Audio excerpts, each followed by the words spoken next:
Carina Press and Harper Audio present Under Control by Shannon Stacy, performed by Tatiana Sokolov. Chapter 1. Nothing made a guy feel conspicuous like walking down the hall of an office building in full turnout gear. Or he would, if anybody actually noticed him, Derek Gilman thought, as he shifted to the right to avoid running into a woman looking down at her phone. How people navigated the hallways with their eyes glued to their screens was beyond him. One guy actually looked up from his phone as he brushed by, and then did a startled double take. "Should I be evacuating?" "You can evacuate if you want," Derek said, "but there's no reason to. We're just doing some high-rise training." Which was a fact everybody in the building was supposed to have been made aware of before they arrived. They didn't have much in the way of glass skyscrapers in their neighborhood, so the crews of Engine 59 and Ladder 37 had schlepped across Boston on what should have been a day off to hone their skills. Remembering to bring everything they needed from the apparatus was apparently not one of their skills, however. Though he was over a decade past being a rookie, Derek was new to this Ladder 37 crew, so he'd been sent to retrieve the paperwork Rick Gulati, their lieutenant and the guy in charge of paperwork, had forgotten. A woman stepped out of an office ahead and turned, walking ahead of him in the same direction. She was notable for two reasons. One, she wasn't looking at a cell phone. That in itself was enough to make her stand out in this crowd. But it was her looks that captured Derek's attention. He only got a glimpse of her profile before she turned, but she had delicate features and dark blonde hair drawn up off her neck in a loose bun. Her navy suit looked as if it had been tailored specifically for her body, and the coat flared slightly, accenting the curve of her hips. Her legs were long, and his gaze lingered on her calves before sliding up to the soft spots behind her knees that were playing peekaboo with the hem of her skirt. And he'd never realized how sexy the click of high heels on a marble tile floor could be. When he was a kid, he'd hated the sound, because the high heels usually belonged to an angry teacher he was following down the hallway to the principal's office. But following this woman, as she walked down the hallway with long, confident strides, was a hell of a lot more enjoyable. Of course, she reached the elevator just as the door opened and a man stepped out. Because he'd slowed to leave enough space to appreciate the view, Derek knew there was a good chance the door would close before he reached it, and there was no way in hell he was taking the stairs if he didn't have to. "Hold the door, please," he called, as the woman stepped in and pushed a button on the panel. She looked up at him, and he saw the hesitation in her body language.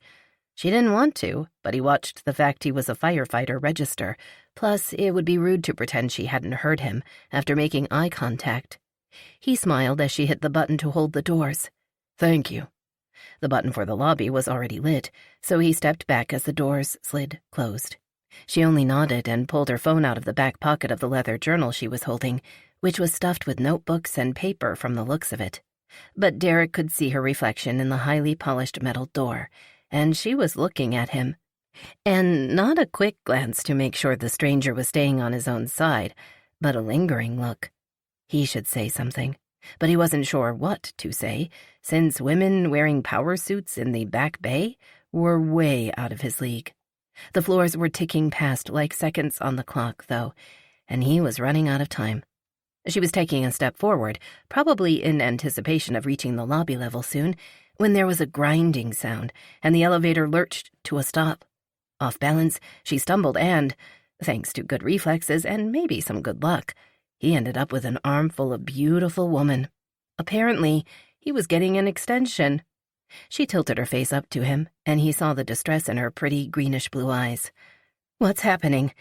"We stopped," he said, hoping she'd find the obvious answer funny.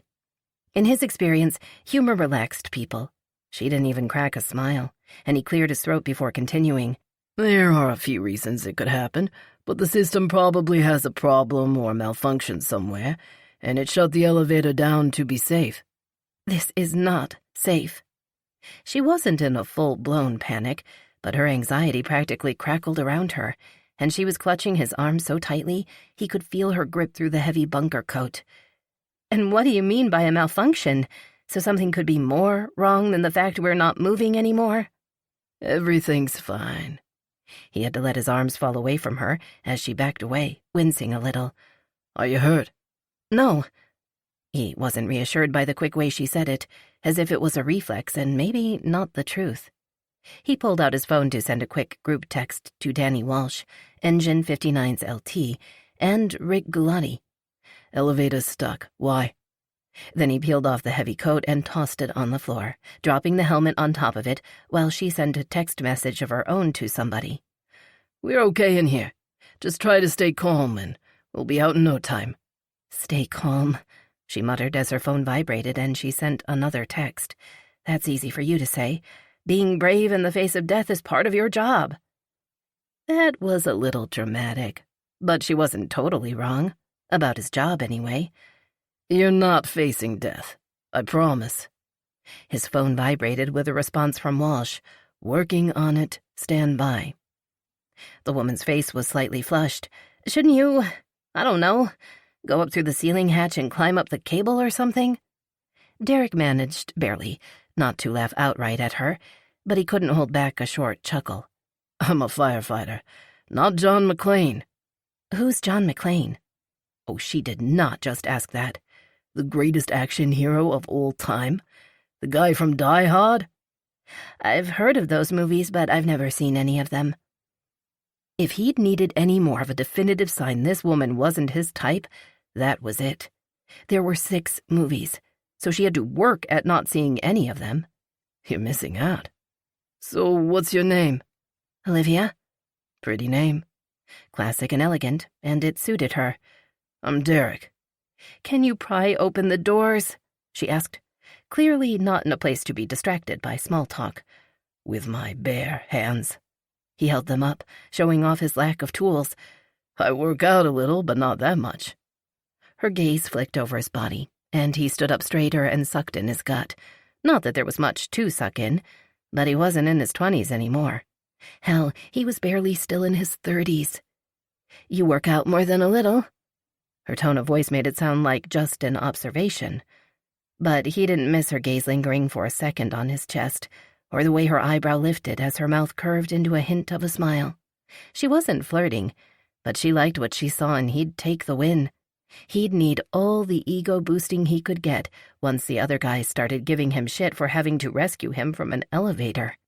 Then she shifted her weight and, when she winced again, Derek gave her a stern look. You're hurt. No, I'm not. I twisted my ankle a little when the elevator stopped. You need to get those shoes off and let me look at it.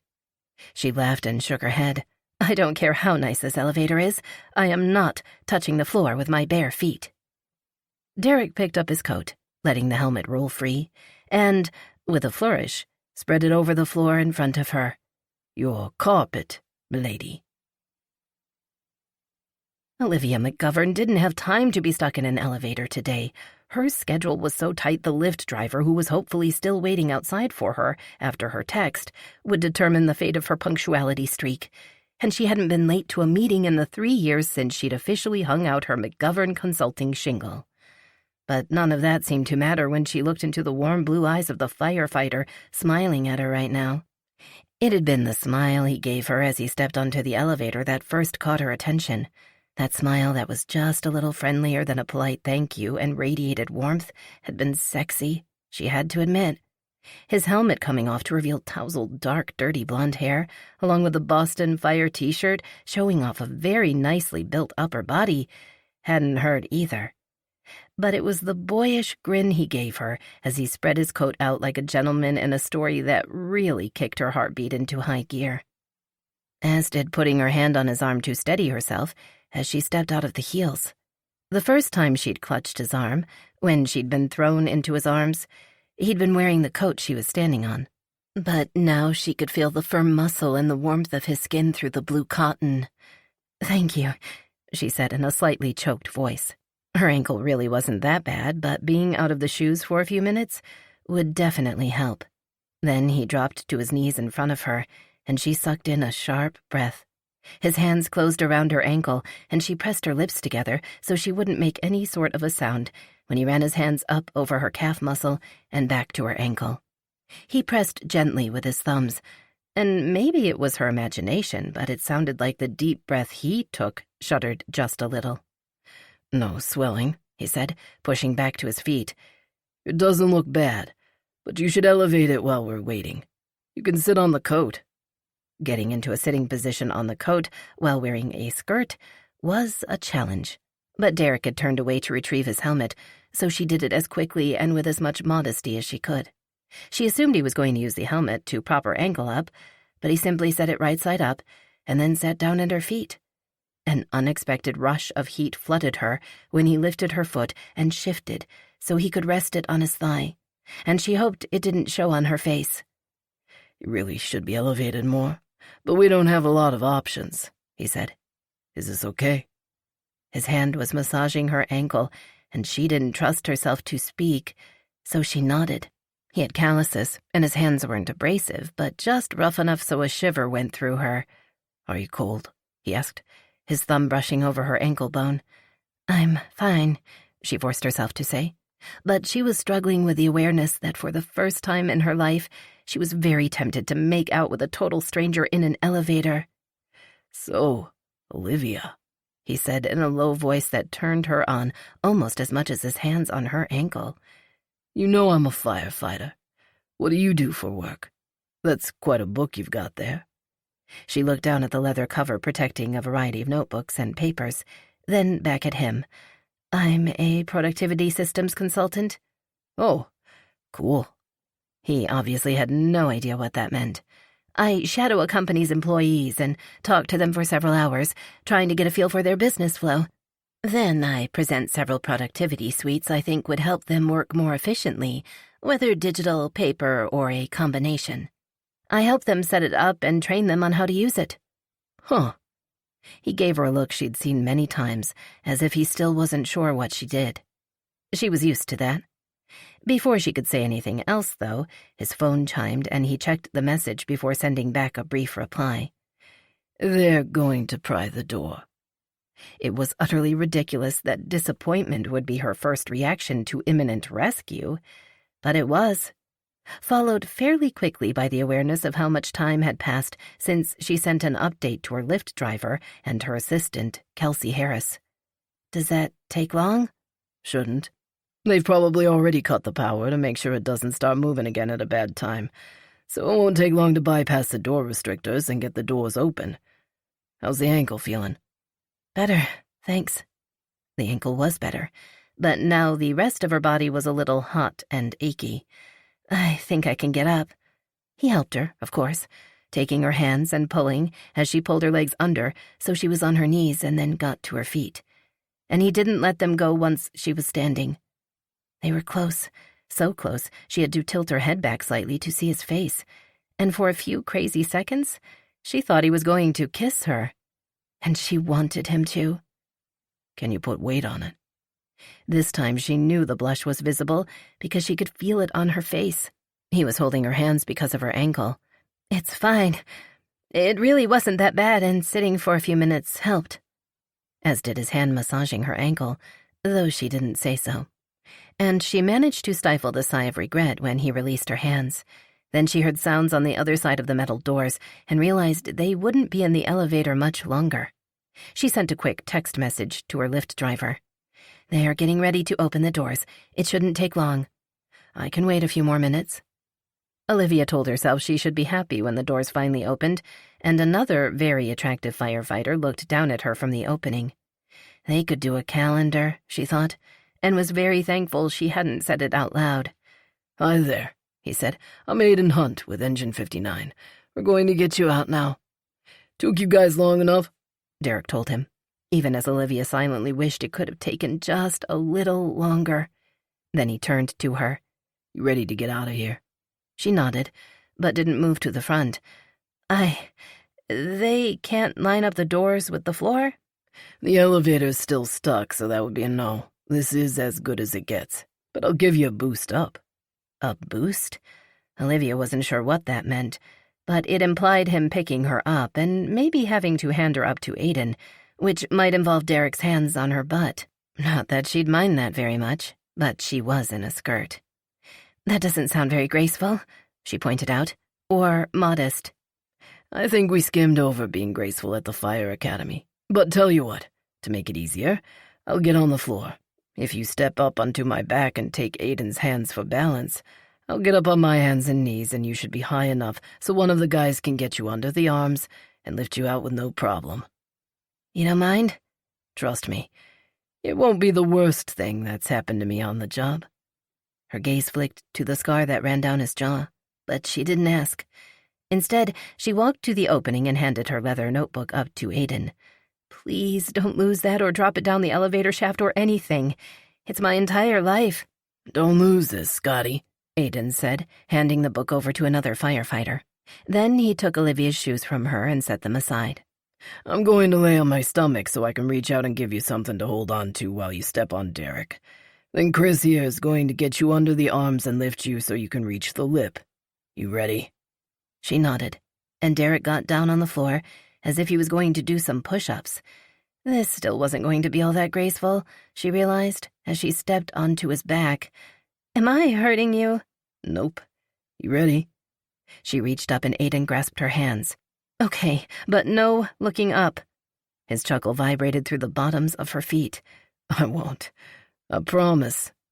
His back muscles flexed, and she barely had time to register his strength as he lifted himself and her before somebody grabbed her under the arms and lifted her.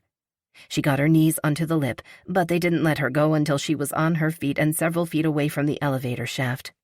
Lieutenant Rick Gulati, one of the older of the group said to her, and she shook his hand. Are you injured at all? Do you need medical attention? She wouldn't mind Derek's hands on her some more, but she definitely didn't need an ambulance. I'm not injured. Thank you, all of you, for getting me out. He nodded and then turned back to the elevator. She stepped into her shoes, thankful her ankle didn't offer up more than a slight twinge, and the firefighter who'd been called Scotty handed over her journal. Thank you. Her phone chimed with a text from the driver. 2 minutes and then I'm leaving. Olivia hesitated. She wanted to stay and thank Derek. Maybe she'd work up the nerve to ask his last name or give him her business card. But if she got in the car right now, she could still salvage her day. Rescheduling one appointment was bad enough. Depending on traffic, she could make the next one and maybe not even be late. And it was a big client she'd been trying to land for a while. Waiting for another lift could derail that. Coming right now, she messaged back. I really have to run, she said. But thank you for everything. All in a day's work, Scotty said. She looked at the elevator, hoping Derek would be out already, but Aiden was in the process of pulling Derek's coat and helmet out of the elevator. Tell Derek I said thank you, too. You sure you can't wait a couple more minutes? She wanted to. She really did. But she shook her head. I have a meeting. But tell him I said thank you. She walked toward the front door as fast as her sore ankle allowed, feeling a little like Cinderella fleeing the ball. Once she was in the back seat of her ride, she knew she should check her email account and see if anything needed her attention, as she always did while in transit from one appointment to the next. Instead, she leaned her head against the leather and closed her eyes, regretting her decision already. Not that leaving was the wrong decision. Success came from making a plan and executing it, and right now, her focus was 100% on her business. Dating was not part of her plan yet. She opened her eyes as the car pulled away from the curb, and she caught a glimpse of 2 fire trucks parked down a side street as they passed by. It would be a while before she forgot her firefighter, she knew. His laugh, his eyes, the feel of his hands on her skin. And now she'd probably never see him again. Sometimes making the right decision really sucked. Chapter 2. Olivia let herself into her 16th floor apartment and, once the door closed, leaned against it with a weary sigh. Getting stuck in the elevator had thrown off her schedule, and when your business was helping others manage their schedules, you busted your ass to catch up, so you wouldn't be late or appear rushed. She'd managed it, and she'd done it with a smile on her face and not a hair out of place. But now she was both physically and mentally drained. And when Kelsey stuck her head out of the second bedroom, which they'd made into an office, Olivia felt a rare pang of regret at not having rented a separate space. Usually having Kelsey here worked well. 2 of her employees worked remotely, except for staff meetings once or twice a month. But Kelsey was not only vital to almost every aspect of her business, but she lived in a tiny apartment with 2 other women, and working from home wasn't a viable option. It would be a waste of money to lease office space just for the two of them, especially since so much of Olivia's work was done on site. So the home office worked well. Except for the nights Olivia was exhausted and wanted the apartment to be her sanctuary and not her office. It had been a splurge, especially considering the view she had. She loved it, despite the number of times her parents had reminded her that renting was setting money on fire. She should invest in a property and, when she was ready to start a family, sell high and upgrade. But the location, the total lack of maintenance responsibilities, and the view had deterred her from making the fiscally responsible decision. It didn't happen often, but it had been worth it. "You look beat," Kelsey said, as Olivia stepped out of her heels and walked across the pale maple floor to get herself a glass of water. Hydration had been one of the sacrifices she'd made to get back on schedule. Of all days to get stuck in an elevator. Usually she'd go into the office with Kelsey and review the day before prepping for tomorrow, but she crossed to the living room area and sat on the sofa. The thick area rug felt like heaven under her feet, and she inhaled deeply before slowly exhaling. What happened? Kelsey sat in one of the two armchairs facing the sofa. Those and several glass tables made up the seating area, which was set up to take advantage of the view of the water outside the tall windows. There was no television. It was in the bedroom, since she only watched a few shows and preferred to enjoy them while curled up in bed. Today was so crazy you haven't even told me about it yet. Olivia shifted onto her hip so she could tuck her legs on the sofa. Kelsey had become a friend as well as an employee shortly after she'd started working for her 2 years ago. Even though there was still work to be done, she didn't mind relaxing for a few minutes. When she was finished telling the story, except the part about him massaging her ankle, she took a long drink of water. I didn't want to hold the door for him, but I'm glad I did. I probably would have totally panicked if I was stuck in there alone. Was he hot? What? Kelsey snorted. The firefighter. Was he hot? Yeah. She answered without thinking, and it was too late to take it back, so she smiled. Not my usual type, but definitely hot. Why didn't you jump him when you had the chance? Olivia almost choked on her water. When did I have the chance? You were stuck in an elevator with him, right? Not for that long. Thank goodness. She'd been more and more tempted with every second she'd been trapped with Derek. You haven't been on a date in forever. It probably wouldn't have taken very long. Remind me to curtail your access to my personal life. You don't really have one, which is my point. Even if I wanted to jump the man and had time, there are security cameras in the elevators. Kelsey shrugged. Nobody pays any attention to those. They probably do if there are actually people stuck in the elevator at the time. Maybe. She smiled, though. But it might have been worth it. Worth essentially making a sex tape for the security staff? And whoever they decided to share it with, including possibly the entire internet? Not likely. But Olivia felt heat in all the right places as she remembered the way the hot firefighter with questionable taste in movies had looked at her while his hand stroked her leg. You're blushing right now, Kelsey pointed at her, her eyes wide. You're thinking about having sex with him in the elevator, aren't you? I am not. Then what were you thinking about? The way he looked at me. Not that it's any of your business. Aw, that's so romantic. Though not nearly as fun as sex against the elevator wall. Did it have mirrors? When Olivia glared at her, she shrugged. Fine. But you should have at least given him your business card. Trust me, a prospective client, he wasn't. You're hopeless, Olivia. It's totally normal to offer a business card to somebody, and it would have given him a way to contact you and made him feel like that contact wouldn't be totally unwelcome. It doesn't matter now. Kelsey was right. It would have opened the door without lighting up a neon sign announcing her interest. I'm never going to see him again. You could if you really wanted to. Isn't bringing a firefighter a pie or something to thank him for rescuing you a thing? I'm not really up on damsel in distress etiquette, and technically he didn't rescue me. He was stuck with me and he got rescued too. Kelsey frowned.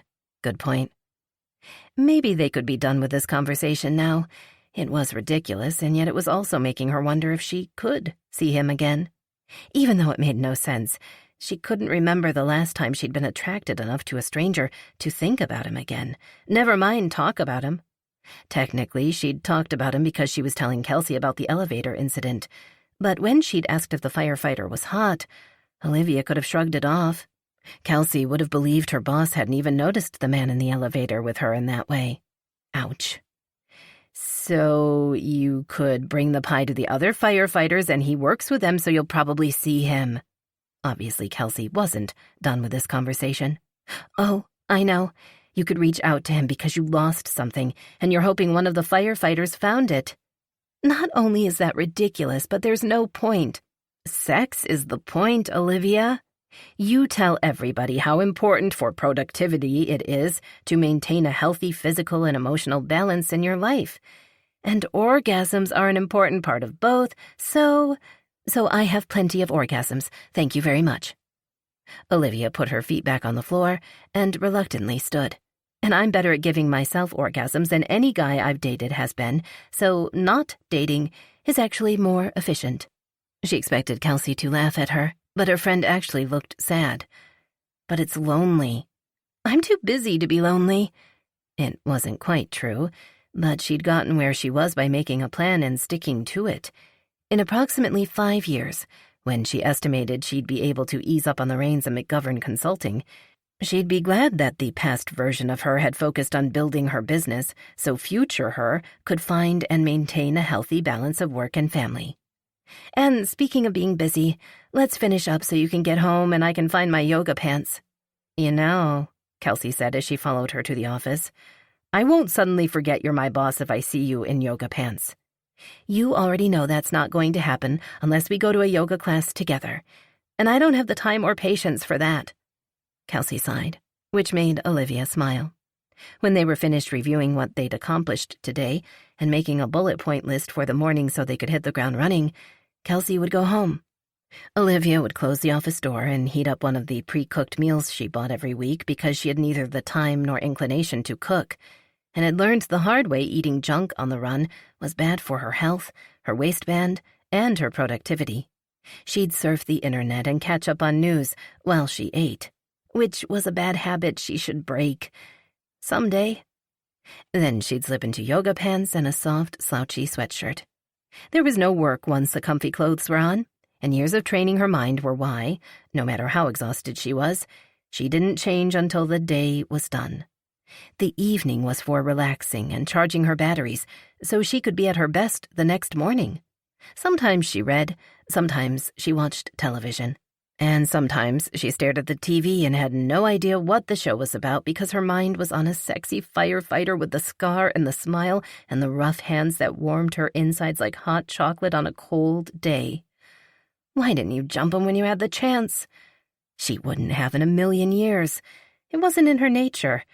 But alone in her bed, she let herself imagine the firefighter offering her comfort, kissing her, backing her up against the elevator wall. It was a harmless fantasy, she told herself. She'd never see him again.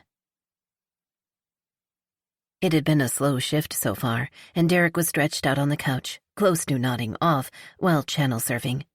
As the new guy on this crew, he didn't get control of the television very often, but everybody was occupied elsewhere, so he'd been looking for something good to watch. He hadn't found anything. The woman from the elevator was the only reason he wasn't asleep. Every time it was quiet, she popped into his head. Olivia. A week later, and he was still kicking himself in the ass for not getting her contact info. Hey, I meet a lot of people in my line of work. You got a business card in case I find somebody who needs whatever it is you do again? It was for the best he hadn't opened his mouth, since he probably would have said something stupid, and a woman like that probably would have shot him down anyway. Or she might have gotten a kick out of having a fling with a firefighter, but she wasn't going to stick around for a guy like him. While he wouldn't mind a casual fling now and then, he had the kids to think about. But none of that stopped him from thinking about Olivia a lot. Hey, Derek, Grant said on his way through to the kitchen. Amber and the kids are downstairs. I was on my way up, so I told her I'd let you know. Thanks. He tossed the TV remote on the table and got up off the couch. His ex-wife had sent him a text earlier, telling him she was going to try to stop by, but she hadn't been sure when.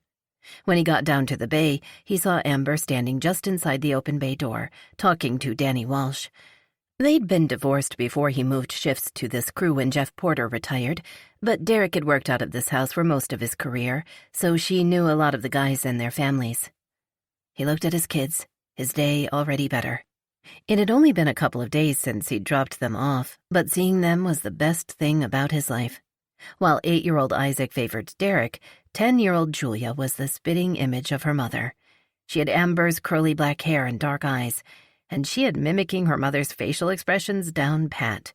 And his ex-wife and daughter's matching smiles when they saw him lifted his mood instantly. Bright, cheerful reassurances the hard decision to divorce had been the right thing for their family. "Dad!"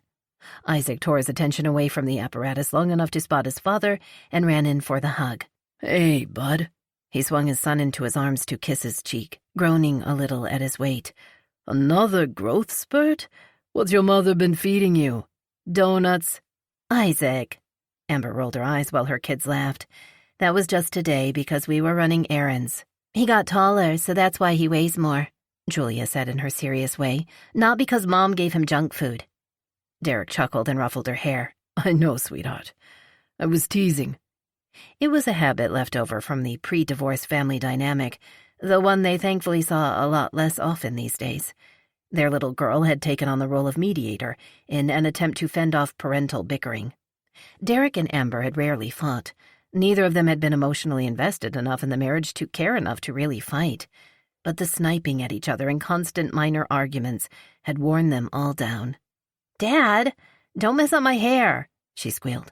But then she laughed when he did it again, and so did Isaac and Amber. So now, whenever he felt shitty because he wasn't there to kiss them goodnight every night, or he'd missed the moment his little tomboy suddenly cared about her hair, he clung to these moments. Those two smiling faces that lit up when they saw him, and the woman he could honestly call one of his best friends again. Hell, he even liked Jason, the guy Amber had married 2 months after their divorce was finalized. "I wanted to remind you about the Village Hearts meeting next week," Amber said, and I was talking to myself out loud and reminded myself to remind you. Isaac heard me and suggested we stop by instead of sending you a text. Village Hearts was a charity near and dear to both their hearts, and when they'd split, they'd both been adamant about staying involved. Derek did more of the behind-the-scenes volunteering, while Amber volunteered directly with the kids. Since that was how they'd generally done it in the past anyway, they were both happy with the arrangement. Amber had always been the calendar keeper who reminded him about things, though, and that was a harder habit to break. "Did you put a reminder in my app thing?" he told her, holding up his phone. She gave him an exasperated look. "The app thing is called a calendar, and I showed you how to add reminders." And he'd tried to pay attention, but she talked fast and he wasn't as tech-savvy as she was. "Show me one more time." He pulled up the app on his phone, and Amber walked him through setting a reminder for the meeting. She'd hooked their apps together shortly after the split, and everything to do with the kids went into the shared calendar. And when it came to the kids' stuff, she'd set it to remind Derek when anything fell on him. Sometimes she'd even set multiple reminders that started going off several days and then hours in advance. But she refused to manage his digital calendar for him, no matter how much he tried to sweet-talk her into it. "Got it?" Amber asked, jerking his attention back to her. "I think so." "Nope." "If you'd use it more often, you'd get better at it," she said. "You don't have anything in there other than the kids' calendars and your Tuesday and Friday tours." He shrugged. "That's all I've really got going on. I mean, I hang out at Kincaid's sometimes, but grabbing a beer with the guys isn't something I need to schedule." And he did have a paper calendar at home. He was pretty sure it was under a stack of mail he needed to go through. The problem with the paper calendar was that it didn't have a built-in reminder. If you didn't look at it, the appointments didn't exist. The alarm sounded, making Isaac jump. Derek had just enough time to kiss them both quickly, and then Amber was pulling them out of the way as the guys ran for the trucks. "Don't forget that meeting," she yelled at him as he stepped into his gear. He gave her a wave and then winked at his daughter as Ladder 37 started to roll. He wouldn't forget the meeting. Village Hearts was too important to him, although it wouldn't hurt to have his phone remind him. That brought his thoughts right back to Olivia of the elevator. He still wasn't sure exactly what she did, but it sounded like scheduling and calendars and reminders might be something she was very good at. It was a damn good thing kicking himself for not asking for her business card was only a figure of speech, or he'd be covered in bruises. Chapter 3. Olivia pulled open the frosted glass door of Broussard Financial Services at precisely 5:50 in the evening. 10 minutes wasn't early enough to be rude to the hosts of the meeting, but would ensure she was on time and prepared for the scheduled 6 o'clock start. Her heels clicked on the floor as she walked to the receptionist's desk, where a woman was on her feet. It looked as if she were preparing to leave for the day, but she paused when Olivia entered. "Hi, are you here for the Village Hearts meeting?" When Olivia confirmed she was, the woman smiled. "It's in the boardroom, which is down that hall and on your right. You can't miss it. Jess is already in there." "Thank you." Olivia wasn't sure exactly who Jess was, but she took a deep breath and concentrated on her posture as she followed the receptionist's directions. She wasn't usually nervous going into meetings, but she wasn't here to sell McGovern Consulting's services, which she had complete confidence in. While volunteering with a charity was work adjacent, as it was an excellent venue for professional networking, it was new to Olivia, and new things triggered a low-level buzz of anxiety. There were several people in the boardroom, but it was a blonde woman about her age or a little older, in an elegant pantsuit, who stepped forward to greet her. "You must be Olivia McGovern." She offered her hand, which Olivia shook. "I'm Jessica Broussard-Gulati, but please call me Jess." Broussard-Gulati? She'd seen one of those names written in bold letters on the frosted glass on the way in, but the second? It sounded familiar, but she couldn't quite place it. "Pleased to meet you. I'm excited to be here." "And we're excited to have you.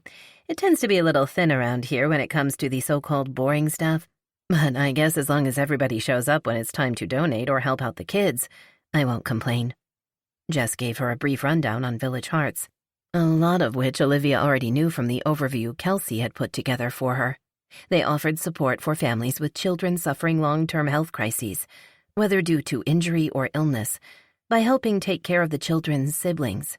Whether it was helping with school pickups and transportation, babysitting, or just setting up some fun play dates, Village Hearts would help. "We can also help parents find other charities and organizations to help with their child and their financial situation," Jess said. "But when a family is overwhelmed by having a child with a serious health issue, it's easy for the needs of their other children to get overlooked, especially the little ones." "It takes a village," Olivia said. Jess grinned. "Exactly. Let me introduce you to some people." There were whirlwind introductions, since the meeting would be starting, but Olivia didn't sweat it. She was pretty good at making names-to-faces connections and, while taking notes in her notebook during the meeting, she'd jot down some observations about each person, which would help cement the hasty introductions in her mind. Thanks to Kelsey's notes, Olivia already knew that George and Ella Orphanakis were in charge. Her parents had started the charity when Ella needed a liver transplant as a child, and they'd struggled to maintain a sense of normalcy for her younger brother, Frankie, who was also on the board. The last person to meet was across the room, and Olivia doubted there would be time for introductions, since George was taking a seat at the head of the massive conference table.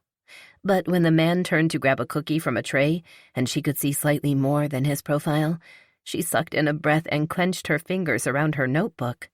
It was the firefighter from the elevator, Derek, the man she'd been spending more than a little mental time with each night as she fell asleep, because he was a safe fantasy. She was never supposed to see him again. "And that guy scoping out the baked goods is Derek Gilman. He's a firefighter, actually. He works with my husband, Rick." Gulati. That's where Olivia had heard the name.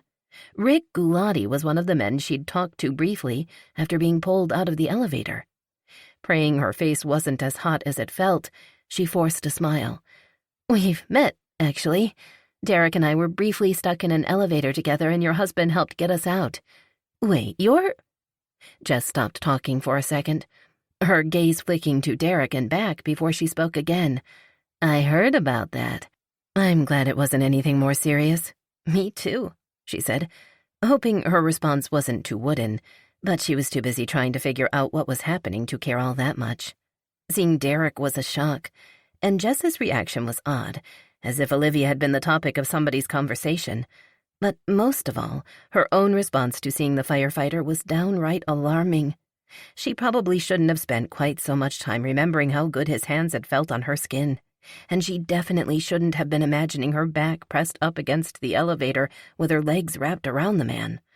He chose that moment to turn in her direction. His eyes met hers, and he froze with a cookie halfway to his mouth. Olivia's cheeks felt hot again, and she gave him what she hoped was a polite, "nice to see you again" smile. Derek returned the smile, and then started across the room toward her. "Let's get started," George said in a loud voice, startling her. Derek didn't look away from her as she obediently took a seat, and for a long and strangely nerve-wracking moment, she was afraid he was going to sit next to her. Considering what she'd imagined him doing to her last night, she wasn't sure her nerves could handle that. But he stayed on his side of the table and took a bite of his cookie, while George called the meeting to order. Of course, he started by introducing their newest member, even though she'd already met everybody one-on-one, and thanking her for her involvement. Once the spotlight was off her, Olivia opened the leather cover and sifted through the notebook inserts crammed into it until she found the slim one she'd added for Village Hearts. Prepared to take notes, including adding a question mark to anything she needed to catch up on, she listened to George go over some statistics from the last month. It didn't take but a few minutes before she realized Derek sitting across from her might be worse than if he'd sat next to her.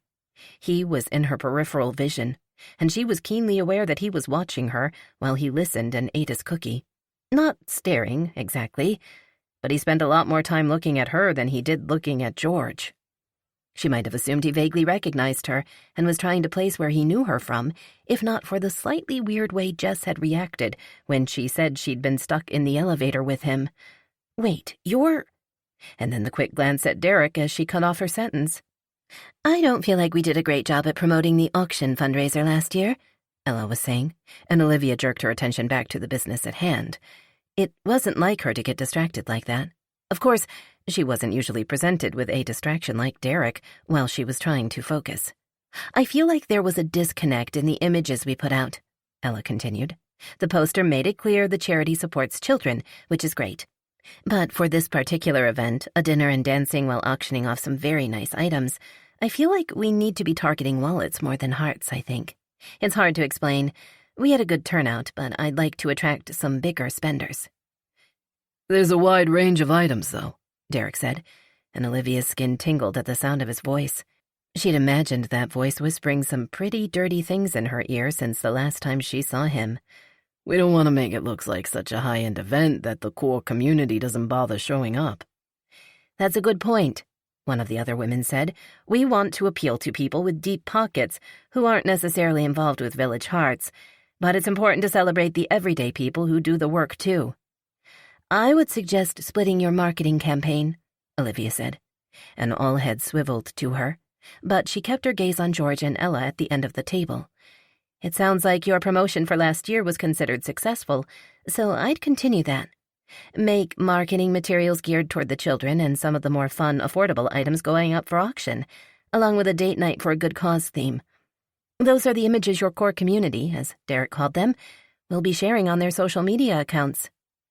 Ella was nodding and nobody jumped in, so she kept going. "At the same time, I'd set up some promotions specifically targeted toward people who support similar charities, along with donors to local hospitals and others whose donations come from their accountant's advice rather than the heart. A more elegant advertisement, pushing the dinner and any high-end auction items. Rather than the word-of-mouth organic sharing the Village Hearts community and their friends and family will generate, this marketing would be driven by keywords and very specific ad targeting." When she was finished speaking, nobody said anything for a moment, and Olivia forced herself not to fidget while she waited for feedback from the rest of the room. She didn't think she'd stepped on anybody's toes, but it wouldn't matter. Once she made a commitment to something, she followed through, so she wouldn't hold back ideas or information to save anybody's ego. "Wow." George leaned back in his chair, tapping his pen on the table. "That sounds great. I've got to be honest, though. I didn't understand all of that, and I think we did okay with Facebook last year, but I don't think any of us really know the level of stuff you're talking about. I have a social media and marketing manager on my staff, Olivia said. McGovern Consulting would be happy to donate 2 hours per week of her time, as well as an hour of my assistance, to help with promotion for the auction. It doesn't sound like a lot of time, but they're very good and very fast. That's a generous offer, Ella said, if you're sure. I am. Olivia had already spoken to Kelsey and Bryn about it. While they'd be paid the same whether they were working on something for McGovern Consulting or Village Hearts, she wouldn't throw a new twist in their workflow without asking them first. I'll touch base with you later in the week about the accounting and tax docs related to that, Jess said. Olivia nodded. And we'll need to give Bryn, my marketing manager, admin access to the organization's Facebook page. I'd be the contact person for that, Ella told her. If you give her my contact info, we'll get her added. Perfect, George said. Let's go over the list of items we have so far, so we can see how much more we need to drum up. Olivia turned to a fresh page and wrote in a header so she could take notes to pass on to Bryn. The items they'd be auctioning off would impact the marketing, so the more information she had up front, the better. But as she tried to focus on George, she caught Derek watching her again, and this time she glanced over. He didn't look away. He just gave her a warm smile that made his eyes crinkle at the corners, and she smiled back. Derek was trying like hell to focus on the meeting, especially since Amber would expect a full report, but Olivia from the elevator was sitting across the table from him, and she had a habit of tapping the end of her pen against her bottom lip when she was thinking. Her mouth was a hell of a lot more interesting to him than whatever George was talking about. It's a good thing he hadn't already taken a bite of the cookie in his hand before he turned and saw her, or he probably would have choked on it. He'd known somebody new was showing up, but he hadn't bothered to ask for a name, assuming they'd be introduced at the meeting. And even if he had known, he hadn't gotten Olivia's last name in the elevator, and he would have told himself it was a coincidence, that there was more than one Olivia in Boston. But it was her, the woman from the elevator who'd been in his mind constantly since then, and he was on his way to talk to her when George, with the worst timing ever, chose that moment to start the meeting. Not getting away to contact her had been a colossal mistake, but he was going to remedy that before they left tonight. He hoped. For now, he forced his attention away from Olivia and back to the business at hand, because he handled a lot of the business of the auction items. When it came to divvying up the work, he preferred that to being involved with the dinner or dancing plans. I've been promised 4 tickets to a Patriots game, but we haven't nailed down which game yet. George paused, looking at Olivia. That's usually one of our biggest ticket items. I'll make a note of that. The Patriots. That's football, right? When all heads turned her way at once, she blushed. My parents didn't watch sports, and I haven't really paid attention except for seeing news clips and overhearing conversations. How can you be from Boston and not know who the Patriots are? George asked, and her blush deepened. She did know, Derek said. They play football, just like she said, and we have 4 tickets to auction off. I've also got gift certificates to some local restaurants and a weekend stay at an inn on the South Shore. Oh? Ella perked up. Derek shrugged. It's not a wicked expensive inn, but it would be a good weekend getaway for a working couple. It's really nice, but in an affordable area for dining out and stuff like that. Sounds good, George said.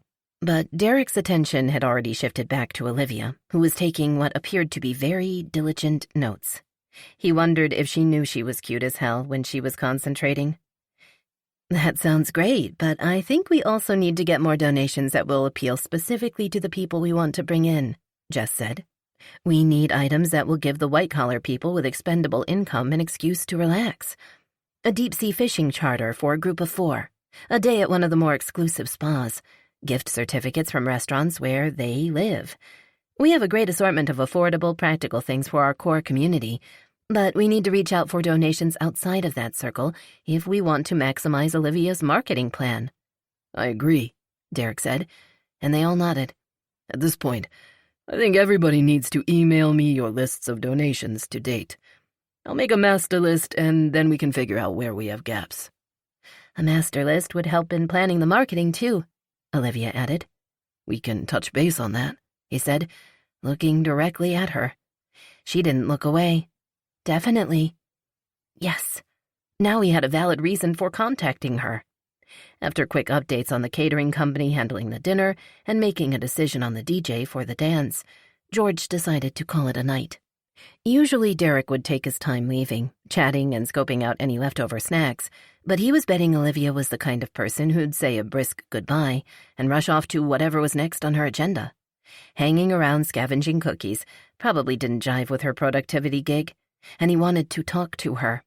He wasn't sure about what, but he'd spent the last week and a half or so regretting not having a way to contact her. Her showing up to volunteer for Village Hearts was some kind of a sign, and he wasn't going to waste the opportunity. He'd been right about her making a quick exit, and after he gave Jess a quick wave, which got him a knowing look, he followed Olivia out of the boardroom. Once he was past the glass windows, he had to do almost a half jog to get close enough to call her name without raising his voice. "Hey, Olivia," he said, and the click of her heels stopped as she turned back. "I'll walk out with you, if you don't mind." "I don't mind at all." She waited until he was next to her and then resumed walking. "I was hoping to get a chance to talk to you anyway." "Really?" He stepped forward to open the frosted glass door for her. "I never thanked you for keeping me company in the elevator. I was so behind schedule that day that I just rushed off without saying a proper goodbye. Or a proper thank you." He chuckled. "It was my pleasure to keep you company, even if I didn't really have a say in the matter." He didn't miss the way her cheeks blushed a little at the words, "my pleasure." "You didn't have a say in being in the elevator with me, but you went out of your way to be good company.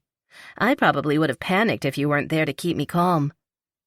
It was kind of his job, but he stopped himself from pointing that out. It would be a conversational dead end. "I enjoyed it, actually. It wouldn't have broken my heart any if it had taken a little longer for the guys to get the door open." She gave him a sideways look. The corner of her mouth curved into a playful smile. "And here we are, about to tempt fate again." For a moment he was confused, until he realized they were at the elevator.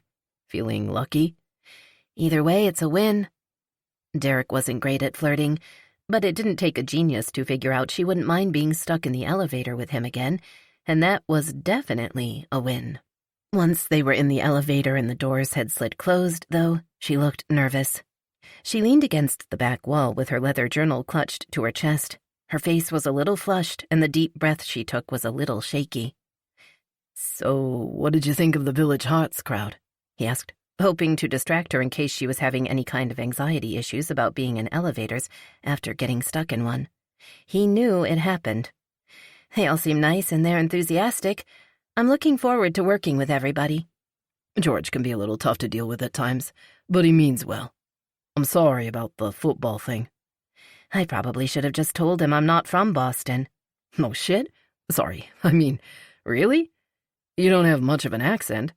Where are you from?" "Virginia, but I went to college here and decided to stay. That's probably where I learned to match the team names with the sports." She shrugged as the elevator came to a stop and the door opened. "And you don't have to apologize for swearing. It doesn't bother me." "Why didn't you tell him?" He followed her into the main lobby of the building, aware that with every step they took, his window of opportunity was closing. But he was second-guessing himself now.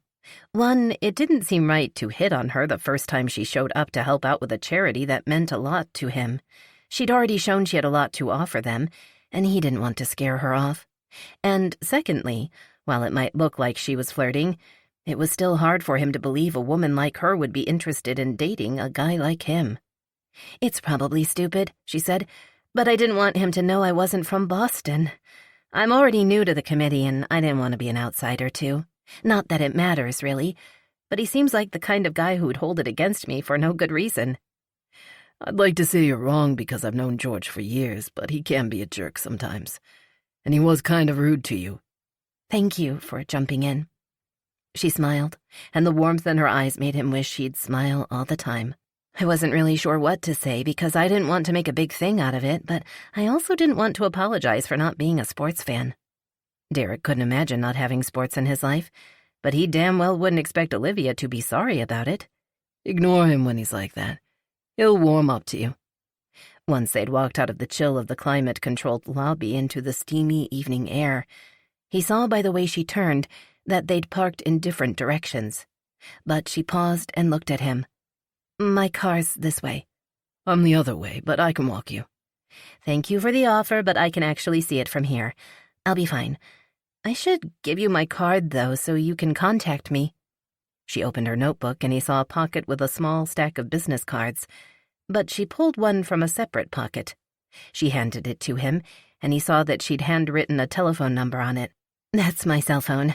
I should warn you up front that I rarely answer calls, but I'll respond to voicemail messages as soon as I can. The same with text messages if I'm with a client."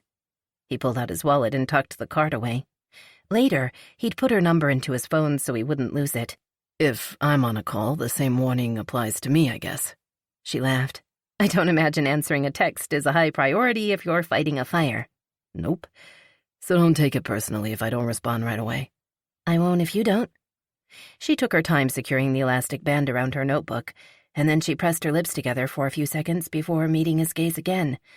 "I try to be strict about not working after 7 o'clock, so if you want to call and chat about something, any time after that's a good time." His pulse jumped, but he tried to keep his expectations in check. He wasn't sure if that was an invitation or if she was simply being practical. "I don't want to interrupt your relaxing time with Village Hearts work." "I think I'm going to enjoy working with you all enough that it won't be like work at all. You can call me anytime, Derek." She paused, and then gave him a smile that lit him up almost as much as it lit up her face. "You'll just have a better chance of talking to me after 7. "I'll keep that in mind." As if he could forget it. He was on the verge of asking her if she'd like to go somewhere and get a drink, but in the time he took second-guessing whether that would be too pushy at this point, a couple of other people walked out of the lobby, and Olivia started moving away from him.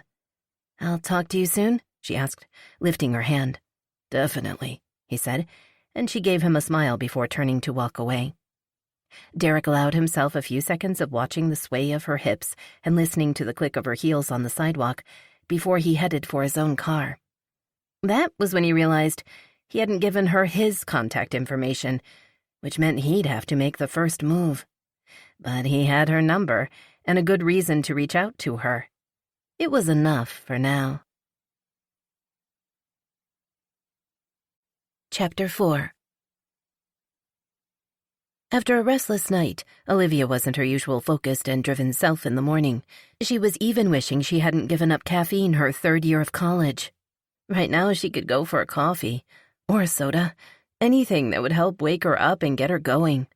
She'd gone to bed at her normal time, but then she'd tossed and turned as she did her best not to think about Derek. Now that she'd not only seen him again, but would be seeing him on a fairly regular basis, her sexy firefighter wasn't exactly a safe fantasy anymore. It was a point driven home hard when they'd gotten in the elevator together after the Village Hearts meeting. Every dirty thing she'd imagined him doing to her in that first elevator ran through her mind like an X-rated highlight reel, and all she could do was stand against the wall and clutch her notebook like it was a physical barrier between her and doing something stupid. She had to stop imagining them naked together if they were going to see each other often. And she was a little cranky about that. Maybe that's why, when Kelsey let herself into the apartment and said good morning to her, as she always did, Olivia pointed a half-joking but accusatory finger at her. "Did you know?" Kelsey's eyes widened at her unusual tone. "Did I know what? Did you know Derek Gilman would be at the Village Hearts meeting last night?" There was a long pause. "Remind me who Derek Gilman is?" "The firefighter. From the elevator?" The look on Kelsey's face told her 2 things. 1, she hadn't known, and 2, now that she did, Olivia was never going to hear the end of it. "OMG, your firefighter is involved with Village Hearts?" "He's not my firefighter. At least not when her eyes were open and she was fully dressed." "He could be, especially since you'll be seeing him again. A lot." Olivia winced. "Don't remind me." "Did he remember you?" When she nodded, Kelsey grinned. "So he's probably been thinking about you and kicking himself for not getting the business card you should have given him." "I don't think so. And so what if he remembered me? It's only been like a week and a half since he saw me." "But think about how many people he sees in his line of work. I doubt he remembers every person he rescues. Did you talk to him?" "Yeah." She didn't mention they'd ridden the elevator down together again, because she didn't want to give Kelsey any more ideas than she already had. And did you give him your business card this time? I did. We'll be working on a few things together, so it only made sense to give him a way to contact me. Maybe I'll get to meet him, Kelsey said, since I'll be helping with the promotional stuff. I doubt that will be necessary. Olivia could only imagine what would happen if Kelsey saw them together. She didn't think her assistant/friend would embarrass her in front of the guy, but Olivia would know what she was thinking, and that would be enough to make her self-conscious. When Kelsey took a sip of her coffee from the extraordinarily large travel mug she used, Olivia sighed and put her breakfast dishes in the dishwasher so they could get to work. She was aware that Kelsey was busy with her phone, but she didn't think much of it until she gave her a look with eyebrows raised. He doesn't say much on Facebook, but people tag him in pictures a lot. And you're right, he's definitely hot.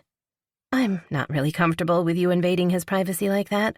And because she'd said it, she had to stay where she was instead of going to look over Kelsey's shoulder at her phone screen. Kelsey looked up at her and shrugged.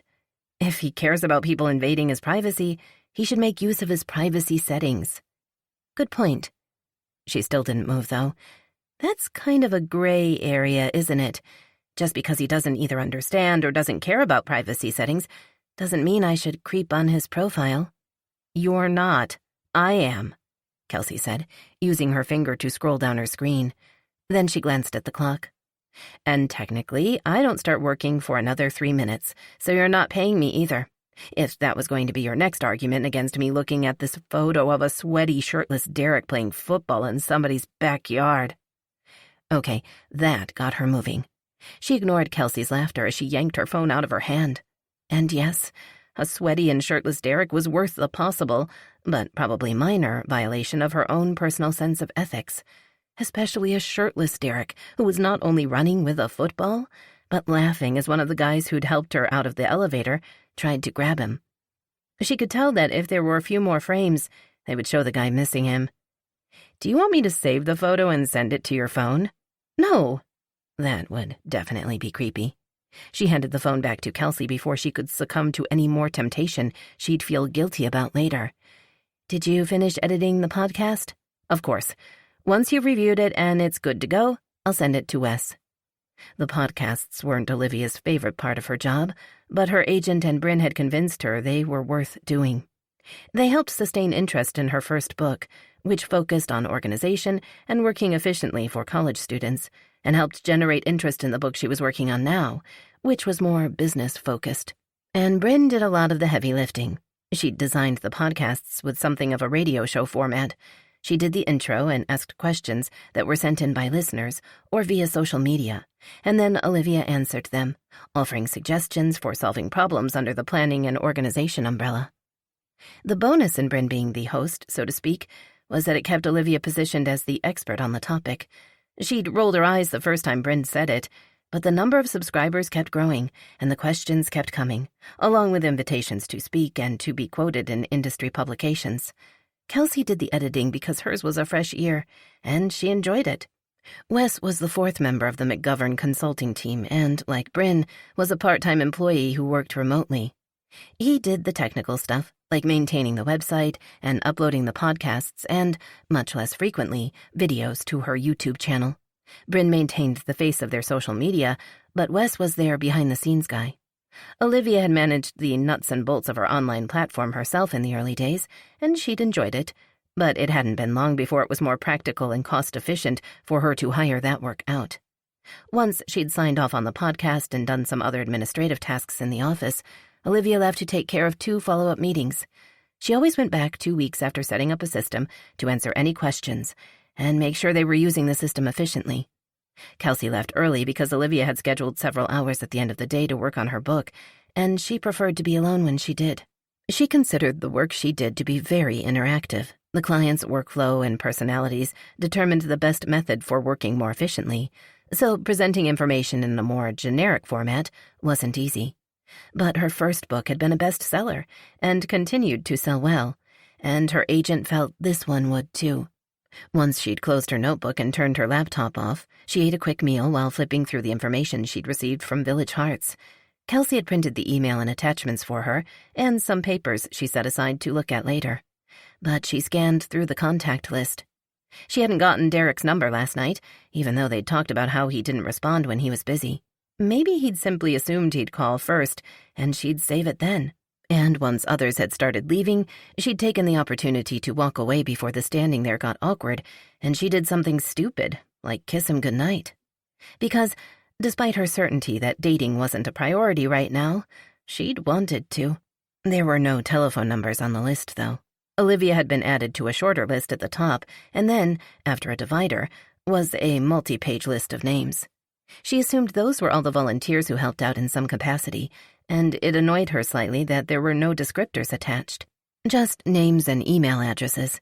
It didn't make sense to give contact information without any indication of what one would contact a person for. One name on the second page caught her eye: Amber Gilman. It wasn't a common last name, so two of them involved with one charity probably meant there was a connection. Sister? Mother? Wife? No, it couldn't be a wife. At least she didn't think so. The lack of a wedding ring or a telltale pale strip where one was supposed to be probably didn't mean anything, since she wasn't sure if firefighters usually wore wedding rings or not. But he seemed like such a good guy, and she didn't want to believe he'd flirt with her if he was married. Nor did he seem stupid enough to flirt in front of a bunch of people who must know Amber, assuming he even was flirting. It had been subtle, and she wasn't sure now if it was just wishful thinking on her part. She might be his ex-wife. Olivia wrinkled her nose and set the paper aside. She didn't really have room in her life for any relationship right now, which was why finding a guy still wasn't part of her life plan. But she definitely didn't have time for a messy relationship. And divorces were messy. They made families messy and, in her parents' case, so hostile every aspect of life for every member of the family was tainted by their anger. There had been zero chance of Olivia going to college in Virginia because she was sick of choking on the tension between her parents. Her aunt and uncle's divorce had been almost as bad, and her cousin had the police to her house at least 6 times during hers. Maybe it was his sister or his mother, she told herself, as she changed into leggings and a sweatshirt and settled on her bed to watch television. At 7:20, her phone rang. She didn't recognize the number on the screen, and normally she let unfamiliar numbers go to voicemail, but the chance it might be Derek and the accompanying spike in her pulse rate made her reach for the phone. She answered on the 3rd ring. Hello? Hey, it's Derek. Are you busy? Not at all. The sound of his voice made her forget about the unknown Amber, and she relaxed against her pillows. If I was busy, I wouldn't have answered the phone. No multitasking. Don't get me started on the evils of multitasking. Trust me, all my attention is on you. There was a long pause, and she winced when she replayed the words in her head, and then kept going to fill the silence. What's up? I was looking over the list of prices we have so far, and trying to think of some more items that would appeal to the people Jess was talking about. And it seems like you work in that world too, so I figured we could brainstorm together. I love brainstorming, she said, and then wondered if it sounded weird. But it was true. Pen, paper, and people just throwing ideas down was a great way to stimulate the more creative parts of the mind. Were you thinking now, or did you want to come up with a time that's good for both of us? I was actually thinking this kind of thing would be a lot easier to discuss in person. Are you open for dinner at all? Olivia's pulse quickened, but she forced herself to ignore any non-professional reaction she might have to his invitation. Of course, it was easier to brainstorm in person. She'd eaten countless meals with people for exactly that reason. It was silly to get excited just because the question had been asked in a deep voice that belonged to an undeniably sexy man. Let me look. She picked up her planner, which usually sat on the bed next to her until it was time to sleep, and scanned quickly through the days. We're far enough apart so we wouldn't want to eat too late, but I have meetings right up to the end of the workday. Saturday I'm speaking at a local business conference, so Sunday's my only totally open day. Sunday works, unless you left it open on purpose. It sounds like you don't have much free time, so I don't want to butt in on it. She didn't have much free time, but Sunday was only open because other people liked having the time off. No, it's fine. Sunday's great. You can just text me where and when sometime between now and then. I'm not picky. Sounds great. I'm looking forward to it. So was she thought as they ended the call. Even though she could tell herself it was a work-related meeting, She was going to be alone with Derek for longer than the time it took an elevator to go down, even with an unexpected stop, and that was the part her nerves were focusing in on. Not a date, she told herself. She wasn't even looking to date. She was already busy all the time. She had a book to finish, and she'd learned young that success came from making a plan and sticking to it. She feared Derek Gilman was going to be one hell of a distraction, but as long as he was a diversion and not a derailing, she'd be okay. Probably. On Sunday evening, Derek watched the door, his stomach in knots for stupid reasons he couldn't shake.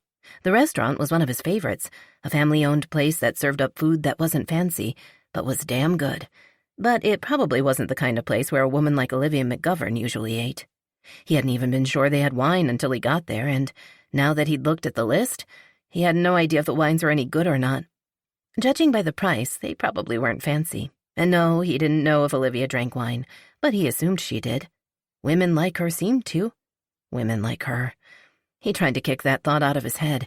Sure, she had expensive clothes and shoes, and her hair and makeup and nails were flawless, and maybe that made him feel a little like he was from the wrong side of the tracks. But that was on him, not her.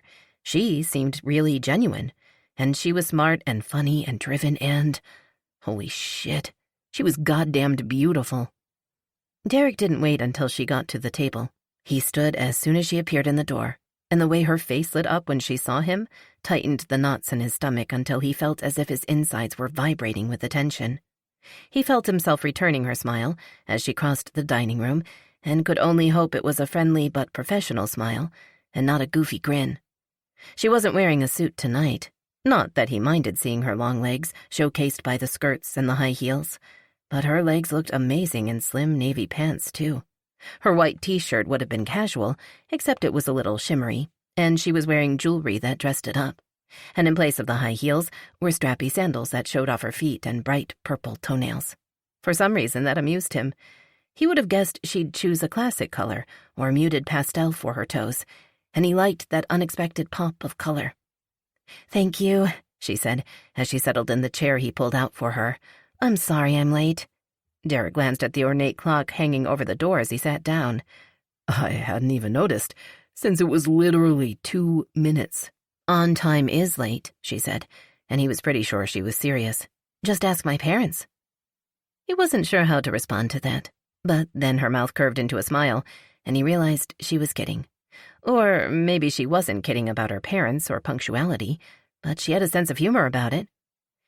"About the only thing I'm not late to is work," he said. "It drove my ex-wife crazy."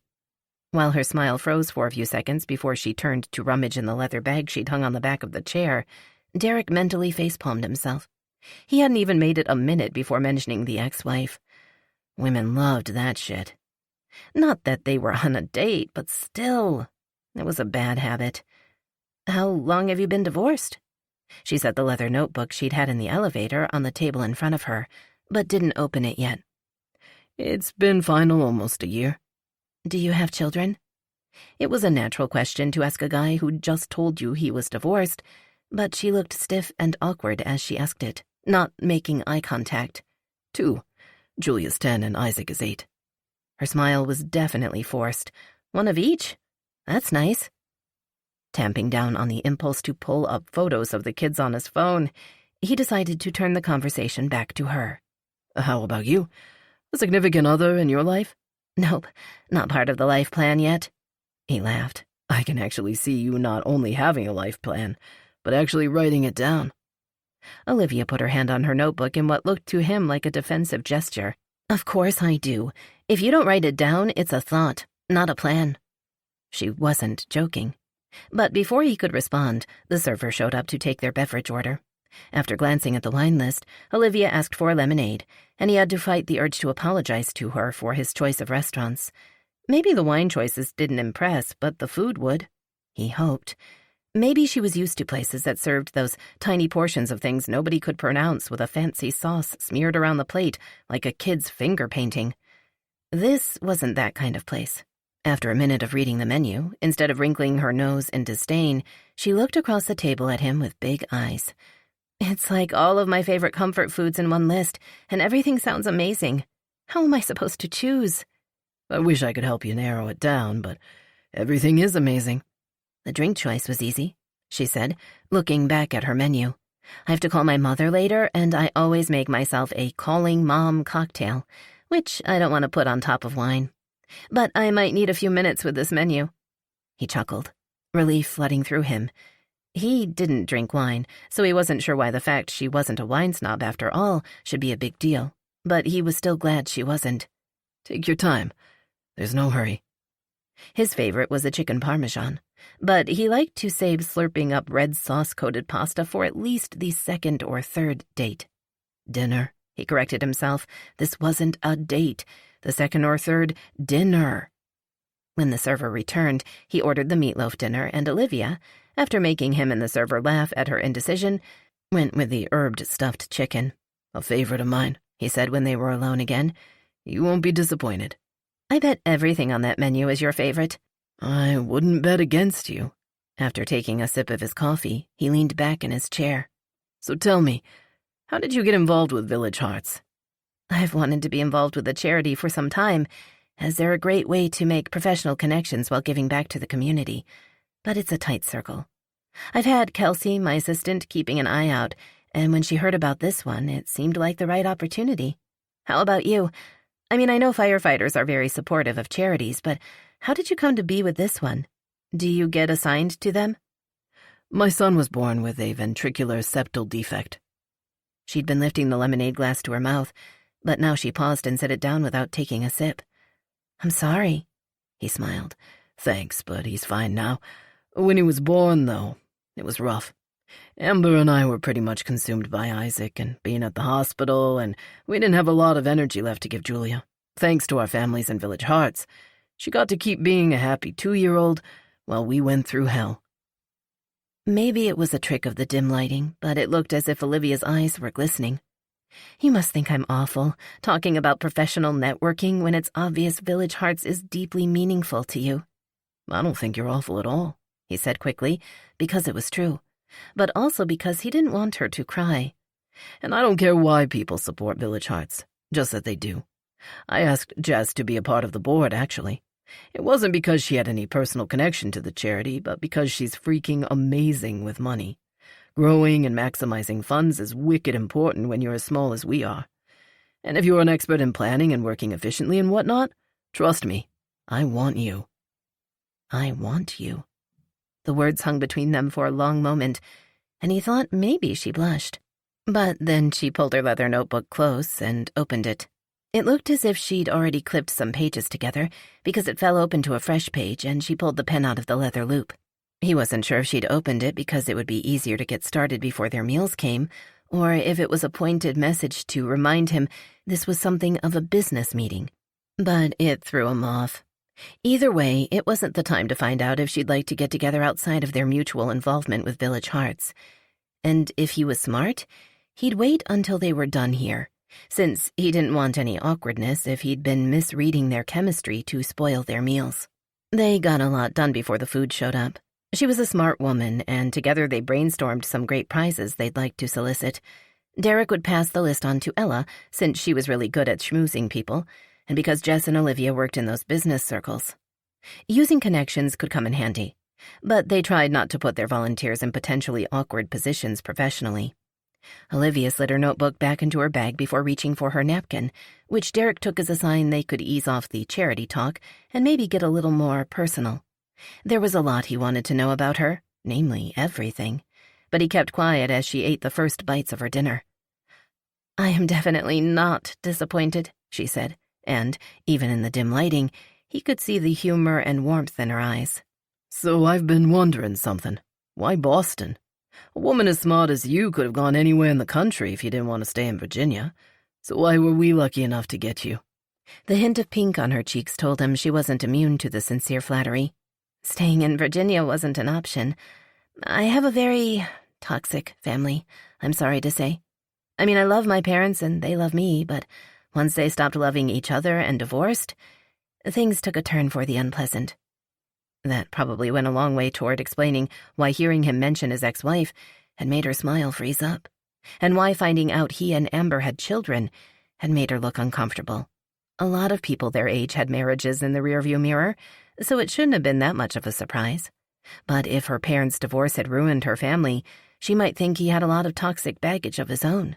Quite the opposite, but he didn't want to get into that now. I'm sorry to hear that. My divorce was amicable and still hard for the kids at first, so I can't imagine what that's like. So when it was time to strike off on your own, you obviously chose Boston for our sports teams, right? She laughed, as he'd intended. It's an awesome city with a lot of history, and they had the fields of study I wanted at a school I was accepted to, business and psychology, which is probably an odd mix.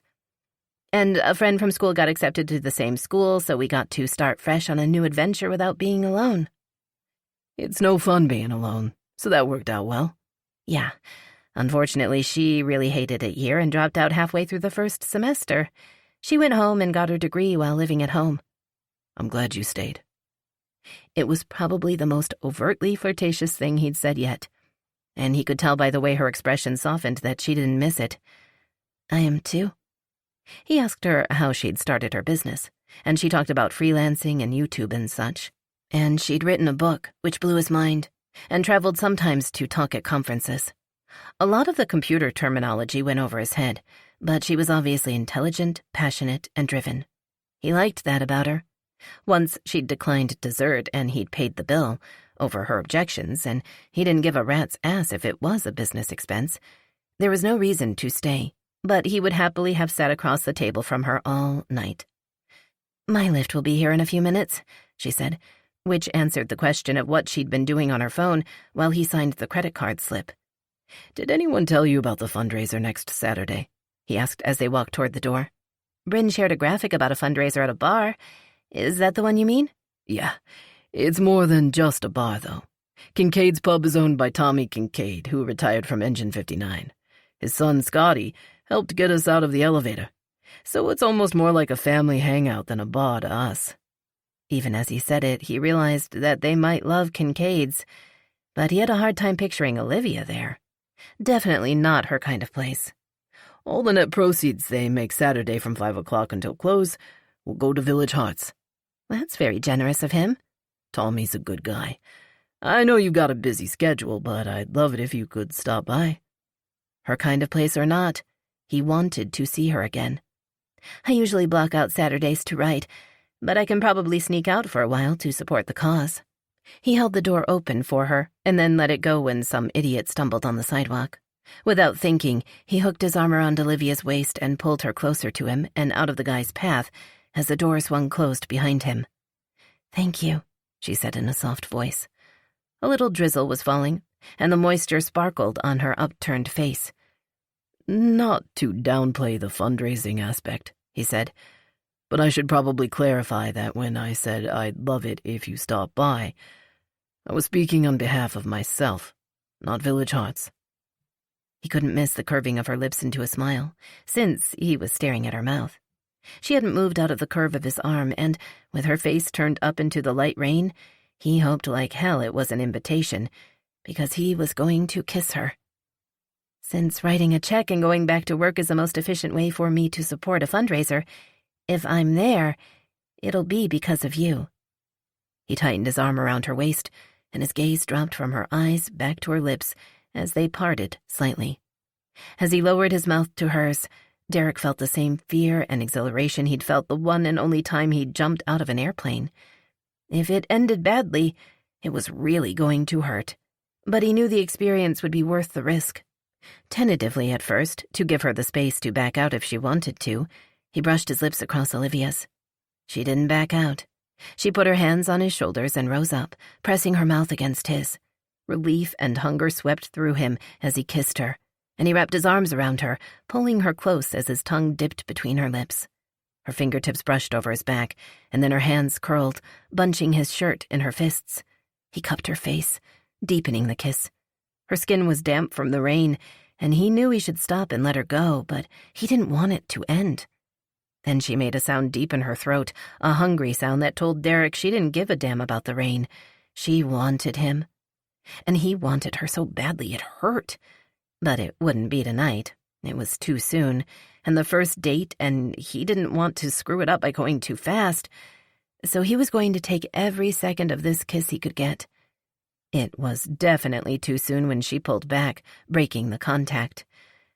"I'm pretty sure that car just sitting there, with the driver trying really hard not to look at us, is my ride." Her voice sounded as shaky as he felt inside. It was hard not to ask her to send the driver away and let him drive her home, but he was trying damn hard to remember the reasons he didn't think they were compatible. In the aftermath of that kiss, though, he couldn't come up with a single one. "Thank you for dinner," she said. "It was definitely a pleasure." He opened the back door of the car for her, but she paused with one leg inside, and they locked eyes over the top of the door. "Definitely," she whispered. He winked at her as she got into the car. "Sweet dreams, Olivia." The look she gave him just before he closed the door confirmed that he wasn't the only one who knew sleep might be hard to come by tonight. Chapter 5. "I never thought I'd be one of those women getting kissed on a sidewalk in the rain." The squeak of an office chair swiveling startled Olivia, reminding her too late that she wasn't alone. "Did I say that out loud?" "You kissed him?" "I was mumbling to myself. How did you even hear that?" "You're my boss. When you talk, I listen." Kelsey smiled. "Especially if you're talking about kissing." "Well, I'm done talking about kissing.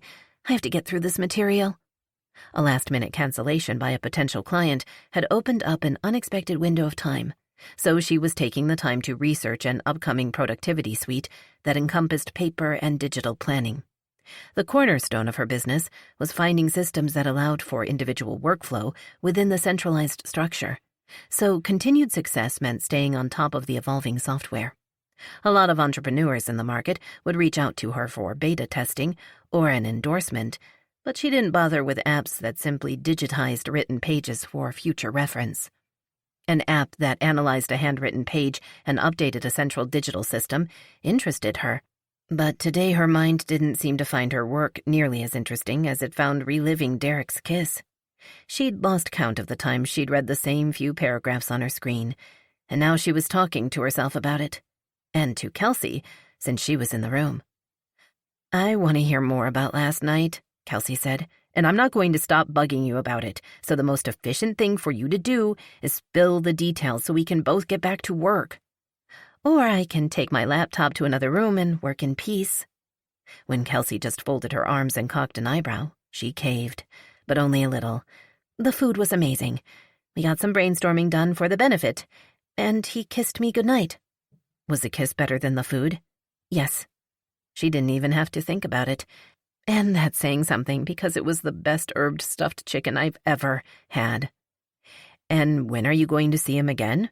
"There's a fundraiser at a bar on Saturday. You know, the one Bryn made the graphic for? And he made it clear he'd like for me to go, and not just for Village Hearts." She inhaled slowly, held the breath for a few seconds, and then let it out. She needed some damn clarity. "I'd planned to write Saturday, and I'm just not sure." "You want to go? It's written all over your face. Just go for it." "He has an ex-wife and 2 kids. "Okay." Kelsey looked as if she expected more of an explanation, but Olivia wasn't sure she could put her reservations into words. "If you want to date a guy your age who doesn't have an ex or any kids, you're seriously shrinking the dating pool." "I don't want to date anybody right now. That's the point." Kelsey made a sound that translated to, maybe I don't believe you. "You met him, you liked him, you saw him again, you agreed to have dinner with him, and you kissed him, on the sidewalk in the rain, no less. You're thinking about him instead of focusing today. I'm pretty sure you do want to date him. And you just proved my point." Olivia stood and stretched her back. "Thinking about Derek has killed my focus this morning, and that's why I don't want to date anybody. In a few years, I'll be able to step back a little and have the time and attention to give to a relationship." "I know you, Olivia. By the time you're ready to step back, your potential dates will not only have ex-wives and children, but grandchildren too." "You're exaggerating badly. But it doesn't matter. When I do have a family, I don't want to feel torn between them and my company. If you piled too much on, things started sliding and everything could crumble." I'm going to see if we have anything for lunch and then prep for my afternoon meeting. No more dating talk. I need to focus. I'm having a yogurt in about 20 minutes when I finish this, so I'm all set. Kelsey swiveled back to her screen, and Olivia grabbed her phone and walked to the kitchen. There wouldn't be many lunch options, since she usually grabbed something on the run if she had time between meetings, and Kelsey seemed to live on Greek yogurt and protein bars. Luckily, there was always extra yogurt since her assistant liked a variety on hand. Only having mango when you were in the mood for strawberry was a tragedy, apparently. There were 3 blueberries, so she grabbed one and pulled back the top. Then her phone buzzed, and she couldn't deny the way her pulse quickened when she saw Derek's name on the screen. Her attraction to the man wasn't going to be scheduled in a neat little box in her planner. She should let it go to voicemail and eat her yogurt so she could get ready for an afternoon of follow-up visits, but she couldn't resist him and picked up the phone and said hello. Oh, he paused for a few seconds. Hi. You sound surprised. I am a little. She laughed. But you called me. I did, but I wasn't expecting you to answer at this time of day. A potential client managed to double book himself, and even though he clearly needs some help with his scheduling organization, I'm the one he rescheduled. What's up? He chuckled. I spent half the morning rehearsing the voicemail message I was going to leave, and had no backup plan for if you actually picked up. Her stomach clenched when the obvious reason for him deliberately calling at a time he didn't anticipate her answering flashed through her mind. He just wanted to leave a quick message, telling her he'd had a good time and enjoyed their kiss, but that he had a lot on his plate and wasn't looking for a relationship right now. But he hoped she'd still pop into Kincaid's for the fundraiser to support the cause. The disappointment was an almost physical ache, but it was for the best, so she'd make it easy for him. I'd hate for all that prep time to be wasted, so pretend I didn't answer and tell me the message. Beep. Hey, Olivia, it's Derek. I just wanted to tell you I had a great time last night.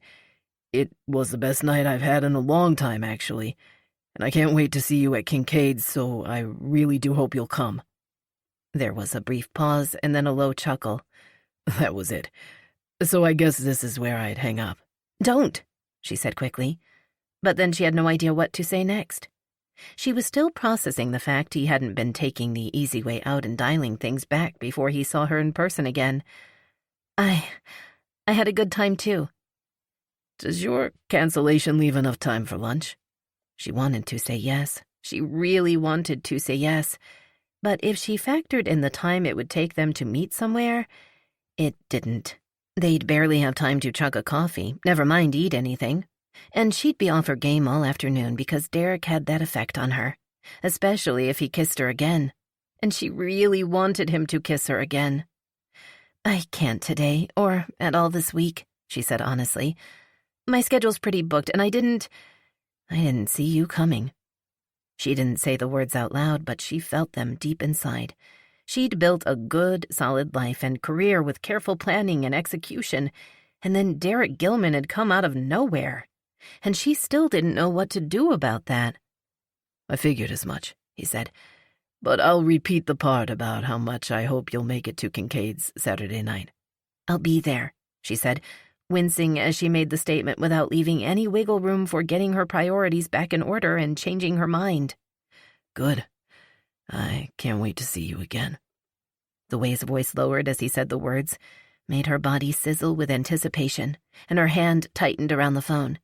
It was all too easy to imagine that voice in the dark, his breath hot against her ear as he told her all the naughty things he wanted to do to her. Olivia? I'm still here, she said in a breathy rush that didn't give her time to think about what she should say. I can't wait to see you either. I'll let you get back to work, but I'll talk to you soon. Bye, Derek. The phone beeped to let her know the call had ended, and she set her phone back on the counter, carefully, since her hand was shaking slightly. I guess you probably heard that, she said in a barely raised voice. Kelsey's laughter rang through the apartment. Hell yeah, I did. Friday was a pain-in-the-ass day.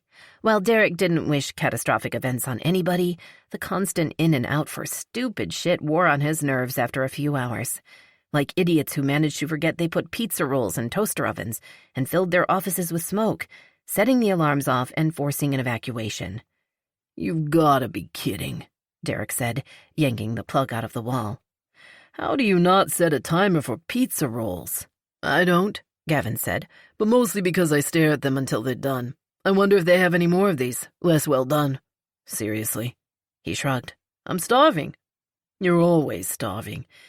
Let's get this out of here so we can clear the place." Once they were done and gave the all-clear to the guys in ties and rolled-up shirt sleeves standing around outside smoking and talking on their phones, they headed for the trucks. "Hey, are you guys going to reimburse us for that toaster oven?" one of the guys called after them. They all paused, but it was Rick who spoke. "What's that?" "The door broke when you dropped it on the sidewalk, so are you going to buy us a new toaster oven? That one's garbage now." Rick chuckled. "Sure thing. Send a bill to the mayor's office and let me know how that works out for you." The guy was still calling them names when they climbed, laughing, even though they probably shouldn't, into the trucks. And the mood only improved when they got back to the house and Scott told them he had a line on some Red Sox tickets. "Who's in? The guy thinks he can get me 6 seats if we need them." "I'm in," Derek said. At almost the same instant, Gavin did. "My name better be on one," Aiden yelled from the other side of the bay. "I'm out," Grant said. Gavin whipped his head around so fast, Derek was surprised he didn't give himself whiplash. "What the hell are you talking about? You never miss out on games." "I'm saving my money." "For what?" "Something." Derek probably would have minded his own business at that point, but Gavin didn't seem to have any qualms about forcing the issue. "It's the Yankees at Fenway, dude. What could possibly be more important than that? I'm saving up to buy a ring for Ren, okay?" "No shit," Gavin said, and then he grinned and stuck out his hand. "Congratulations, man." Grant shook his best friend's hand, but Derek didn't miss the way his brow furrowed. "Thanks, but there's nothing to congratulate yet. I need to find a perfect ring and then, ask her." "Guys are dropping like flies around here," Chris said. "Pretty soon there won't be any single guys left to stand outside and flirt with the pretty women." "Hey," Derek said, holding up his hands. "I'm not getting married again anytime soon." Rick looked up from the clipboard he'd been writing on. "Really? Because I've heard a few things about that woman you were stuck in the elevator with." That got everybody's attention in a hurry. "You sure as hell didn't hear that I'm marrying her." "No, but rumor has it you were making googly eyes at each other during the last Village Hearts meeting." "Googly eyes? Are you fucking kidding me with that?" Derek laughed. "There is no way in hell Jess used those words." "No, but she said there was so much sexual tension between you she was surprised the air wasn't sizzling. And that made me want a steak, so I stopped listening after that." "She was hot," Scott said, as if Derek needed a reminder. "You guys were stuck in there for a while, too." "While I tended to her injury." That was an exaggeration, and it did nothing but remind him of how soft her skin was. "She's a little out of your league, though," Scott continued. That struck a nerve, though he did his best not to let it show. Yeah, she was out of his league. No matter how much he tried to tell himself it was a bullshit phrase that didn't mean anything, it really did. While the chemistry between them might sizzle like a steak when they were together on neutral ground, he was a burger and she was filet mignon, wrapped in bacon. "Good thing I'm not looking to play ball, then," he lied. As he'd hoped, the playing ball reminded them they'd been talking about Red Sox tickets and, other than a lingering skeptical look from Jess's husband, they jumped back to that topic. Derek tuned them out and then headed upstairs. The way this day was going, it wasn't going to be long before somebody threw a cigarette butt in a trash can without putting it out, or got upset because a cat was sitting in a tree, so he was going to grab a snack while he could. "She's out of your league." They lived two very different kinds of lives, and it wasn't just about the money, although that was a big part of it. Her life was her own, to plan and live exactly how she wanted it, and she seemed to like it that way. His life wasn't his own, and hadn't been for a very long time. Since he surprised her with the call during the day on Monday, they'd spoken on the phone every night. On Wednesday night, he'd put his cell phone out of reach and tried to focus his attention on the TV screen to make the time pass. He felt as if he was rushing into something that could be a dead end, and he was determined to put a little space between them, maybe cool things off. But when his phone rang, he couldn't help walking over to it, and as soon as he saw her name on the screen, He'd forgotten about his doubts and answered.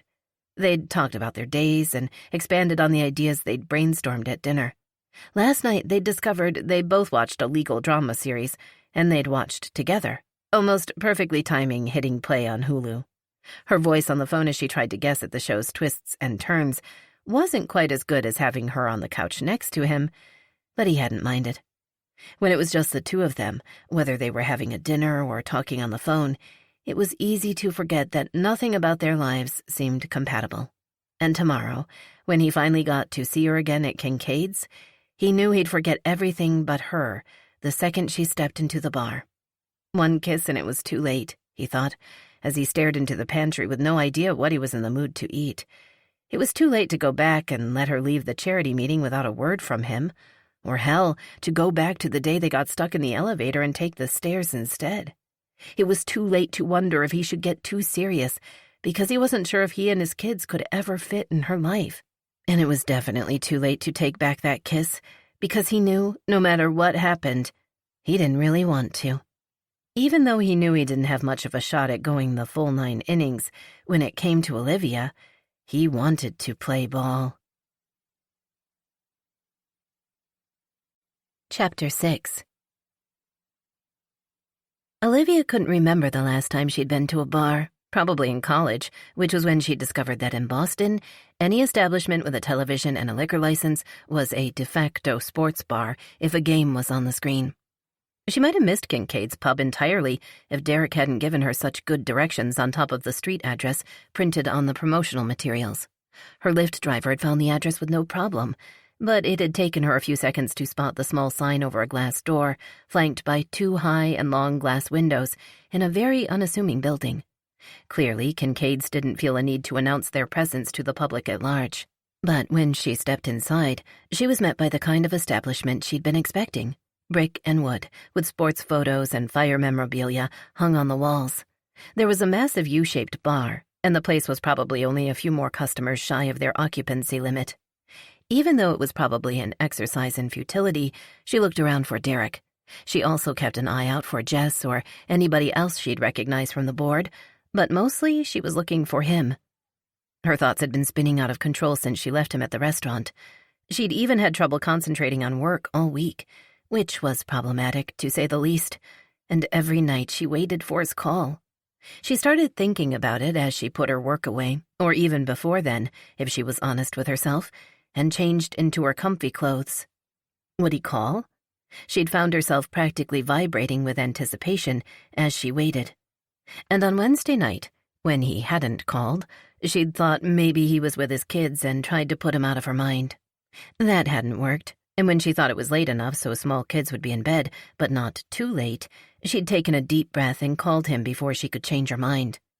It was the same feeling she'd had when she pulled open the door to the bar tonight, compelled to go in and see him, but knowing she had to do it quickly before she could change her mind. He kissed me.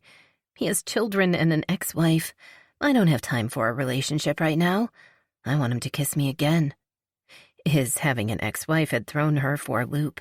Hearing he had children had thrown her for a loop, and his kiss had definitely thrown her for a loop. Basically, her emotional state was a bad carnival ride, and if she didn't find a way to get off, she was going to make herself sick. But when their eyes met across the room and she watched his face light up as he saw her, she was ready to hand over her ticket and get right back on the ride. There was something about looking at him that made her breath catch in her chest. There were probably guys in the crowd around her who were hotter in a general sense, or younger, or more what she'd always considered her type, but she didn't care. Ever since getting stuck in the elevator with him, her type had been narrowed down to Derek Gilman. Rather than just waving her over, he said something to the guy he'd been speaking to and started making his way through the crowd toward her. Since people kept trying to talk to him, she knew it would take a minute. So she opened the wallet case she'd put on her phone for the night while she waited. There was a donation bucket at the end of the bar, and she reached between 2 customers to drop some cash in. By the time she was done, Derek had reached her. You made it. I told you I would. This is quite a place. He looked around, and she could see the affection he had for it on his face. Yeah, it's a little worn around the edges, but it's comfortable and homey. Like a favorite old pair of jeans. Exactly like that. He gave her a skeptical look. Are you telling me you not only have jeans but have a favorite old pair? She laughed. Of course I have jeans. And yes, a favorite old pair that are worn so thin in the butt and the knees that I'm afraid to wear them out in public without tights under them. Who doesn't own jeans? His eyes dropped, sweeping over her pale blue summer weight sweater and black capris. She'd opted for black ballet flats over sandals tonight because she wasn't sure what to expect as far as the bar atmosphere, but she wasn't risking open toes. You just don't strike me as a jeans kind of woman, I guess. It was a weird thing for him to say. What does that even mean? Do you picture me running around doing errands and cleaning my apartment on the weekends in a skirt and high heels? She expected him to laugh, but he leaned closer so he could lower his voice. When I picture you, you're not doing errands or cleaning your apartment, or wearing a skirt. Olivia's cheeks flushed with heat, along with other parts of her body, but she didn't look away. She just smiled and raised one eyebrow. And the high heels? He blushed and gave her a sheepish grin, as if he hadn't expected her to respond in such a direct way. I do like the shoes, but I wouldn't mind seeing you in those jeans either. She usually only wore them in the colder months, but she'd make an exception if a little denim could keep that look in his eye. Maybe. I know they stocked up on the usual beer, he said, holding up his half-full glass, but I don't know if there's a wine list. To be honest, I don't even know if they even have wine. A beer is fine. Whatever you've got. When his eyes widened, she laughed. Yes, I drink beer. Not often, but on occasion. And one time, back in college, I even drank beer while wearing jeans. It was his turn to laugh, and more than a few heads turned at the sound. I deserved that. Once he'd managed to push through the crowd at the bar to get her a beer, he nodded toward the back. Jess and Rick are back there. And, well, pretty much everybody else. As much as she'd like to find a relatively quiet corner and have Derek's company all to herself, this was a fundraiser, not a date. Let's go say hi. He led the way, and she said hi to Jessica and was reintroduced to her husband, Rick. There were so many names, she knew she'd never remember them all, except maybe Aiden and Scotty, from the Great Elevator Escape. Derek seemed to know everybody, of course, and when somebody yelled his name, he raised his hand in greeting. And when he dropped his hand, it came to rest at the small of her back, and Olivia felt as if she was standing at a crossroads. While Olivia only really knew Jess, these were Derek's friends and co-workers, and it was something of a claiming gesture. Anybody looking at them would assume they were a couple, or on their way to being one. Yes, they'd kissed. They talked on the phone every night this week, and she wanted him to kiss her again. But being an actual couple was a commitment, and the part of her brain still embracing logic over libido shied away from that possibility. She could stick to her carefully structured plan for herself and step away from his touch. Temptation didn't have to be acted upon, and often shouldn't be. Or she could throw caution and a lifetime of lessons learned to the wind and lean in. Logically, she knew which was the right choice. She should move away. She leaned in. Not a lot, but she shifted slightly toward him, leaning against his hand, and his fingertips pressed a little more firmly in response. She'd worry about her carefully structured plan tomorrow, which was probably what she'd told herself yesterday. But with Derek's arm around her and a beer in her hand, she didn't care. As far as Derek was concerned, the fundraiser was a success. He didn't need to wait for the official accounting to know they'd raised a lot of money for Village Hearts, and everybody was having a fun time, with not a single fight breaking out. While Tommy ran a pretty tight ship, anything could happen with a full house, and, maybe most important to him, Olivia was having a good time. Well, she probably only saw the fundraiser aspect. For Derek, it was more than that. These people were like family, and Kincaid's pub was like an extension of home for most of the firefighters in the neighborhood, but especially for Engine 59 and Ladder 37. While he shied away from thinking too much about why, her liking the people she was meeting tonight mattered to him. He didn't stray far from her side over the course of the night, but sometimes she'd wander away in conversation with somebody, and then he'd hear her laugh. Or he'd glance over to find her watching him, and they'd share a smile.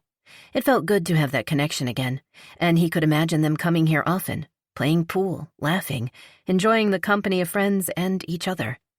If only she didn't live on the other side of the city.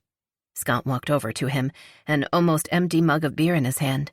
You waiting to shoot some pool, or is this just a good vantage point for watching Olivia? Is it that obvious? Some guy actually asked me if I knew you because he was concerned about the way you were staring at her. Derek snorted, but then he forced himself to turn his body so she wasn't directly in his line of sight anymore. Is Jamie here? I haven't seen her. No, she had to work. Did you and Olivia come together? No. You leaving together? He scowled at Scott, who only held up one hand defensively. Just making conversation. You guys are obviously a thing. We're not really anything. Yet. Bullshit. Anybody who's seen you together knows you're a thing. Derek took a long swallow of his beer, unable to resist turning his head enough to catch a glimpse of Olivia over the rim of his mug. You're the one who said she's out of my league. And she is. Scott laughed, drawing attention Derek didn't want. Dude, I was just busting your balls when I said that. Doesn't make it wrong. You can't be fucking serious right now. She seems like a cool chick and you guys obviously hit it off. So don't be stupid. Scott shook his head and walked away before Derek could say anything else. Not that he would have, anyway, because Olivia was making her way back to him. As usual, seeing her made every thought except how much he wanted her fly out of his head. He looked annoyed, and you look serious all of a sudden, Olivia said, nodding her head in the direction Scott had gone. He's always annoyed, and I was missing you. She laughed and leaned against him. I was 10 feet away. Having a good time? Yes, everybody's been really nice, once they got the elevator jokes out of their systems. Her chuckle let him know she'd taken it all in fun, and Kate has the best stories. Being an EMT sounds interesting. Firefighters have better stories, he felt obliged to say. You'll have to tell me some then, because I find it hard to believe you can top Kate's. The more opportunities he had to tell her stories, the better, as far as he was concerned. Challenge accepted. And remind me to start with a story about Kate pushing a firefighter down the stairs. The sound of a glass shattering brought conversation around them to a halt, and then they watched as Lydia, the bartender and Aiden's wife, said something to a red-faced patron and pointed to the framed photo of Bobby Orr on the wall. What's going on? Olivia whispered. If you break a glass, you have to kiss Bobby Orr. That doesn't sound hygienic. Well, you kiss your fingertips and then press them to the glass, which, now that I think about it, isn't much better. But bad things happen if you don't do it. Trust me. She snorted as the customer pressed his fingers to the glass, and the crowd, jinx safely averted, went back to their conversations. I don't really believe a lot in luck or superstition. Nope, you're definitely not from Boston. She laughed. My entire life is built around the premise that anything can be accomplished with a well-executed plan. Luck has nothing to do with planning. Not everything can be planned. Everything that matters can be. I don't know about that. He put his arm around her shoulders, dropping his head close to hers. You didn't plan to get stuck in an elevator with me. So you think that was luck? She turned toward him slightly, so he could see the smile tugging at the corner of her mouth. It was definitely something, he said, and then he kissed her temple. I'd like to take you out on a proper date. She smiled. A proper date? What constitutes a proper date for you? You picking me up at my door with flowers? A restaurant with cloth napkins? There are restaurants with cloth napkins? He tucked her hair behind her ear, his gaze lingering on the sparkly blue stone in her earlobe. It wasn't as dark as a sapphire, and it almost matched her eyes. I mean like an actual date, not using brainstorming as an excuse to have dinner with you or this fundraiser as an excuse to hang out with you here. And definitely not being stuck in an elevator. Cute first date story, though. And yes, I'd like to go on a proper date with you.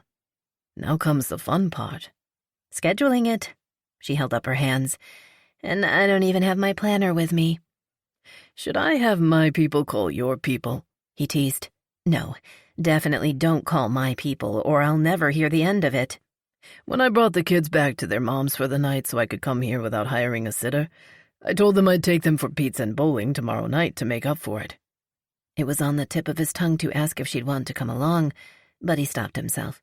He hadn't even told the kids he might be dating somebody. and he wanted to see if the relationship had any chance of sticking before he introduced her into their lives. Wanting it to and making it happen were two different things. Tuesdays and Fridays are out for me, obviously. How about Monday night? I know it's short notice, but my last meeting of the day will be with a custom home builder in Brookline, so I could meet you somewhere on the way back through the city. He wasn't sure that totally lived up to his idea of a proper date. Picking her up and surprising her with reservations somewhere nice was more of what he'd had in mind. But there were the logistics to consider. If he turned down a Monday meetup, it would probably be the following weekend before he saw her again, and he didn't want to wait that long. Short notice worked for him. That sounds great. Do you want me to pick the place again? When she grinned sheepishly, he laughed. You want to go back to the same place again? I'm not done with that menu, she confessed. But no planner this time. Just us. I like the sound of that. How did you get here tonight? Do you want me to... He stopped talking, trying to remember how many beers he'd had. And if he couldn't remember, it was more than 2. Shit. I guess the better question is how you got here tonight and how you're getting home. Gavin and Kate picked me up, and she's not drinking. I was going to borrow his truck, but I can ask her to drive us if you want. I'm fine with a lift, I promise. Isn't that a pain in the ass and expensive? She shrugged. Sometimes. I have a car, you know. That's right, she'd driven to the Village Hearts meeting. What kind of car? A silver one, she said, and he laughed. A silver Audi, actually, but I spent so much time trying to find addresses and then trying to find a place to park and then walking back to the address I was going to, and too often being late because of it, that I realized it was more efficient and even cost-effective in the long run to let somebody else drive. Unless you're coming all the way across the city, he pointed out. She held up her now empty glass and he nodded. As much as he wished one of them had a vehicle so they could go somewhere else, like maybe his place, making sure nobody drove drunk was important to everybody at Kincaid's. So he liked that about her. I think I'll go ahead and order a ride now, she said. It's getting late, and I have a rule about not falling asleep in the back seat of strange cars. Derek didn't want to think about that. He didn't even want to think about her being awake in a strange car. But it wasn't his place to dictate her transportation, and he wasn't in a position to offer an alternative at the moment. That's a good rule. Once she ordered a car, the clock was ticking on their night, and they spent most of the remaining time circulating through the crowd so Olivia could say goodnight to the other members of the board and the members of his crew. When it was time to go outside, he walked out with her. Their fingers were interlocked, and it felt so good to walk hand in hand with her that he was tempted to ask her to cancel the car and just walk with him for a little while. But then an image of her asleep in the back seat of a stranger's car flashed through his mind, and his fingers tightened around hers. You okay? Yeah. He knew it was probably the safest way for her to travel if she didn't want to drive herself, but that didn't mean he had to like it. Of course I'm okay. I finally have a good reason to look forward to a Monday. She laughed, and he let go of her hand to wrap his arm around her shoulders and pull her close.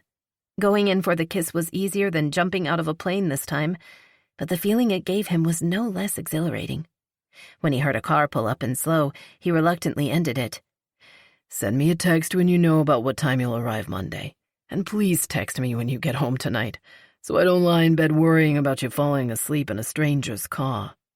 She laughed. I will. Enjoy your pizza and bowling night. Once she was in the car, he waved and then shoved his hands in his pockets. He knew once he went back inside, the guys were going to grill him about Olivia, especially Scott, probably, since he'd made it clear he thought she was out of Derek's league. And they'd probably ask a lot of questions he didn't know the answers to yet. But the one answer he did know made him smile as he pulled open the glass door.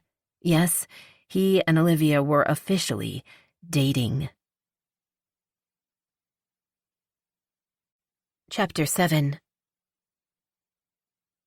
Derek was never going to get used to ringing his own damn doorbell.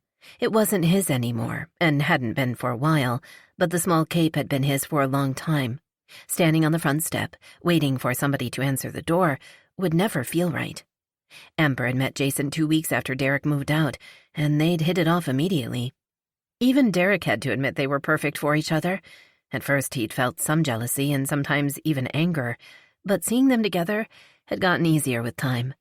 Amber deserved to be happy, and Derek knew living in a happy home was the most important thing for his kids, and he'd seen the difference it made in them, and especially in Julia. He wouldn't mind having some of that happy home stuff for himself, though, eventually. Jason answered the door. Hey, Derek, come on in. It was never easy walking into the living room, and maybe never would be, but like everything else about the divorce, he took comfort in believing they were all better off for it. And the new furniture helped. It wasn't really his living room anymore. Amber's in the kitchen doing her grocery list. The kids will probably be a few more minutes because they have to finish putting their laundry away before they can go. Thanks. How are things? Good. And you? Good. That was usually as far as they got in conversation unless Amber or the kids were part of it, not because of animosity, but because they didn't have a lot in common. So Derek went into the kitchen. The kids are almost ready. Laundry, Jason told me. Do you mind if I help myself to a soda? She chuckled and shook her head. Of course not. He went to the fridge and grabbed a soda. She didn't care if he got himself a drink, and he knew it. But it didn't seem right to go into the fridge as if it was his own, just as it didn't seem right to walk in without ringing the doorbell. Amber didn't feel the same way, since half the time she walked into his apartment without knocking. But it was different. His apartment was just his apartment. This house was Jason's house now. So I heard you were kissing Olivia McGovern at the pub, she said out of the blue, and he almost choked on his drink. What? You heard me. He wasn't sure why she sounded, maybe not mad, but at least a little unhappy. It shouldn't be jealousy, since she literally had a new husband. Yeah, I heard you. She looked at him while the seconds ticked away, until the silence became too much for her. And what? Maybe they got along better now than the last few years of their marriage, but she'd given him a few lectures when she first started dating Jason about how her personal life was only his business when it involved their children. He'd had some trouble wrapping his head around the concept, since everything she did affected their children, especially bringing a man he didn't know into their lives. But they'd eventually found a balance. This was the first time he'd been on this end of the boundary blurring, though. Derek. What are you after here, Amber? Yes, I kissed a woman at Kincaid's. He refrained from pointing out she was doing a lot more than kissing the man in the other room, because it wasn't relevant and he wasn't getting into a pissing match with her. No, you kissed a woman who's brand new to the charity and, from what I'm hearing, is going to be a huge asset. I just don't want you to scare her off. Thanks. That's really flattering. Then he chuckled, because he knew what she was getting at. Olivia's not a woman who scares easily, I don't think. And it's not like she walked through the door and I pounced on her. We'd met once, before either of us knew the other was with Village Hearts, and we had a brainstorming dinner together before the fundraiser at the pub. Oh. Then she smiled. Oh? Aren't you the one who was preaching boundaries when it came to dating other people? He asked, but with no heat in his voice. Wait, are you actually dating this Olivia woman? I mean, I want things to go smoothly for her with the charity, but I want you to find an awesome woman to date even more. He knew she did. While she didn't push at him, he knew Amber wanted him to fall head over heels in love with a woman. Mostly because she genuinely wanted the best for him, but also because a little part of her felt guilty that she'd found the love of her life and was living happily ever after with him and their children, while Derek was alone. I guess we're in the early days of actually dating, you could say. There was the kiss, and we're going to go out again tomorrow night. That's really great, Derek. She smiled, but it quickly faded, and she got that pinched look between her eyebrows. So I heard she lives in some fancy high-rise in the Back Bay or someplace like that? Jess sure hadn't wasted any time running to Amber with gossip. He knew they'd become very good friends through Village Hearts, but had the woman been texting her from Kincaid's? And he couldn't really do anything to discourage it. Not only had Jess become a very valuable asset to the charity, but she was his lieutenant's wife. Someplace like that. When the pinch turned into a frown, he knew she'd fast-forwarded right to the hard questions that didn't need to be asked yet. Yes, it would make co-parenting a lot harder if he was that far away, and Olivia certainly wasn't going to give up a fancy high-rise apartment to move into his not-fancy post-divorce apartment with him. I said early days of dating, Amber. You're not only putting the cart before the horse, but you don't even have a horse yet." "I don't even know what that means," she said, and they were laughing when the kids came in with their backpacks. Since going out for pizza and bowling would be fun enough, they were just going to hang out at home until it was time. He'd managed to find a 3-bedroom he could afford by sacrificing overall size and living with the building's need for a remodel, and it always struck Derek as odd that it felt empty and huge when he was alone and not nearly big enough when the kids were with him. They'd just finished a light lunch when his son threw him a curveball. "Will you be the new baby's stepdad?" Isaac asked, and Derek paused, having absolutely no idea what his son was talking about. "What new baby?" he asked at the exact same time Julia shrieked her brother's name. "It's a secret, stupid," she hissed at him. "Don't call your brother stupid," he said automatically, but his mind was spinning. "Mom said not to tell anybody yet." Julia looked at him with a serious expression. "I don't know why they told Isaac. He never keeps secrets." Amber was pregnant. He sat back in his chair, trying to process how he felt about that in the time he had before he opened his mouth. And that wouldn't be long, since both kids were staring at him, waiting for his reaction. For some reason, he hadn't even considered the possibility. After Isaac was born, and even after he was healthy and the fear was behind them, Derek and Amber had agreed that 2 kids were enough for them. Neither of them had gotten around to any permanent measures to make that happen, but they'd taken precautions to ensure there wouldn't be any surprises. But Jason didn't have kids of his own. They'd fallen in love and gotten married, so the next step for a lot of people was having a baby. Derek should have seen it coming, but he hadn't, and now he had his 2 kiddos looking to him for his reaction. "A new baby is exciting," he said finally, sidestepping Isaac's question. He'd give Amber a heads up that they needed to figure out how to explain the biology and legalities of the impending new dynamic in very simple terms. "Are you excited?" They both shrugged, but Julia did the talking. "It'll be weird. Babies cry a lot." "They're cute, though," Isaac mumbled. "Everybody loves babies." "Everybody loves both of you, too," Derek said, ruffling his son's hair. "Loving a baby doesn't mean less love for you." "Will you love the new baby, too?" "The baby is going to be your little brother or sister, so yes, I will care about the new baby. But I will never love anybody more than I love the 2 of you. I promise." They both smiled at him. "And your mom and Jason will give the baby a lot of attention because little babies need a lot of attention because they can't do anything. But your mom loves you like crazy, too." "I'm glad you don't have a girlfriend, Daddy," Julia said. "I don't want you to get married and have new babies, too." Ouch. "Can we play video games now?" Isaac asked.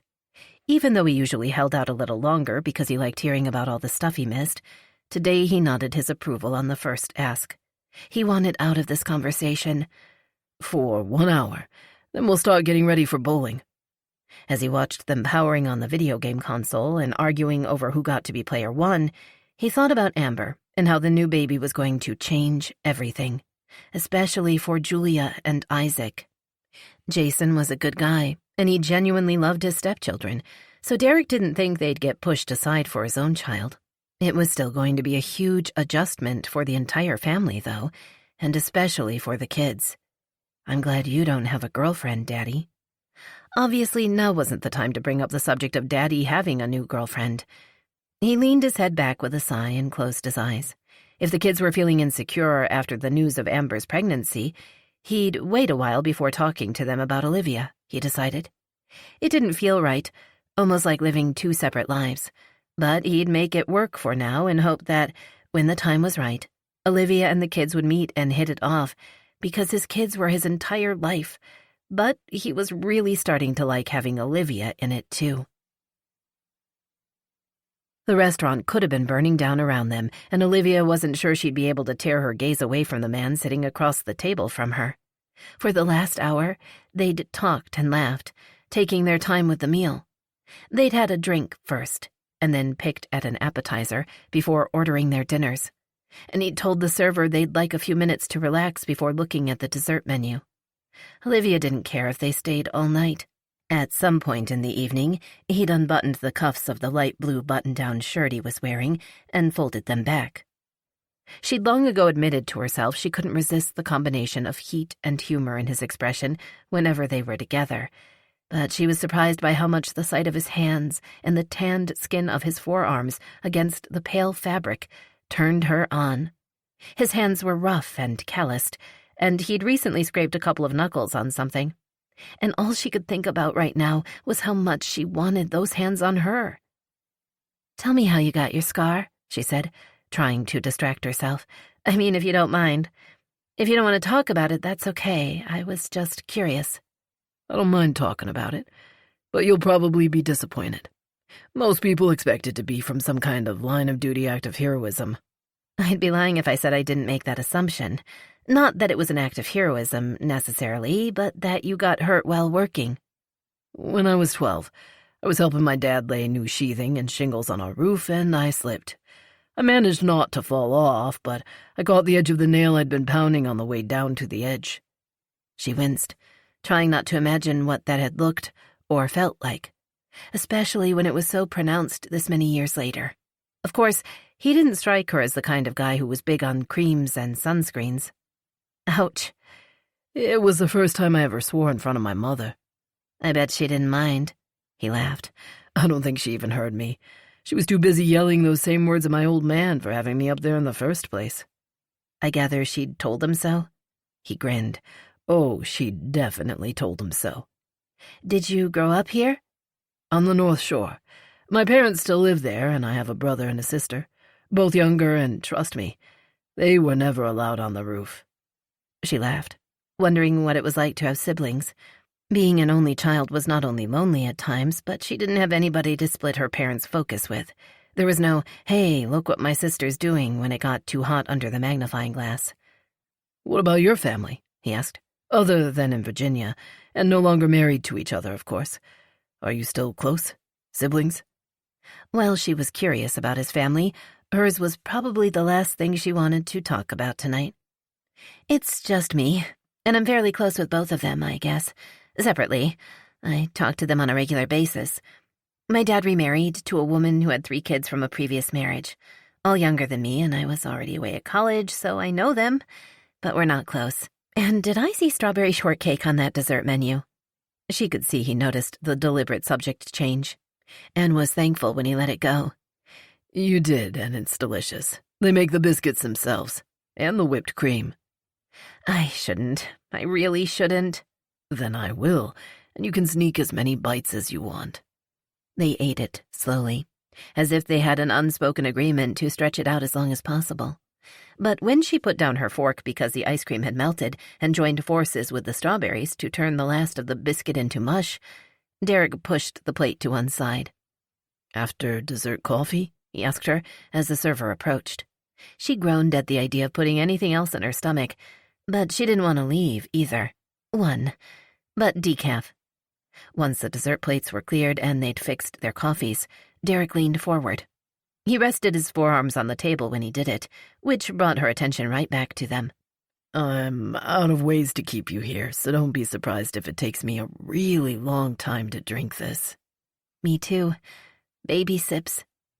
And unable to resist the urge anymore, she reached out and stroked his arm, from his wrist to the edge of the rolled-up cuff. "This probably sounds weird, but you have really great arms, and I've wanted to do that all night." "Trust me, you're welcome to touch any part of my body you want." That would be a scandal this restaurant would never forget.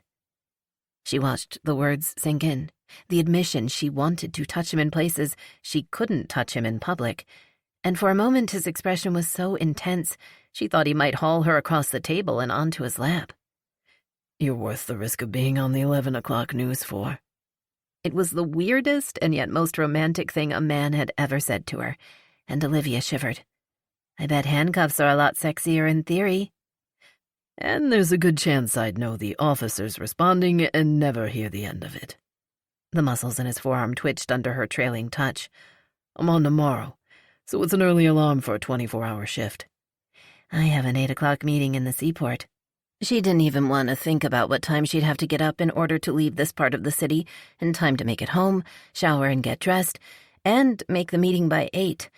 Dark o'clock, and in the height of summer that was saying something. "We can make this happen," He pulled out his phone. I don't have the kids next weekend.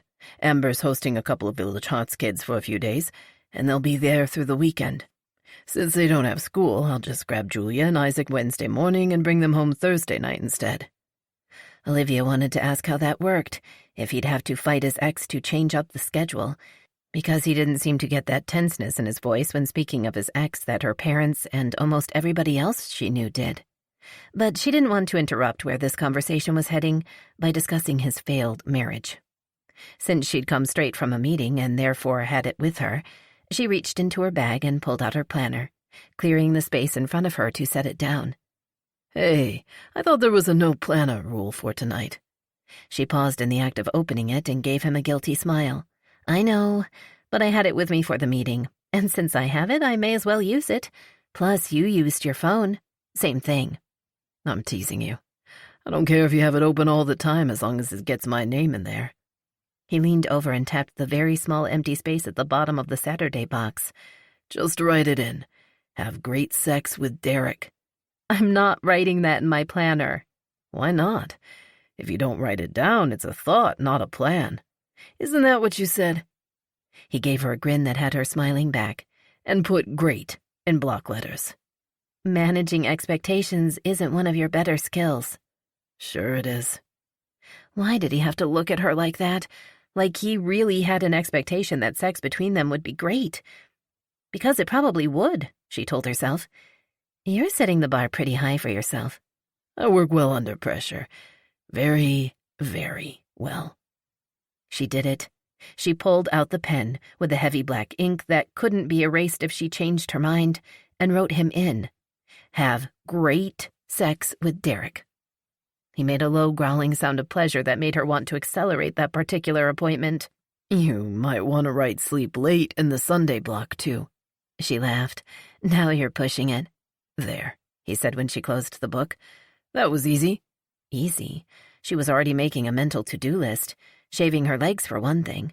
And she couldn't remember the last time she'd bought sex-worthy underwear. There was also the what-to-wear question. Was he going to take her out to dinner first, or was she just supposed to show up at his door naked under a trench coat? Waiting until Saturday won't be easy, though, he added, and she had to agree. And you keep coming all the way over here, so I think it's time I come to you. Other than Wes for the occasional on-site staff meeting, there hadn't been any men in Olivia's apartment. She didn't date often and certainly hadn't gotten to know a guy well enough to bring him into her space. But when she thought about Derek in her apartment, in her bed, it felt right. So she nodded. I'll tell them you'll be parking in my guest spot and text you the info, and I'll leave your name downstairs. When he arched an eyebrow, she just shrugged. I wouldn't exactly call it security, but I like knowing somebody's keeping an eye on who comes and goes in the building. And I'll cook for you. Really? She laughed. Let me rephrase that. I'll have to think about the cooking, but I promise to provide a meal for you. How's that? Sounds perfect. He reached over with his free hand and covered hers, sandwiching it between his arm and his hand. Did you drive yourself or take a lift? Lift. She'd considered driving herself, but she talked herself out of it because it would have made things more awkward if she decided to go home with him. It had been a very strong possibility until work rained on the parade. Then go ahead and order a ride, and then I'll kiss you on the sidewalk until it shows up. Maybe I'll get lucky and it'll get a flat tire. Olivia, it's your mother. Call me. Olivia stared at the phone sitting on the counter next to her as though it were a snake about to strike. The text had come through while she was in the shower, and she hadn't responded to it yet. It hadn't been very long since her last call to her mom, so the message had been a surprise, and when it came to Adam and Deborah McGovern, there were very few pleasant surprises. It seemed to her that if it was an emergency, her mother would have said so. If it wasn't, she could have simply referenced the topic in her text message. Call me so I can complain about your father and make you feel guilty for moving to Massachusetts. Deb didn't text very often, so she tended toward being abrupt and to the point, but Olivia wouldn't have minded a hint to what she was in for. She didn't have time to call her right now. She had to leave for her first meeting in 20 minutes, and if her mother was in the mood to talk, she was impossible to shake. Drinking her customary calling mom cocktail so soon after eating breakfast wasn't an option either. Lunch, she thought. She wouldn't have a cocktail, but maybe she'd splurge on something fattening and eat while they talked. It was one of her mother's pet peeves, so ending the conversation early might give added value to the calories. "I omitted one of your appointments." Olivia looked over as Kelsey walked out of the office with her leather notebook in hand and scowled. "Everything goes on the master calendar." "I used my discretion." She set the open notebook in front of Olivia and rested the tip of her index finger on the page. "Have great sex with Derek." "I admire your optimism," Kelsey said, clearly struggling to keep a straight face. Olivia closed the book with a snap. She hadn't even thought about it when Kelsey arrived and, as always, took the planner into the office to update any new information from the day before. "In that case, I appreciate your discretion. And yes, I'm feeling optimistic, although the wording was Derek's idea." "Wait, you scheduled this together?" She laughed. "That is so you. I guess the date went well last night." "Obviously." "And you're not seeing him again until Saturday?" "It's an almost 40-minute drive on a good day, and in Boston, there are very few good traffic days. And he works today. Tomorrow and Thursday, he'll have his kids. He works Friday." She put her hands up in a questioning gesture. "And you know as well as I do, I don't have room to take 3 hours out of my schedule on a weekday." Kelsey cocked her head. 3 hours with an hour and a half for travel time? That's just plain sex. If you're having great in block letters sex, it's going to take longer than that. "Remind me to schedule something that requires me to leave before you get here on Monday morning." "You'll have to come back eventually. You live here. Remember that whole I appreciate your discretion thing? Don't worry. I won't tell a single soul all the details you're going to tell me. Speaking of, his place or yours." "He's coming here." "That's a big deal for you. You must really like this guy." "I do." "I bet we could come up with a reason for me to be just leaving as he arrives and I could meet—" "No." Kelsey laughed and went back to the office, while Olivia started getting ready to leave. And when she picked up the phone, she made a conscious effort to put her mother's text out of her mind. She couldn't afford to be distracted this morning. The hopefully new client she was meeting today had the potential to bring her a lot of business, and she was bringing her A-game. Several hours later, exhausted but thrilled to have been able to text the "generate a contract" text to Kelsey, Olivia bought a slice of pizza and a water before walking the short distance to a small park. Pizza was a particular weakness of hers, something that could be eaten mindlessly with one hand while watching TV or reading, so she only bought it by the slice for special occasions. This slice was part reward and part fortification. She'd considered putting the call off until evening so she didn't ruin her current mood, but she didn't want to be on the phone with her mom if Derek called. He was working, but if he had downtime, he'd probably call. So she took a few slow breaths to center herself and then tapped her mom's number. "Hello, Olivia." "Hi, Mom." "I was beginning to wonder if my text got through to you, and it doesn't tell me if it did or not." She knew it didn't. She had the read receipt function turned off because people tended to be put off if they knew she'd read their text message but hadn't responded right away. People like clients, and her mother. "I was in meetings. I called as soon as I could. What's going on?" Then she took a big bite off the end of the pizza slice, knowing from experience that she'd have plenty of time to chew before her mother took a breath. "Your father's trying to kill me." And that was all she said, which left Olivia in the awkward position of trying to chew and swallow fast without choking. "Olivia, did you hear me?" "I'm here," she managed to say. Then she had to take a quick swig of water before she could say more. "Dad's not trying to kill you, Mom." "He is." "He's not. If he was capable of killing you, he would have done it years ago." As soon as the words left her mouth, Olivia wanted them back. Deb didn't like sarcasm any more than she liked her ex-husband. "I'm sorry. Why don't you back up a little bit and tell me what's going on, but an abridged version because I have a meeting soon." "His stepdaughter wants to teach at the beauty school, and you know Camilla, who opened it, is a dear friend of mine, and he had the audacity to ask me to put a good word in for her." "And that's trying to kill you how?"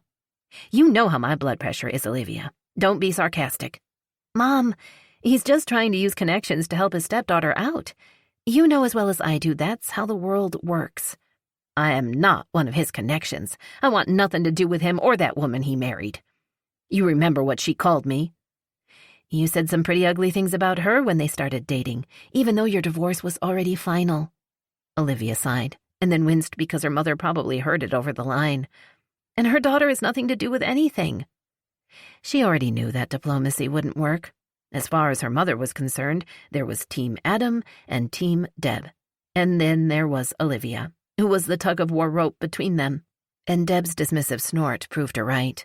"Okay, Mom," she said in a firm voice, because this was ridiculous, and she wanted to eat her pizza. Imagine if I could land an important client, but I didn't get the contract because he was a friend of Marge, and she doesn't like you any more than you like her. That's different. It's not. It's punishing a child for the decisions the parent made. Not that they did anything wrong. But she wasn't saying that out loud. It didn't matter that the divorce was in their rearview mirror. Her father's ex-wife and his current wife would go to their graves hating each other. Olivia wanted nothing more than to hang up on her mother at that moment. She'd been dealing with the emotional fallout from the divorce and ensuing passive-aggressive warfare for years. But it was different now. She was dating a man with an ex-wife and children. The thought of being the Marge to Amber's Deborah made her mouth go dry and her stomach soured. He hadn't said a bad word about his ex-wife yet, she reminded herself, and they'd found a way to work with Village Hearts amicably enough. But the thought that the animosity might be there, under the surface and waiting for a trigger, like Derek bringing another woman into the mix before blowing up in their faces, was a real fear. "If you don't want to put in a good word for her, then don't," she told Deb, wanting desperately to get off the phone now. "But don't try to block her. If Camilla mentions her, simply say you don't know her at all, which is the truth. You're better than this, Mom." "Fine, but I don't like it. And I don't like the fact your father seems to think he can ask me for a favor." That is a little surprising, but it's for his stepdaughter and he obviously cares about her. Now I really have to run. I'm going to be late for a meeting. Since punctuality was something Deb prized above all else, it worked. "Thank you for listening, honey. I'll talk to you soon." When she'd tucked her phone away, Olivia leaned back against the bench and took another bite of her pizza. She'd earned this slice, and she was going to enjoy it. She also wasn't going to worry about Derek's ex-wife. Too much. Yet. She was still getting to know him. He hadn't even hinted around about her meeting his kids, so he wasn't there yet either. Borrowing trouble was a waste of mental and emotional energy. And she wasn't going to let any of it ruin their date on Saturday. The pizza was an excellent treat, but she had no doubt great in block letters sex with Derek was going to be so much better. She wasn't letting doubts or anything else spoil it. Chapter 8. Derek's small and very used car looked out of place in the line of luxury sedans and SUVs in the guest parking lot of the very tall and very shiny building Olivia lived in. He didn't bother looking for a silver Audi, since she'd told him residents parked in a private underground garage. But the woman at the front desk was friendly enough and gave him directions to the elevator after checking his name in her computer. He stood outside her door without knocking for a moment, though. This was all very much out of his league, as Scott had said, and it was making him jumpy no matter how much he told himself it didn't matter. The address, the concierge, the view from the floor-to-ceiling window at the end of the hall when he stepped out of the elevator, all of that was just stuff. But it was very expensive stuff. And it was the kind of expensive stuff Olivia was used to. She didn't seem to care that he wasn't, but maybe she hadn't realized yet just how much he wasn't used to it. She liked him and he liked her, and that's what he needed to remember. But seeing this world she lived in made it hard. He was lifting his hand to knock when the door opened, and he belatedly realized the woman downstairs had probably told Olivia he was on his way up. "Hi," was all he said, because she looked so damn pretty. And then he looked down and realized she was wearing jeans with high heels, and his brain stopped functioning. "I was worried you got lost," she said, stepping back to let him in. "I was looking out that window," he lied, not wanting her to know he'd been working up the courage to knock. "Nice view." "The view's why I pay too much to live here," she said. "I have the same view in the living room and from my bedroom. Come on in." The click of those black high heels across her floor made his dick so hard he wasn't sure he'd be able to follow, but he managed. And she was right. The view of the water from her living room was worth the suffering. This is quite a place. He'd pictured something warmer, with a lot of decorations and throw pillows and color. But he supposed a woman whose job was efficiency would probably keep clutter in her life to a minimum. And it still suited her. Simple and elegant, and you could host a formal dinner party, albeit a small one, or curl up in sweatpants and watch a movie. Thank you. It's in a good location for me, and Kelsey and I use a second bedroom as an office, so I don't need to lease space that I'd rarely be in. He nodded, but he didn't care about office space or Kelsey or any other damn thing right now. All he cared about right now was Olivia. You know, he said, closing the space between them. This is the first time you and I have been alone together behind closed doors. I was beginning to wonder if you have a thing for sidewalks. I have a thing for you, no matter where we are. He hooked his finger into the front pocket of her jeans and pulled her to him. She cupped her hand behind his neck, and when she pressed her body against his, she smiled. Seems like you have a thing for jeans with high heels. I do now. He slid his hands down the curve of her ass. But you've put me in a tough position because... I haven't even started yet, he chuckled. I want to get you out of these jeans, but I'm also enjoying the sight of you in them. Her fingernails scraped lightly over his neck before sliding into his hair. I felt a little silly when I put them on. Jeans with high heels aren't something I usually wear around the house, just so you know. You will be when I think of you. Oh? Do you think of me often? He groaned and cupped her face in one hand. I can barely think about anything but you since the day we met. Then he kissed her, and for the first time, he held nothing back. He claimed her mouth, his kiss growing deeper and more demanding until she whimpered and dug her fingernails into his back. He wanted to bury himself in her, right here, on her floor, but he forced himself to ease back. She resisted for a few seconds, moving with him, but then she released him and opened her eyes. She was gorgeous, with her lips moist from his kiss and her cheeks flushed. The deep breath she took was a little ragged, and he fought the urge to kiss her some more. There would be plenty of time for that. What? She asked. Why are you looking at me like that? I'm not sure how you feel about me walking through your door and pouncing on you. We can hang out for a while, maybe watch a movie or something if you want. Then he frowned because that's what was missing. Wait a minute. You don't have a TV? She laughed. It's in my bedroom because that's where I really relax. Your bedroom? He nodded, pressing his lips together for a moment. I can and will exercise restraint, but I can't lie. Watching a movie in your bedroom isn't going to be relaxing for me. I'm not as certain as you are about my ability to exercise restraint, so I doubt we'd make it through the opening credits anyway. It was incredibly hot, the way she didn't feel a need to be coy about the fact she wanted him as much as he wanted her. I did promise you a meal, though, she added. Not hungry. He popped the button of her jeans open. I can put it in the oven now, so it will be waiting when we're finished with the tour of my bedroom. How long is it supposed to bake? About 30 minutes. It'll burn. She grinned. There you go, putting pressure on yourself again. I told you. I work well under pressure. Prove it. Note to self, don't challenge Derek Gilman. Olivia wanted him. She wanted him naked and in her bed and in her. She'd imagined this moment so many times since that day in the elevator, though not always in this setting. And now that it was finally happening, she wanted it to happen. But Derek was lingering at her bedroom door, watching her, and she knew he was going to make sure dinner would have burned to a crisp if she'd put it in the oven. You coming in? She prompted, hoping to move things along. Her body ached with the need to feel his hands on her. Just looking for a minute. Now when I talk to you on the phone, I'll be able to picture you in this room, on that bed. Get over here, and you'll be able to picture me naked on this bed. That got him moving, though he still wasn't showing the sense of urgency she felt. She expected him to go straight to pulling her shirt over her head so he could get to the boobs, but he ran his thumb over her bottom lip. I love kissing you, he said, his gaze fixed on her mouth. I could happily do nothing but kiss you for an hour.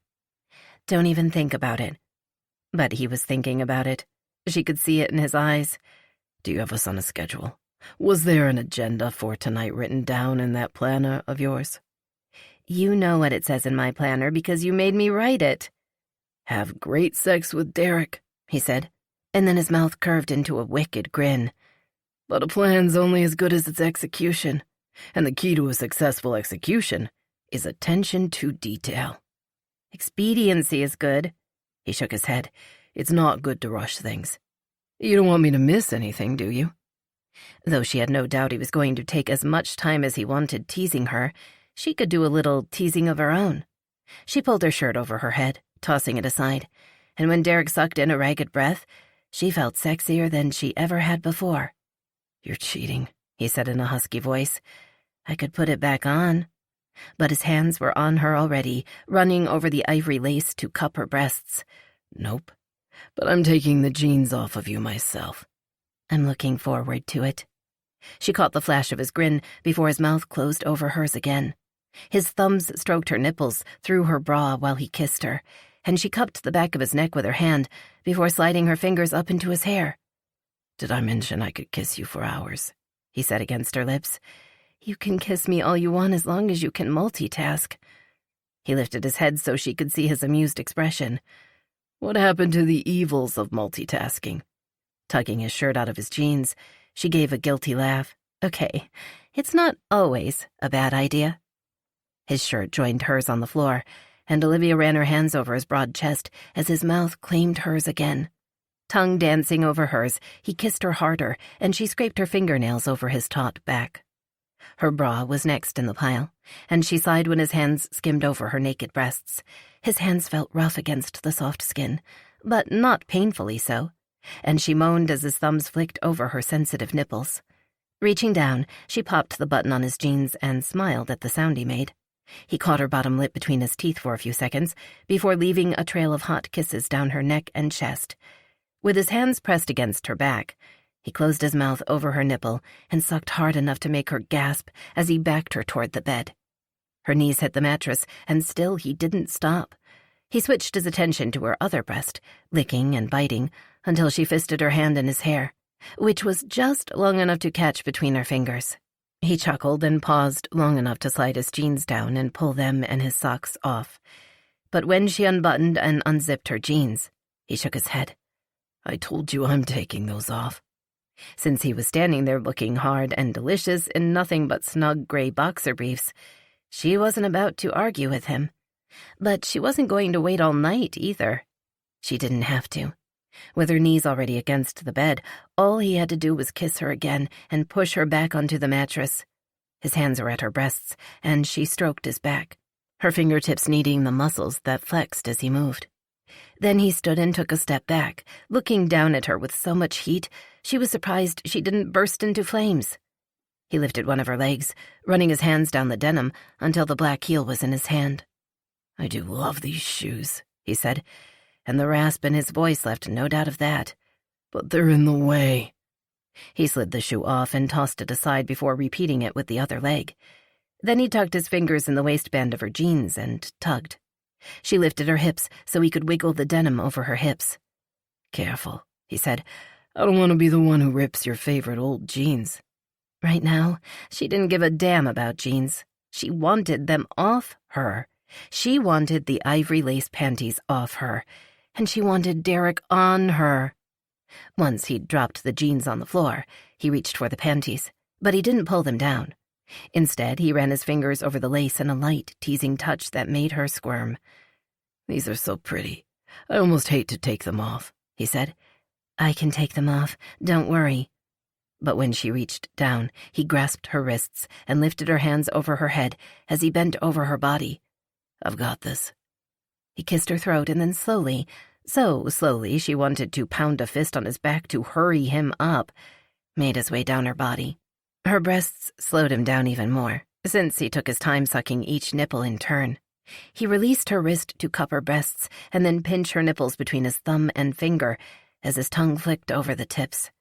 When she moaned, arching her hips, he started moving again. His mouth blazed a trail down her stomach, and when she tried to wriggle free, he put his hands on her hips to hold her down. Then he ran his tongue across the elastic edging of the panties, and she sucked in a breath. "You're torturing me on purpose," she said in a strained voice. His chuckle against her lower stomach vibrated through her. His fingers brushed over the lace, making her whimper, but he took his time. He stroked her through the flimsy fabric until she grabbed his shoulder, her fingernails pressing hard into his skin. When his mouth closed over the lace, a shuddering sigh escaped her lips, and she let go of his shoulder to slide her fingers into his hair. He hooked his finger under the leg elastic, so the back of his knuckle brushed over her naked flesh, and she had to remind herself not to hold her breath. When she growled in frustration, he pulled back and slid the panties down over her legs. She was vaguely aware of him fishing a condom out of his jeans, and the anticipation quickened her pulse. Finally, Derek slid his arm under her and lifted her just a little, pushing her farther back on the bed. But instead of moving over her, he slid his hands to the inside of her thighs. She made a sound, surprise or need or both, as his mouth closed over her. Her frustration melted away as he took his time tasting her. The sound he made, echoing the hunger and desire she felt, inflamed her, and she put her hand on his head, holding him close. His tongue flicked over her clit as he pushed one finger slowly into her, testing and twisting, before he sucked hard enough to make her hips buck. But she wanted him. She wanted to feel him inside her, and she scraped her fingernails over his shoulder. "Now, Derek, I want you now." He groaned and gave her a punishing bite on the inside of her thigh. But he stood and peeled off his briefs. She only had a few seconds to appreciate the view. He was definitely ready for her, before he opened the condom wrapper and rolled it on. Slowly kissing his way from her thigh to her neck, pausing only briefly at her breasts, he moved over her and settled between her thighs. His gaze locked with hers as she reached between their bodies to close her hand around him. He groaned, his eyes closing for a moment as she savored the hard length of him and moved his hips. He took his time entering her, and she could feel the effort of his restraint in the slight tremble of his muscles. Slowly, he pushed deeper into her, pulling back, then pushing forward. She rocked her hips, her hands on his hips, until he filled her. Derek paused, his breath slightly ragged as he smiled down at her. "How you doing?" She skimmed her fingernails over his back and felt him twitch inside of her. "Doing great, and about to be even better." He grinned, and then his hips moved in a hard thrust. She gasped, and her hands grasped his arms. "Yes, more of that." Olivia lost herself in the sensation of him as he complied, moving in and out with hard strokes. The heat of his skin against hers, the feel of his firm muscles moving under her hands, the sound of his breath, and the way their gazes locked together. Then he hooked an arm under her leg and shifted his position so he could thrust harder and deeper. She was so close, so ready, and she moaned low in her throat as she reached down and pressed the heel of her hand against her clit. He groaned as the arch between her thumb and finger closed lightly over his erection, and he drove into her. The orgasm took her breath away, and she dug her fingertips into his hips as her back arched off the bed. Maybe she screamed or said his name. She didn't even know. All she knew was the explosion of pleasure. He came almost immediately after, groaning and grinding as he pulsed deep inside of her. Then he collapsed on top of her, his breath coming in short bursts against her neck. He kissed her skin as their bodies trembled in the aftermath. After a few moments to catch his breath, he kissed her neck again, and then lifted his head to kiss the side of her breast as he secured the condom and slid out. Olivia gave a satisfied moan and wrapped her arms around him, holding him close for a few more seconds. She didn't want him to move yet. But after a few minutes, when she could feel his breath slow and wondered if he might fall asleep, he kissed her before sliding away. "I'll be right back." While he was gone, Olivia stretched, enjoying the delicious ache of a body that was deeply satisfied. Then she pulled back the covers and oriented herself properly on the bed, so her head was on the pillow, and closed her eyes. Derek climbed onto the bed and pulled her close, but he didn't yank the covers up over himself. Instead, he propped his head on his hand and smoothed her hair away from her face as he smiled down at her. "Do you want me to go?" Well, she appreciated that he'd asked because she hadn't been sure how she'd feel about it when the time came, though she'd stocked up on breakfast foods, so maybe she'd had a hunch. Now that he was in her bed, She wanted to keep him there. I want you to stay. He buried his face in her neck, nipping gently at her skin. Good, because I'm not done with you yet. Seconds ago, Olivia would have guessed she was about as sated as a woman could be, but as soon as he said the words, her body responded. You were right. If I'd put dinner in the oven, the smoke alarms would be going off right now. Derek woke before Olivia did, opening his eyes to a bedroom awash with light. He had room-darkening drapes in his apartment because sometimes he needed to sleep during daylight hours, but he didn't mind the sun streaming in this morning. Olivia was warm against his body, her breathing slow and even, and he was content to lie there. It was almost unnaturally quiet this high up in a luxury building, though. Sunday mornings in his neighborhood weren't quiet. Doors slamming, cars starting, kids playing, lawn mowers running, people yelling at neighbors who mowed their lawns too early on a Sunday morning. He loved his messy, loud, slightly, or maybe not too slightly, tattered around the edges neighborhood. It suited him, and though he hoped to upgrade to a nicer apartment or a small house at some point in the future, he couldn't imagine himself living anywhere else. And he sure as hell couldn't imagine himself living in a place like this. If Olivia hadn't worn him out, he wasn't sure he could even sleep in a place like this. And even though it was way too early in the morning and far too premature in their relationship to be worrying about it, he couldn't help acknowledging that after seeing her here, he couldn't picture her living in a place like his. It wasn't long before Olivia stirred. After opening her eyes for a second, she closed them again before making a sleepy sound and nestling against him. Good morning. Her only response was another sleepy sound, so he kissed the top of her head, letting go of the pessimism that had been on a slow but steady roll through his mind. Not a morning person? I usually am, but I also usually go to sleep when I go to bed. Regrets? She laughed softly, and her breath was warm on his skin. Not a single one. Well, except for the food situation. I think I promised to provide you with a meal. A midnight raid on the fridge isn't a meal. You didn't specify which meal. Good point. And I just happened to buy everything I need to make a good breakfast for two. He slid his hand down her arm. Just happened to, huh? Just in case. She pushed herself up, taking the sheet with her, much to his disappointment. And now that I'm talking about it, I'm starving. Time to get up. I'm going to jump in your shower for a quick minute if you don't mind. Her shower blew his mind, though, and he was in there for a lot longer than a quick minute. Multiple shower heads, water hot enough to produce billows of steam, and water pressure that felt almost as good as a massage. It was so good that he didn't even mind that her shampoo and body wash smelled a little less masculine than he was used to. When he reluctantly dragged himself out of the shower, he pulled on his jeans and went to find Olivia. She was in the kitchen. The place smelled like bacon, and Derek couldn't remember the last time he'd been this damn happy this early in the day, or at any time of the day, honestly. He stepped up behind her and kissed the side of her neck. Where do you keep the coffee? I don't drink coffee, remember? He froze, unable to comprehend how a person transitioned from waking up to being a fully functioning human being without caffeine. But I see a Keurig.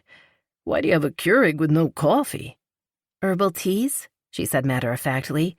On a scale of you don't care to you never want to see me again, how bad is it to do a walk of shame to a coffee stand and back? She laughed. Kelsey keeps coffee in the cabinet over there, so you can help yourself. I swear her blood type is caffeine positive. Crisis averted, Derek brewed a mug of coffee and brought it to the table. After taking a sip, he set it down and walked to the tall windows to look at the water. I didn't think the view could get any better, Olivia said, but you shirtless is definitely an added value. He grinned at her over his shoulder. I don't know if I could stand here unless. I might be too shy. You are definitely not shy, and nobody can see you. Is that an invitation? Depends on how burnt you like your bacon. Nope. He sighed and shook his head. Can't mess with the bacon. Then leave your pants on and breakfast will be ready soon. They'd worked up an appetite, so he did as he was told. Sitting at the table, he drank his coffee and wondered again what it was like to live in this building. Everything felt hushed to him, but he supposed a lot of that was superior construction. But did she know the other people who lived in the building, or even on her floor? Were there polite nods in the elevator instead of block parties? A discreet email sent to the building management with a noise complaint rather than a threat shouted across 3 yards? Derek had a hard time wrapping his mind around the fact this wasn't a fancy hotel. Olivia lived here. This was the home she'd chosen for herself, and it represented the world she belonged in. She's out of your league. He couldn't picture Julia and Isaac in a place like this either. For a little while, maybe. They'd be on their best behavior and sit quietly with their tablets or talk to each other. But where did kids play around here? Where did dads take them out to play catch or to teach them how to ride a bike? Logically, he knew there were a lot of very happy people raising very happy children here. But he couldn't picture himself here, or his kids. No matter how hard he tried, he couldn't see what that looked like. "You look so serious," Olivia said, setting a plate down in front of him. He smiled up at her, shaking off the unwelcome but very persistent doubts. "Just spaced out. This looks amazing. Thank you." She leaned down and kissed him before going and getting her own plate, which had more fruit and less bacon to go with the eggs and toast. "It's fun to cook once in a while. I'm not very good with dinner foods, but I've always enjoyed making breakfast, and I don't have a reason to do it very often." "There has to be a reason to make breakfast?" She laughed as she sat down and picked up her fork. "I make eggs and toast a lot, but I usually skip the bacon." "That's the best part." "But cleaning up after making bacon is not the best part." "I'll help you clean up, but then we should go back to bed for a while and recover from all that work." She gave him a look so hot he was surprised it didn't make the bacon sizzle in his hand. I like a man with a plan. Chapter 9. Derek sat on the hot street, leaning against the hot metal side of ladder 37, wishing it wasn't so damn hot, and drinking the ice-cold water one of the volunteers who manned the canteen truck had handed him. The hottest days of summer were a shitty time to fight fires in full gear, but those were the days people were most tempted to move their barbecue grills into the shade of a covered deck. Sometimes it worked, and sometimes it set a triple-decker on fire, and 3 families were displaced, and made tired firefighters cranky as hell. "You look beat, Gilman." He looked up, squinting against the ball of fucking hellfire that was the sun today, as Gulati lowered himself to the street next to him. "Hey, LT, we clear?" "Yeah, but we're blocked in. As soon as the other trucks get packed up and move, we can return to quarters. That house across the street over there is central AC." Derek pointed to the condensing unit on the side of a nearby house.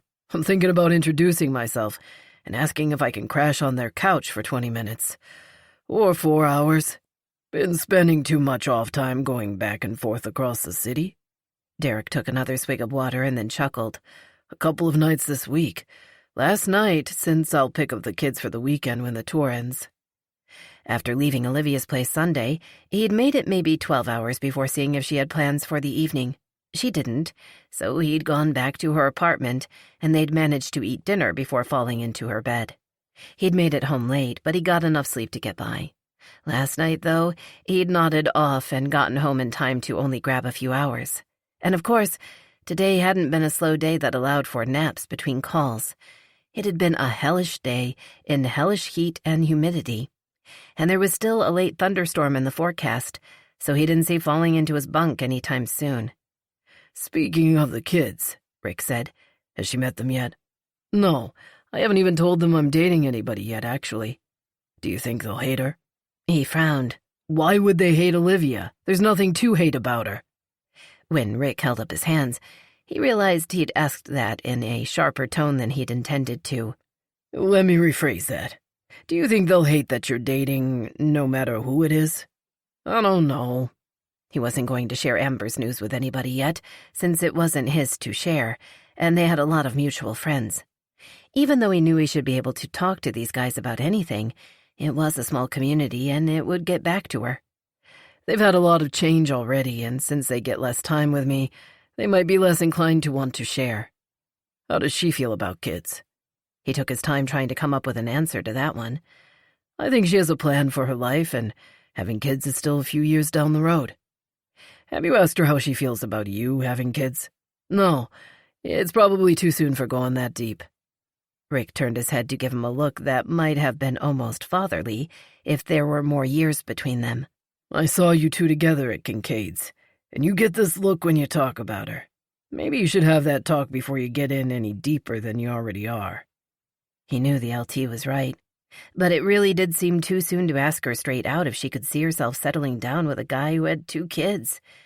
And if he asked the question, he was giving her the opportunity to admit she really didn't. And logically, he knew it was better to know that sooner rather than later, but emotionally, he didn't want to open that door. She knows about Julia and Isaac, he said. It's not like I'm keeping any secrets. But knowing there are kids is one thing. Spending time with them and sharing your time with them is another, especially to a woman who doesn't have kids of her own. I didn't want to bring her into their lives until I knew it was serious. Past tense.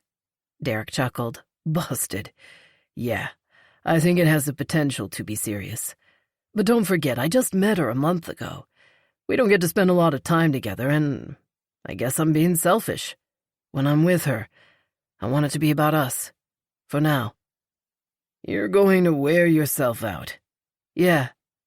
After taking another swig of water, he looked over at Rick again. You mind if I ask you something weird? If it involves a rash or anything parental controls would block in an internet search, I mind. Otherwise, go for it. You and Jess, she was raised with money, right? Like maybe not super rich, but she always looks like $1 million and she was used to nice things. Like Olivia. When he nodded, Rick shrugged. Yeah, I guess you could say that. And no, she's not buying those shoes on my salary, but she still has all the nice things she wants because she works her ass off. She didn't give up her career for me, and I hope you're not thinking Olivia would for you, especially since Jess built her success at her father's side before branching out, but Olivia built hers from scratch. Of course I wouldn't expect her to give it up. I get that it would be tough, though, Rick continued. When Jess and I got together, she left San Diego behind because I was here, and her grandparents. But Olivia already has her own life here, and blending them together wouldn't be easy. I've seen her life and I know mine, and let's just say they wouldn't blend well.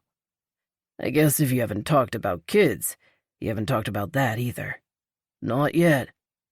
It was going to have to be soon, though. He knew it, even if he was trying not to think about it. Gavin turned the corner and offered a small stripe of shade as he stared down at them. I was wondering where you went. Danny said we should be able to get out of here in a few minutes. Derek pushed himself to his feet, groaning a little, and then offered a hand to pull his LT up. I've never wanted a shower so bad in my life. No shit. Gavin pulled up the hem of his t-shirt and mopped his forehead with it. It's so hot. I'm not even hungry. Great. Rick shook his head. It's the end times, and I'm spending it with you idiots. Olivia did something she rarely did. She deviated from her schedule to sneak in a visit to Derek. But her appointment had been closer to his side of the city than hers, and she'd make it a quick visit. The accounting review could wait. As much as she protected her evening leisure hours, it wouldn't hurt to look over the documents tonight. After she found a place to park near the address for the fire station he was in, having taken her own car just in case this kind of opportunity popped up, she sent him a quick message. It was brutally hot, and she wasn't going to walk all the way there if he wasn't around. "I'm nearby. Are you around? I thought I'd pop in and say hi, and see your fire truck."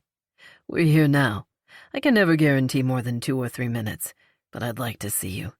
"I'll be there in a minute. So we should get at least 2. Smiley face. After grabbing the paper bag off the passenger seat, she locked the car and walked down the sidewalk to the 3-story brick building with old-fashioned, side-by-side arched openings for the trucks. The doors were open, so she stepped inside. Derek was waiting for her, and there was nobody else around. He kissed her hello, and then kissed her again. "Did you make Derek stay by surprising him at work in your planner?" She laughed. "No, so let's not even talk about my planner right now. I brought a couple of chocolate chip muffins. It's a weird time, I guess, after lunch and before dinner." "I'd love a muffin. There's a card table and some chairs back there. We can sit for a few minutes." "Is that your truck?" She'd always thought fire engines were big, but she had no idea how huge they were until she was standing right next to one. "No, that's Engine 59. Danny, Aiden, Scott, and Grant belong to her. Ladder 37's this one. She's mine. though I have to share it with Rick, Gavin, and Chris. And technically Rick's in charge. They're always so shiny. Polishing the apparatus is pretty much the go-to chore around here. Once they were sitting, he pulled the muffins out of the bag, along with the water bottle she'd bought. At this point in their relationship, they could probably share if she got thirsty. The thought startled her, because that somehow made everything seem crystal clear. She'd found the man she'd share a water bottle with. He was also a man she was willing to sacrifice her schedule for, and who complicated things with his job and his location and his children, which made trying to keep perspective difficult. Why couldn't she have met him in a few years, when she had a couple more books out and had built her client base to the point she could turn people away rather than having to go out and court their business? "So you just hang around and wait for a fire?" she asked when the silence stretched on. He was focused on his muffin and didn't seem to notice it, but she did. He shrugged. "Some days it feels like that. But we have a lot of stuff that keeps us busy, and we're constantly inspecting equipment. And then other days, we're lucky when we have time for a sandwich on the run. Today's been a bitch, actually. And the heat's kicking our asses. Half the guys are sleeping upstairs right now." "You could have told me you were busy if you need to sleep or do something else." "I'd rather see you than sleep." That made her smile. But then his expression turned unusually serious, and her stomach tightened. "And I actually wanted to talk to you about something. And I know I call you at night, but it's more of an in-person thing." "Okay." She tried to brace herself, but even without an idea of what was coming, she couldn't help the dread that settled in her stomach. "The kids told me Amber's pregnant." Olivia took a sip of the water, buying herself a few seconds to think. His tone and expression weren't giving her much to go on right at this moment, but it was obviously important to him if he felt the need to talk to her about it. If he didn't still have feelings for his ex-wife, then why would her having another baby affect him? "Are they excited about it?" she asked. He shrugged one shoulder.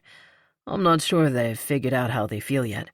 Isaac's probably more excited than Julia, but he's younger and more self-centered, so she probably has a better grasp on how much things will change." "And how do you feel about it?" When he didn't answer right away, her heart tightened in her chest. "I don't know." He leaned back, looking her in the eye. "I'm happy for Amber and Jason, but the family dynamic? I don't know how to explain it, I guess." "I guess it's a pretty solid sign she's definitely moved on." He chuckled, surprising her. "I think that point was made when she married Jason." "True." He rested his hand on top of hers. "I'm not hung up on my ex, Olivia, I promise. I'm always going to care about her. We were together for a long time, and she's the mother of my children. But even if there was no Jason and no baby on the way, Amber and I would never get back together." "Okay." She couldn't hold back a burst of nervous, relieved laughter. "I know I shouldn't have gone there in my head, but I don't... You said your divorce was amicable, and I know you're still both with Village Hearts, and you never complain about her, which is something I can't even wrap my head around. So I guess it's hard for me to get a grasp on your relationship with her." "We're actually friends again, but we weren't for a while. We were unhappy, and we didn't like each other anymore. But we called it quits before either of us did something that would escalate it to the kind of hate and hurt it's hard to come back from. We worked at it, and over time we rebuilt the friendship. We just didn't do well as husband and wife, other than having Julia and Isaac." She nodded, because there was a lump in her throat that made her uncertain of her ability to speak. This man had been in her life for a month. They'd been dating seriously for a couple of weeks. It wasn't very long, but it wasn't really about the time frame. It didn't feel like a fling. There wasn't anything casual about their determination to spend as much time together as they could. It felt as if they had a commitment to each other and the relationship they were building. But he had essentially divided his life into two boxes. In one box was Olivia. In the other was a life she was totally separated from. She'd seen glimpses of it, working with Village Hearts and meeting the guys he worked with, but he hadn't shared the most important things in his life with her. As long as he kept her separated from them, he was keeping her separated from some of the most important parts of himself, and eventually they'd just be spinning their wheels going nowhere. "I told you about the baby for a reason," he said, his thumb making circles on the back of her hand. "It's a lot for the kids. They've had a lot of change, and this is a big one. And I'm kind of the one thing in their lives that hasn't changed." You haven't told them you're dating me. He winced. I hadn't yet, but I was going to because I want to keep seeing you as long as you'll put up with me. And then, when they told me Amber was having a baby, Julia told me she was glad I don't have a girlfriend. Ouch. I just couldn't. I will. He squeezed her hand, making eye contact with her. I'm not putting my life, our lives, on hold because Amber's pregnant. When Julia told me she was glad I don't have a girlfriend, I couldn't bring myself to correct her when I could see they were already off kilter. Isaac was asking me how I'll be related to the new baby. It was just a lot. Olivia had caught the way he said our lives, and it was enough for now. Derek was as aware of the separation in his life as she was, and he cared that it was a problem in their relationship. He was trying. I get it, she said. They're already confused, so I understand. I'll tell them very soon. I want to. Amber and I will help them wrap their head around the baby thing, and then it'll be okay. They're good kids. I'm sure they are. They have a great dad. He grinned and then lifted the back of her hand to his mouth. Thank you. She smiled back, but butterflies danced in her stomach. They did every time Derek talked about the two people he loved more than anything else in the world. What if they didn't like her? What if she didn't like them? Maybe that wasn't the right question. There was no reason at all she would dislike his children. But what if Derek put them all in the same box, and there wasn't enough room? What if they didn't all fit? On a lighter note, the guys and I are going to a ball game Wednesday, he said, relaxing in his chair. Fighting back the panic that had been rising, Olivia forced herself to put her doubts out of her mind. What kind of ball? He chuckled, shaking his head. The best kind of ball. Baseball. The Yankees are coming to Fenway. Oh, I know this one. They're your big rivals. Our big rivals. You live in Boston now? He winked, which made her laugh, and a lot of the tension melted away. So baseball's your favorite sport to watch? She asked. His eyes lit up, and he started talking about his dad and watching the games together. Olivia loved the way his face softened when he talked about people and things he loved, and she was content to sit back and listen until an alarm sounded and he stood abruptly. I have to run, he said, but he took the time to kiss her goodbye. I'll call you when I can. Before she could even tell him to be safe, the alarm was so loud she could barely think. He was gone. By the time she stood and gathered up their trash, the sirens were wailing, and the two trucks pulled out of their bays, swinging wide onto the street.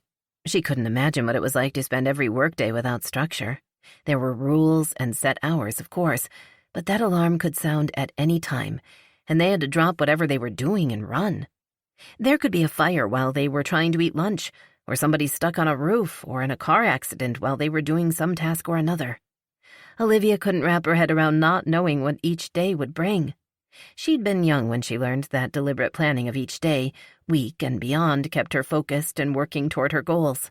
Her parents had drilled the discipline of working intelligently and efficiently into her, and it had worked.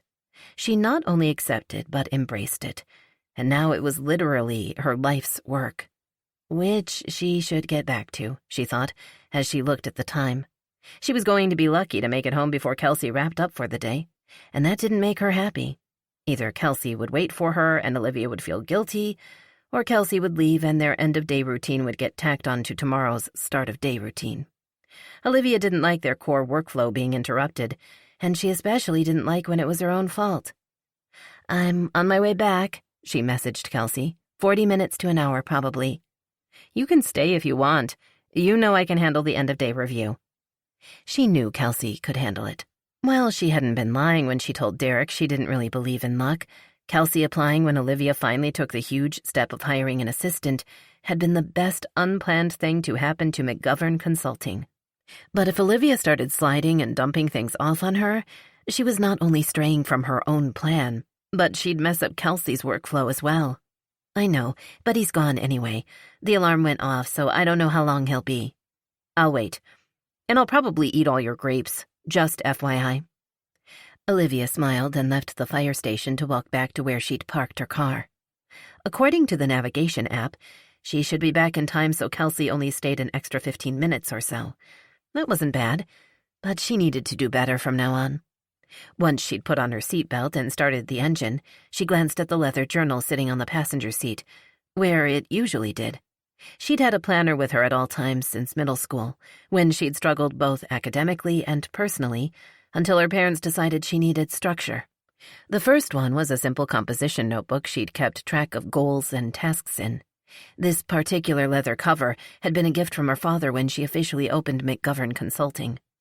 It had always been her anchor, and while sometimes an anchor could feel like it was dragging you down, it was really the thing that kept you from being adrift at sea. Right now, she felt as if the feelings Derek elicited in her, excitement and anxiety and doubts and passion and what-ifs, were tugging at her, like choppy seas. But just looking at the book that held a plan to keep her on track comforted her. As long as she was anchored, she could weather any storm. It was a beautiful day for a ball game. The sun was shining, but it wasn't too hot, and they were enjoying a rare break from the humidity. They'd taken all 6 tickets they could get, Derek, Aiden, Scott, Danny, Gavin, and Grant, who'd decided he could sneak enough out of his ring fund to spring for a ticket. And they spent the time before the game started hunched around Grant's phone while he showed them the rings he'd narrowed it down to. Has she dropped any hints about what kind of ring she likes? Danny asked after they'd seen 3. No, she's not. I don't know if she knows I'm thinking about this. I didn't have to guess what kind of ring Ashley wanted. Every time we walked by a jewelry store, she'd stop and pick one out. Every commercial, every flyer in the mail. She wasn't shy about it. He smiled. And she still cried when I proposed to her. I think no matter how much ring shopping they do, they love the ring you give them. Derek nodded. I didn't have a lot of money back when Amber and I got married, and I was half afraid she'd reject me because the ring was, let's just say it was more of a chip than a rock. But she loved that ring. I don't think Wren would want a big flashy ring. Grant frowned and flipped through the pictures again. But maybe I'm wrong. Maybe she doesn't wear big flashy jewelry because she doesn't have any. I want it to be perfect for her. It will be, Danny said, because you're going to know it when you see it. You're going to see a ring and think Wren would love that, and that'll be the one. I can't believe we're all at a ball game talking about women's jewelry, Gavin grumbled, and they all gave him a hard stare. After a few seconds, he laughed. Yeah, Aiden said. That was you who interrupted a Bruins playoff game to ask us what we thought of the ring you picked out for Kate. The game started, which put an end to the ring talk. They'd wait until a few innings had passed, and then splurge on nachos and a beer. It was how they always did it. Derek tried to get to a few games during the season, 1 or 2 with the guys and, if he was lucky, a couple with the kids. They were old enough now to sit through an entire game without getting bored and asking to leave in the 3rd inning. It was still a little tough for Isaac because he was younger and he wasn't as interested in baseball as he was in hockey and football. It was Julia who'd curl up on the couch with her dad and watch the Red Sox on TV. He wouldn't mind bringing Olivia to a game. Usually he didn't like watching games with people who didn't know sports because they asked 1,000 questions, and he spent more time explaining the game than actually watching it. But with Olivia, he bet it would be different. Teaching somebody about a game he loved so they could enjoy it together in the future was appealing. And she was smart. She'd pick it up quickly and probably enjoy the strategic elements of baseball. He dug his phone out of his pocket and sent her a text message. Busy? It was only a few seconds before she responded. In a car, between meetings. Aren't you at a sports thing? He chuckled, because she was exaggerating her lack of sports knowledge to amuse him. Not that she knew much, but she knew he was at a baseball game. Even she wasn't oblivious to the Red Sox and Yankees rivalry. I wish you were here with me. I don't. Sorry, but I wouldn't mind doing something else with you. That caught his attention, but his phone showed that she was already writing another message. That sounded provocative, but I meant that I wouldn't mind doing anything else but watching sports with you. But provocative also works. Some crowd noise made him look up from his phone, but since the guys he was there with were neither cheering nor shouting angry insults, he didn't think he'd missed anything important. After taking a second to skim the calendar app on his phone, clearly Olivia was rubbing off on him, he went back to the messaging app. Why don't you come over Saturday night? We can watch a movie and then do provocative things. I'll make you breakfast. There was a long pause, which was unusual because she was not only sitting in a car with the phone in her hand, but she typed on her phone faster than most people could type on a keyboard. The kids are going home late Saturday afternoon," he added. "Jason's family is having something in Maine, and they're leaving very early Sunday morning." "Do I get to pick the movie?" The immediacy of that response was a pretty strong confirmation he'd been right. She'd been wondering if Julia and Isaac would be there, and had been reluctant to ask. What he didn't know was if her answer was dependent on it, and if so, whether it was because of his promise of provocative things, or just their presence in general. Maybe he shouldn't have told her what Julia had said, or that he was reluctant to tell them about her so soon after they got the news about Amber's pregnancy. Maybe she'd been wondering if he'd changed his mind, but it bugged him that she seemed reluctant to ask. They needed to be able to talk about the kids without it being awkward. "We should watch Die Hard," he typed. "It kills me that you haven't seen it." "Those provocative things better be very provocative." Only a few seconds passed before another text came through. "I'm almost to my destination. Enjoy the game and call me later." "Good luck." When he tucked the phone back in his pocket, unable to keep the smile off his face, he caught the other guys staring at him. Gavin shook his head. "Sad man. You are so far gone." "Bullshit. You're telling me you've never sent Kate a text from a game?" "Not when we're tied up with the Yankees and we've got runners on the corners and no outs." Okay, maybe he was pretty far gone. When the Red Sox finally got the win, knocking the Yankees down yet another notch in the standings, they made the long walk back to the lot where they'd parked in high spirits. They'd probably all head over to Kincaid's and have a beer that didn't cost a day's wages, rehashing the game with Tommy and Fitzy, who would have watched it at the bar. "You ever gonna get rid of this car or what?" Grant asked when they reached Derek's beige four-door beater. His Jeep, which he and Gavin had come in, was farther down the row. Aiden, Scott, and Danny had ridden in Scott's truck, which was across the lot. Derek shrugged. "I don't know. I've thought about it, but it's paid for. I know a guy selling his truck because his wife's having twins and it gets like 8 miles to the gallon. It's not a bad-looking ride for the money he's asking. I have 2 kids. Yeah, but it's got a bench seat. Put Isaac in the middle." And what if someday Olivia joined them on an outing? Right now he had a family of 3. But it didn't seem smart to invest in a vehicle that only sat 3. The car had actually been the one Amber drove most of the time while they were married. He'd driven a beat-up small SUV with all-wheel drive they'd bought for short money off her uncle because they needed 2 vehicles and couldn't afford anything better while still paying off Isaac's medical bills. If the weather was bad, Derek usually drove, and if he was working, they'd switch. The SUV wasn't all that reliable, though, so he hadn't liked her driving it. When they'd separated and Derek wasn't around to shovel and salt the driveway or drive the kids when the roads were iffy, he'd told her they'd switch cars and then trade the SUV in toward a newer model. He'd paid the bulk of the difference, but it had been worth it for the peace of mind of knowing his soon-to-be ex-wife and his children were safer on the road. "I've always wanted to get 8 miles to the gallon," he said, and then he snorted. "Driving from gas station to gas station is my kind of fun." Grant shrugged. "Suit yourself, but let me know if you change your mind." He wouldn't. He'd thought about finding a vehicle that was more him, now that his finances had settled post-divorce. His rent wasn't bad, and, other than child support, it was his only big expense. But the car was paid for, and the truck that had caught his eye one day when he was driving by a dealership had such a ridiculous price tag, he'd laughed at the salesman. He wouldn't mind having a heated steering wheel in February, but he hadn't picked the winning lottery numbers yet.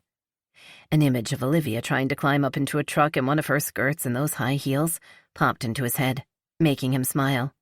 Of course, if she couldn't quite make it, he'd be more than happy to give her a boost up.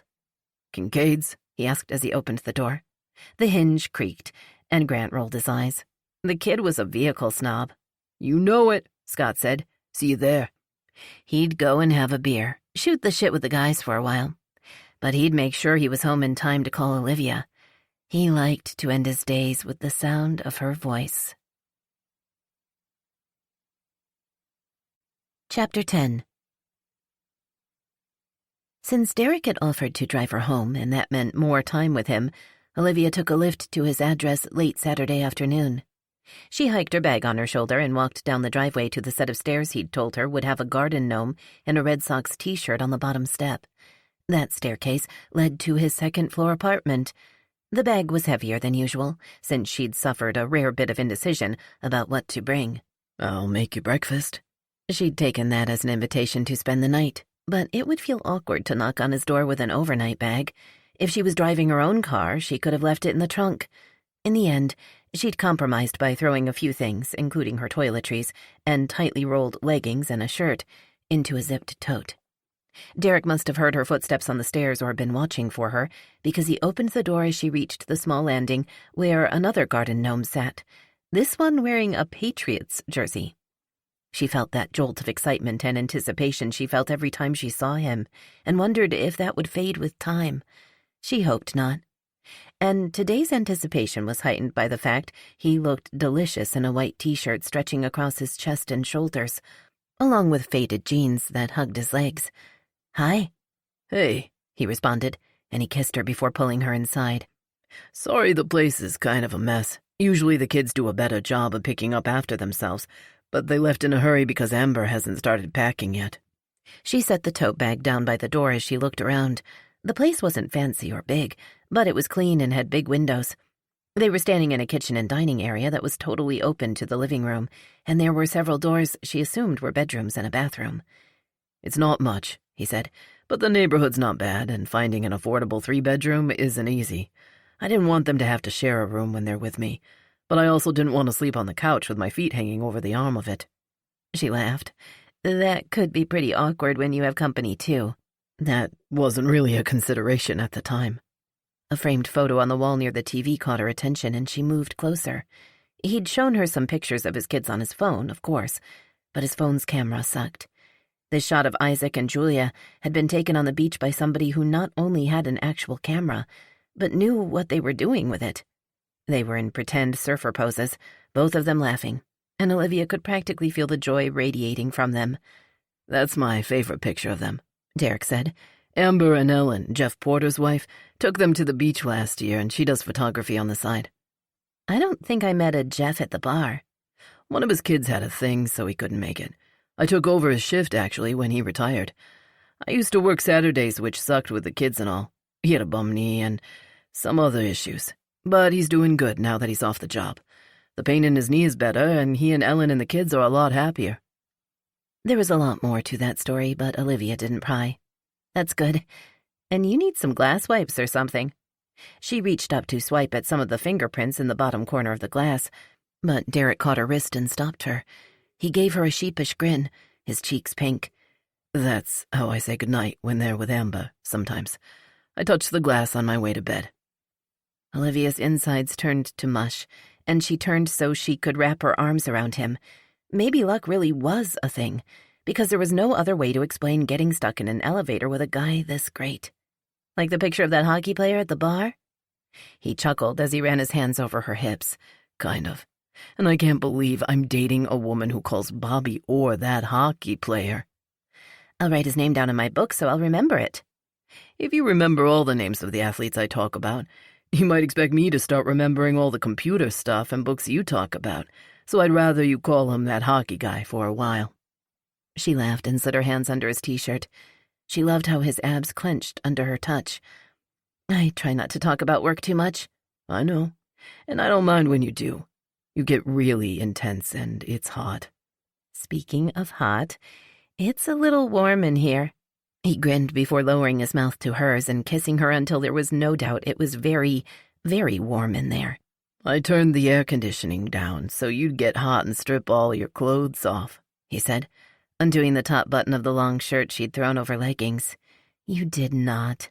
He chuckled as he moved to the next button, and the next. "No, I didn't. The air conditioner's an ancient window unit and loud as hell, so I only turn it on when it's really humid or the kids complain." "It's not that bad." "Do you want me to turn it on?" She undid the bottom button of her shirt and worked her way up until their hands met.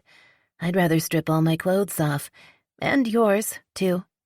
They managed to get most of their clothes off by the time they reached the couch, but she was still wearing her pink lace panties and bra when he pulled her down onto his lap.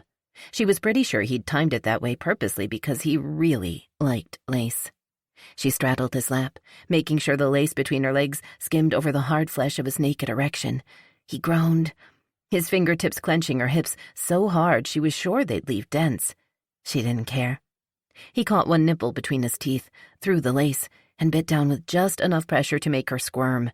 Considering her position on his lap, she wasn't surprised when the squirming made him moan low in his throat and lift his hips for more contact between him and the lace.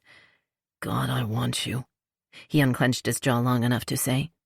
She reached behind her back and unclasped her bra, and she watched his tongue flick over his lower lip as she slowly slid the straps down her arms. His hands replaced the lace, warm and rough, and she sighed as his thumbs brushed over her nipples. Oh, shit. Olivia jerked her head up to see a person standing in the kitchen, and it felt as if her heart skipped before going into overdrive to make up for the missed beat. The woman she assumed was Amber, his ex-wife, turned around, which left her staring at the door and Olivia staring at her back. Sorry. Mortification heated Olivia's skin, and, since she was naked, she knew it was visible. When Derek pulled the lightweight throw off the back of the couch, she held it in front of her and scrambled off him, belatedly hoping she didn't do him any permanent damage. With one hand clutching the blanket in a poor attempt to cover herself, she snatched up her clothes and retreated to the bedroom and kicked the door closed behind her. Even over the pounding of her heartbeat in her ears, she could hear the conversation taking place in the living room. You can turn around now, she heard Derek say, which she took to mean he'd put pants on, or at least covered himself with a throw pillow, or two. I'm so sorry, Derek, Amber said. I should have knocked. I should have locked the door, I guess. I have a key. Olivia frowned, her fingers tightening on the blanket she was still holding over her breasts. A guy's ex-wife having a key to his apartment didn't seem typical to her. The divorces in her own family had started out with open warfare and settled into lingering long-term hostility. None of them would have dared give an ex a house key. No matter what he'd said about their friendship and lack of animosity, it seemed weird. Isaac left the book he was reading here, Amber was saying, and you know how he is. There's no reading something else until he can come back and get it, and he doesn't want to fall behind on his summer reading list. I tried to get him to read on that tablet you bought him, but he said it's not the same. I've tried too. I mean, Jason and I both read on our phones, and Julia reads on her tablet, but he wants the paper books. I even tried showing him that I can carry dozens of books with me all the time, and they don't weigh anything. He said that carrying books is exercise and makes him stronger than me. Derek's laugh rang through the apartment, and Olivia sighed. There was an easy familiarity in their discussion, which made sense for two people who'd been married for 10 years, and she moved away from the door. After pulling on her clothes, though, she wasn't sure what to do, so she wasted another minute neatly folding the throw blanket and setting it on the foot of his bed. They were laughing about something again, and she put her hand on the doorknob. Unless he really was sitting on the couch wearing nothing but a pillow on his lap, it was a little rude for him not to have popped his head in to check on her. It was Amber who'd busted in unannounced and embarrassed them. Or her, at least. It didn't sound like Derek cared. Of course he didn't. Amber had seen him naked hundreds of times, thousands even. Olivia frowned at the unexpected jealousy that rose up in her. Derek had an ex-wife. He probably had a bunch of ex-girlfriends, too. Neither of them were virgins, so there were exes, and she was genuinely glad he had a good relationship with the mother of his children. She wouldn't wish unhappiness and conflict on any of them, so she was being ridiculous. And she believed him when he said he had no interest in getting back together with Amber. After taking a deep breath in an unsuccessful attempt to center herself, she opened the door and almost walked right into Derek's naked chest. She looked down to make sure he was wearing pants, and then lifted her gaze back to his face. I was just getting dressed. Sorry, he said quietly. I'm so sorry, Amber called from the living room. I'm just going to grab Isaac's book, and then I'll be out of here. It's not a problem, she said, because the mood was pretty much gone anyway. Take your time. I was just planning to run in and out. I'm not used to Derek having company, so I didn't even think to knock. I will from now on. And a text first would be good, I guess. When Amber disappeared into the other bedroom, Derek gave her an apologetic look. I should have locked the door. Olivia smiled to conceal the mixed emotions she was experiencing. On the one hand, it was nice to hear Derek wasn't in the habit of having women in his apartment all the time. On the other, it seemed odd to her that they didn't have more boundaries. When Amber returned with the book, Olivia watched Derek shifting his weight from foot to foot, and then he took a deep breath. So you guys probably figured it out already, but this is Olivia. Olivia, this is Amber, my ex-wife. The formality of introductions steadied Olivia, and she smiled as she stepped forward with her hand out. It's nice to meet you. Amber laughed as she shook her hand. It's probably a weird way for us to meet, but I'm glad we finally did. And I also want to say thank you for getting on board with Village Hearts. It means a lot to my family. It's a great organization, and I'm proud to be a part of it. She almost offered congratulations for the baby news, but at the last second thought better of it. She didn't know if Amber was actually telling other people yet, or if Olivia had gotten insider information she should keep to herself. Okay, I'm going to run now. Amber held up the book. Again, I'm sorry for busting in like that, and next time, I'll text first. Once she was gone, Derek walked to the door and locked it before turning to face Olivia. That was awkward for you. I'm sorry. Awkward was definitely an understatement. I'm just glad it was her and not one of the guys you work with, or that she didn't wait outside while your son ran up and grabbed the book himself. He made a face and then crossed the room to pull her into his arms. That's definitely not how I wanted you to meet her. That's not how I ever want to meet anyone, but especially not your ex-wife. I can almost guarantee it'll never happen again. He kissed her forehead. I'm sorry. As embarrassing as the moment had been, she didn't want it to ruin her first night at his place. Where were we? Heat flared in his eyes again, replacing the guilt. I guess now that you're dressed again, we should do something about food before I get you undressed again. Would pizza make you forget what just happened? She pushed back enough to look up at his face. Have you been talking to Kelsey? No, why? Pizza is my ultimate comfort food/reward. She laughed. And since I just met your ex-wife for the first time while naked, but didn't cry, it can be both at the same time. Pizza and a movie it is. But he kissed her first, biting her bottom lip gently, while his hands slid under her shirt, and it was almost an hour before he got around to calling in the order. Would those air ducts really support a grown man like that? Olivia asked, waving a hand at the television screen. And that would make so much noise in real life. They'd find him in like a minute. You're overthinking it. It's a valid question. Maybe you should write all your questions down in your book, and then we can go over them when the movie's over. We can schedule a meeting. She laughed and slapped his arm, which was wrapped around her. They were on his overstuffed leather couch, which had seen better days, but was surprisingly comfortable. Especially if you were holding an amazing woman wearing nothing but a scrap of pink lace between her legs and your t-shirt.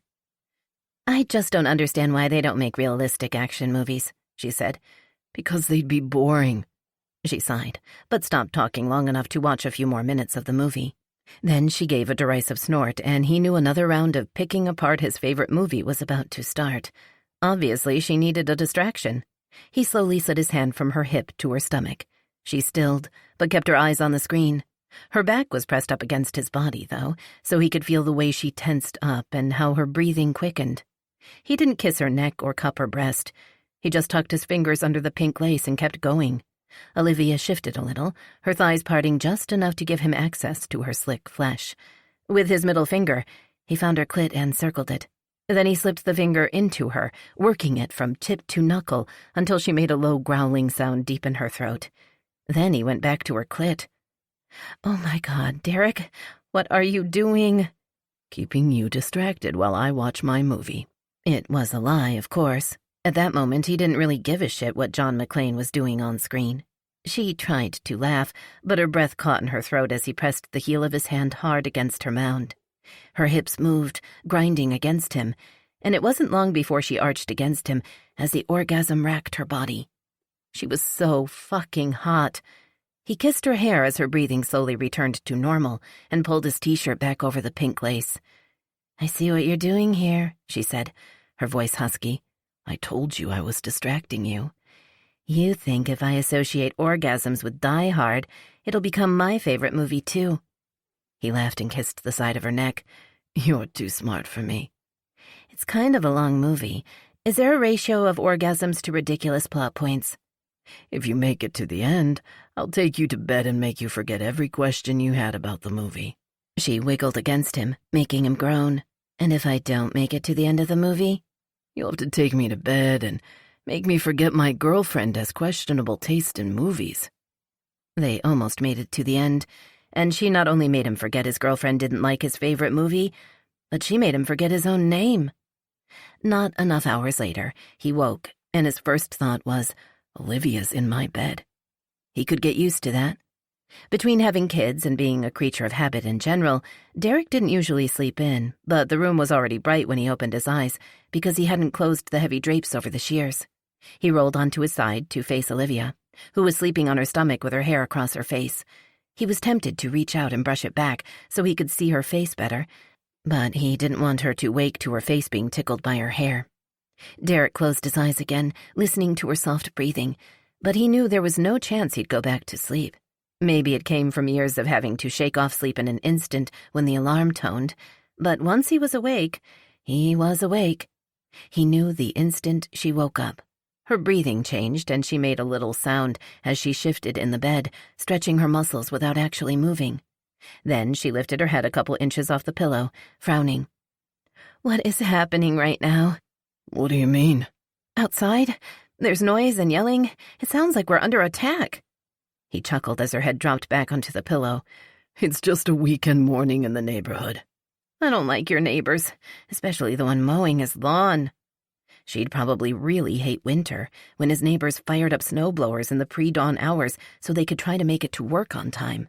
Hell, she'd probably really hate the late nights after a big game when guys who'd had too much to drink in front of their buddies' televisions stumbled down the sidewalks, hooting and hollering as they made their way back to their own houses.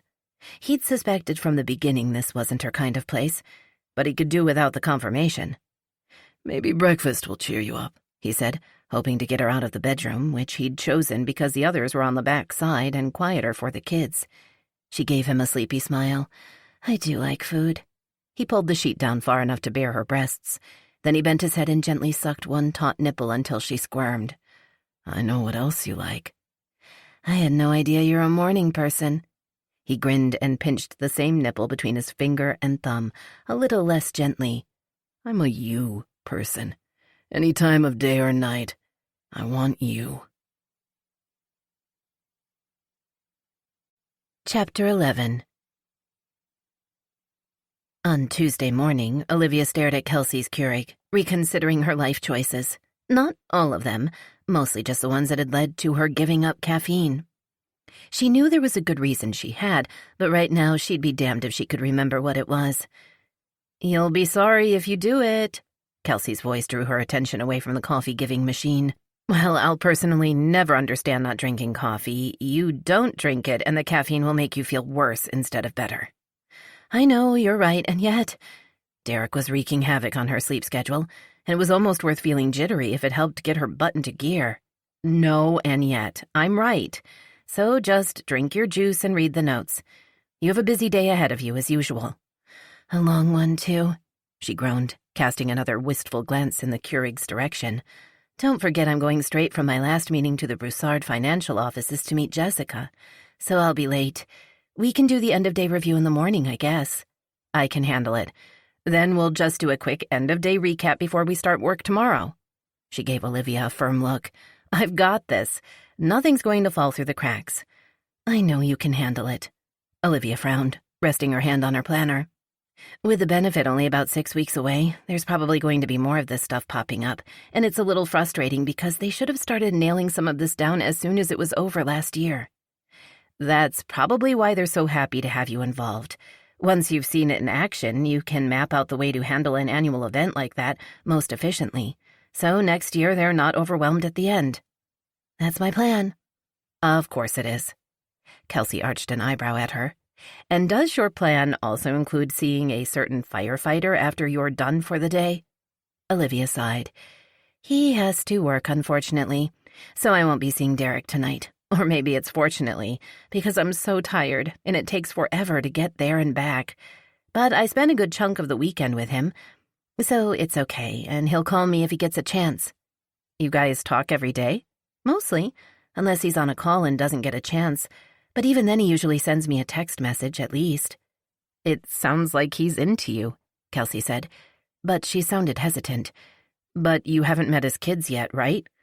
"No, not yet. He talks about them a lot, but they were with their moms so they weren't home." When Kelsey made a sound but otherwise didn't respond, Olivia gave her assistant her full attention. What's that supposed to mean? Nothing. I was just curious. I can tell when you're trying not to tell me something you think I won't want to hear. Kelsey would be the worst poker player ever, and trying to figure out what you're not saying will distract me, so just out with it already. It just means he's not sure about you yet. Kelsey shrugged. You guys have been seeing each other long enough, so it's clear he doesn't take introducing you to his kids lightly, so the fact he hasn't yet probably means he's not sure you guys are serious enough yet. It felt pretty damn serious to Olivia. There's a reason he hasn't told them yet, and we've talked about it, and I understand. Kelsey looked skeptical. If he's really serious about you, it would have to be a damn good reason for him to be keeping you a secret, because he should want you to get to know them. It is a good reason, and I'm not a skeleton in his closet or anything. You're making it sound more sinister than it is. Sinister? She laughed. Now you're being dramatic. I'm just worried about you. I've been telling you for a long time to put yourself out there, but I also don't want you to get your heart broken. It's a little early to worry about that, Olivia lied. Maybe. It seemed to her as if it was definitely too early in the relationship timeline to worry about her heart, but her mind shied away from imagining what it would feel like if Derek wasn't in her life anymore. The conversation with Kelsey stayed with her, creeping up from her subconscious throughout the busy day. It just means he's not sure about you yet. Sure about what, though? Sure that he liked her? Olivia knew he did, and she had no doubt they were compatible in the bedroom. But there was still that whole part of Derek's life he wasn't sharing with her, and maybe that's where the doubt was lurking. She needed to meet his kids. Until she did, there was only so far forward she and Derek could go together before they started spinning their wheels. When she walked through the door of Broussard Financial Services, Olivia tried to shove those thoughts back into her subconscious where they belonged. For now. She was here to go over some details for the Village Heart's benefit, and she wanted a clear head. They'd decided after a brief email exchange that it would be more efficient to simply meet in Jess's office for a few minutes than to keep bouncing emails back and forth. It was quiet in the offices, but Olivia could see a few people still behind glass partitions, working at their computers. And Jess stepped out from a hallway, a smile on her face. Hi, Olivia. Thanks for coming. No problem.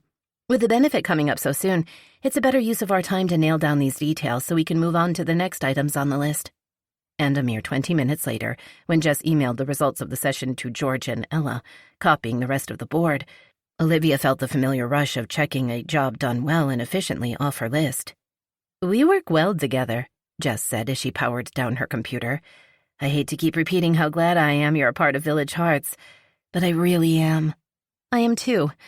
Are you heading home now? I am. I usually work late on Tuesdays and Fridays anyway, since Rick won't be home waiting for me, but I want to stop by and see my grandparents tonight. It must be hard to make it all work. What do you mean? You live in the same neighborhood as their fire station, don't you? Jess nodded. Isn't it a long commute for you? I'm not going to lie. It's tough sometimes, especially when the weather's bad, but it's worth it. Olivia must have looked skeptical because she laughed. You don't look convinced. It seems like so much wasted time, and your time is valuable. More valuable, financially speaking, than Rick's? Olivia's cheeks burned. I didn't mean to imply that. Speaking strictly from an efficiency standpoint, you commute back and forth through the city every day, while Rick works 2 shifts a week and they're 24 hours long. I know it looks like that, but they're always doing something with meetings and covering shifts for other guys and community events. Paperwork. Those assigned shifts aren't the full extent of his job. And I like living near our family and friends. Kincaid's. I love our house, which was my grandparents' house, actually. It's just home. She shrugged. I use the commute time for things I can do on the move, and I delegate a lot. Sometimes, if I don't have meetings with clients, I just work from home. Olivia nodded, trying to process that. It didn't seem like a structured enough plan for a woman with Jess's responsibilities, but it looked as if she was making it work, somehow. So, speaking of family, Jess said, I, heard you met Amber. Olivia's face suddenly felt so hot, she actually put her hands to her cheeks. Yes, we met. I guess she gave you the details? She didn't give me all of the details, but the fact your face is the color of a cherry tomato right now is filling in the gaps. She made a sorry face. It probably doesn't help much, but she felt really bad about it. It was awkward and weird. She frowned. In my experience, divorced couples don't have relationships like that. It's probably rare for a couple to go back to the friendship they had before it all fell apart, but they managed it. Minus the romance and the friendship, of course. You know they're not hung up on each other, right? I know. I believe that. And she did. It just threw me a little, I guess. It's one thing for him to tell me they have a good relationship, but she has a key and just lets herself into his apartment and they laugh together. And it's not wrong. I don't want them to hate each other and fight over everything. It's just an adjustment for me. He's worth it, Jess said quietly. I haven't known him a long time, but I've known him long enough. I know his family, and my husband sees him on the job, and Derek's a good guy. He really is. Families, especially parents, can really do a job on us, can't they? My dad was estranged from his parents for most of my life. I came out here from San Diego because my grandfather's doctor left a message for my dad, and he wasn't available, so I decided to handle it myself. That's when I learned they weren't bad people, and my dad had really been the villain of the story. Jess sighed. Luckily, he was able to admit it, and they'll never be close because a lot of hurt built up over the years. But they have a relationship now, and they all love me, so they're trying with each other. And you met Rick while you were here? He was my grandparents' tenant, and he looked out for them. Since he'd heard nothing good about my dad, when I showed up on his behalf, Rick assumed I was here to scope out whether putting my grandparents in a facility and selling their home would be profitable for Dad and I. He was determined to stop me. She smiled. And then we fell in love. I like happy endings. Most stories have happy endings if you can stick through the slaying the dragons part. She smiled. Rick and I are happy. My dad's coming out from San Diego for the Village Hearts benefit, which is practically a miracle, and my grandparents will be there. If it's meant to be, it'll all work out. Olivia didn't believe in meant to be so much as make it happen, but she smiled. I'll keep that in mind. And speaking of your grandparents, I should head out so you can go visit them. Thanks again for stopping in, and I'm sure we'll be in touch before the next meeting. Olivia didn't make it home before Kelsey left, but she'd left her boss a note on the kitchen island detailing what they'd accomplished that day, as well as a list of tasks for tomorrow and an overview of the rest of the week.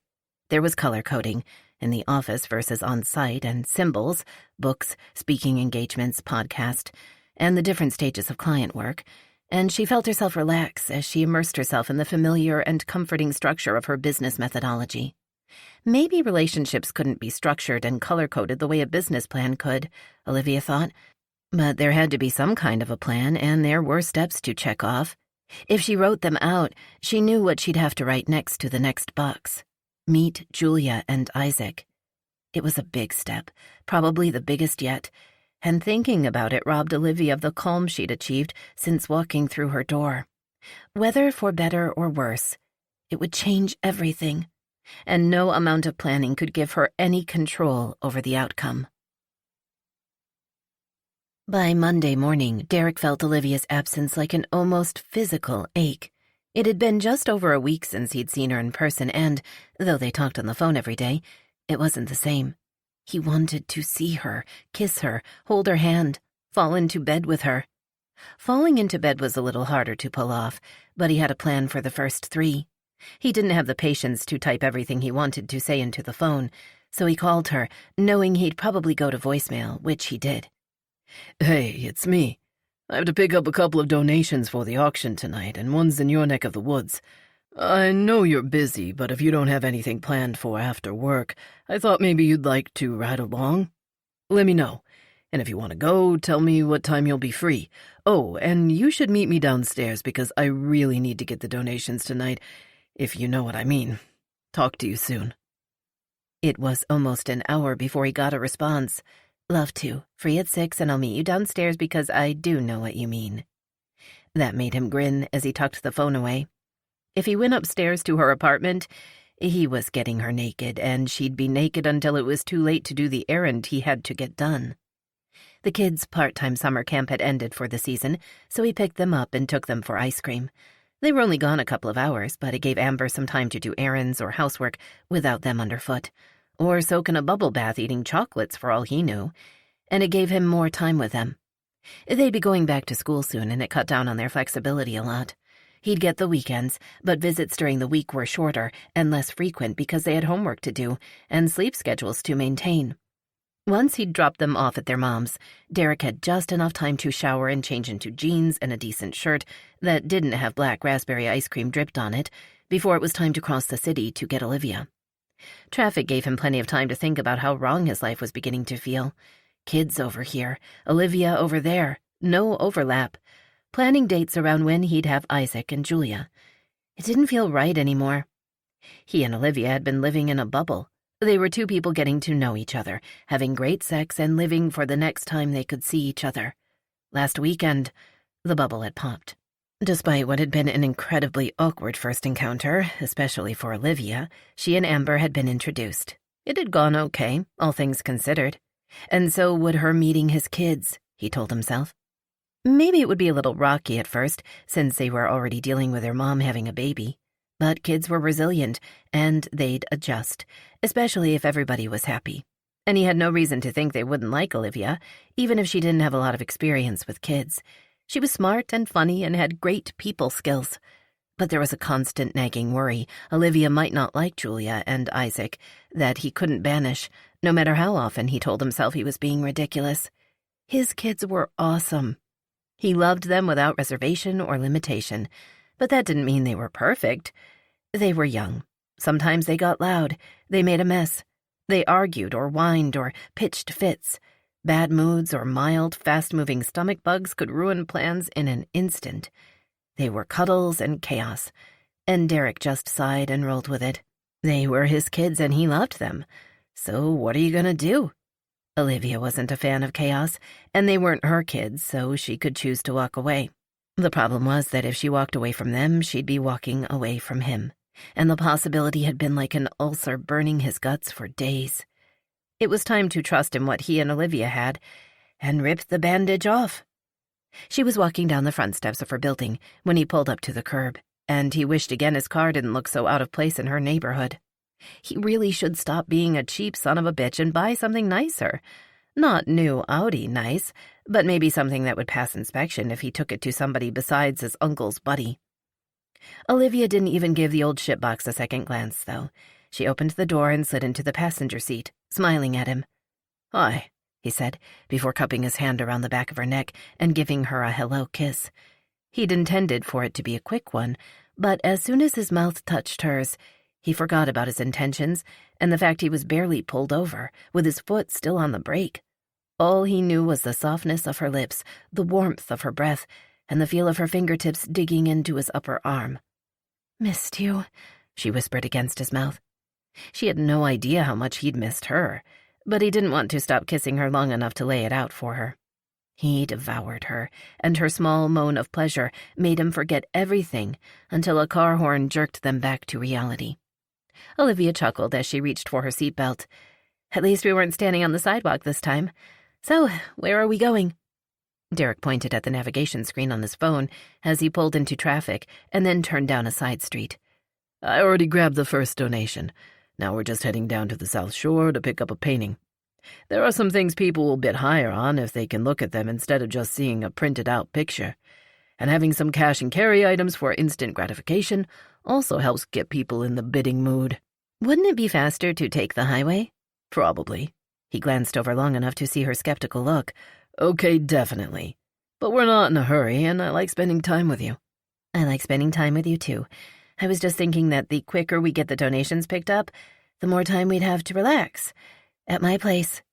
"We'll take the highway back," he said quickly. "Hell, I'd turn around right now, but I told George I'd take care of it tonight so Ella would stop nagging him about it." "I'm glad you called me. I wasn't sure when I'd get to see you again." "Rip the bandage off. How would you feel about getting together next weekend?" "I'd love to, but don't you have your kids next weekend?" "Yeah." Even though the thought of saying them out loud scared the crap out of him, he forced the words out. "I thought maybe we could all do something together. The four of us." "Oh." That single word didn't offer up many clues as to how she actually felt about the idea. "Not just the four of us, though. Aiden and Lydia are having a barbecue, and I'm taking the kids with me. If you go with us, you can meet Isaac and Julia, but there will be a lot of people you know there, too. I was thinking it might be less pressure on you, and them, I guess. That sounds fun. I think you'd enjoy it. It'll be a little like the fundraiser at Kincaid's, but with kids and a lot more food and less drinking. Okay, it won't really be like the fundraiser at Kincaid's. I just said that to entice you because you seem to like everybody. I did like everybody. I want to meet Isaac and Julia, too, and you're probably right about it being a good way to do that. Probably less awkward for them than the four of us sitting at a table talking. Less awkward for all of them, Derek thought. Good. I'll tell the kids. Not that it would change my mind about going with you, but is Amber going to be there? No.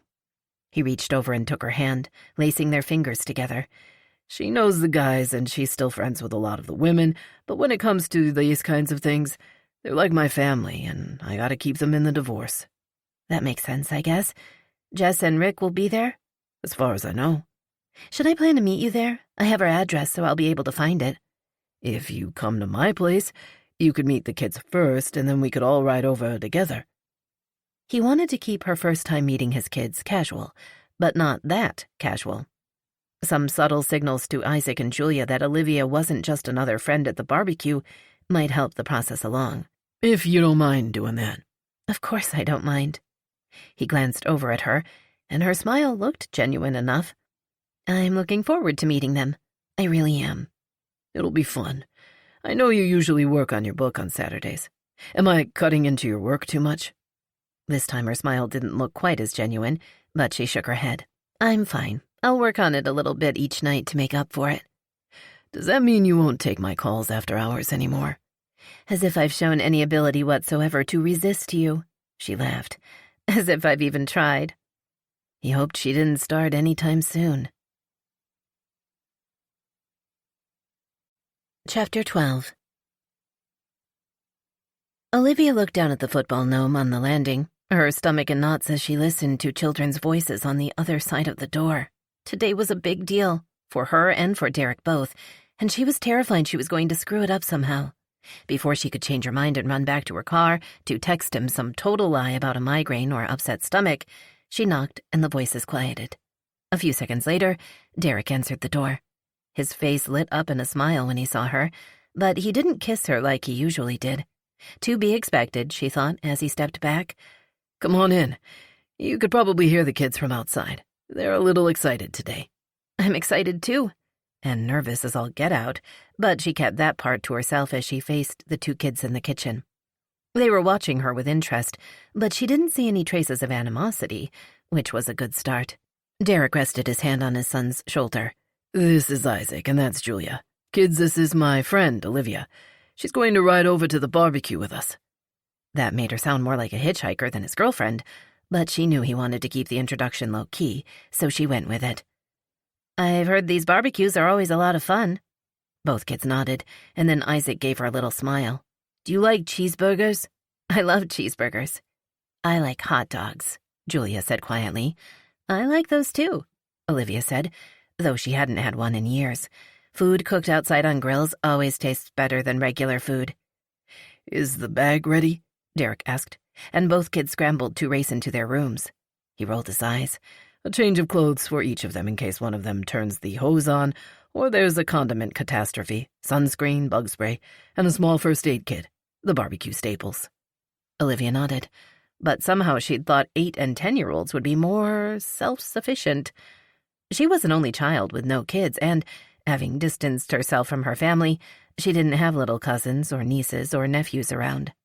The movies and television shows she'd watched over the years clearly hadn't educated her on the needs of children. I can't believe how much they look like the two of you, she said. Isaac like you and Julia like her mother. I mean, I could see it in the pictures, but it's so much more pronounced in person. He chuckled. I think a lot of it's the facial expressions. I mean, Julia's practically a clone of Amber, for sure. Isaac looks like me, but there's also some of Amber's dad in there. His expressions and mannerisms are all me, though, so yeah. He looks like me most of the time. He's cute. Derek raised his eyebrow suggestively. So you must think I'm cute, then. You have your moments.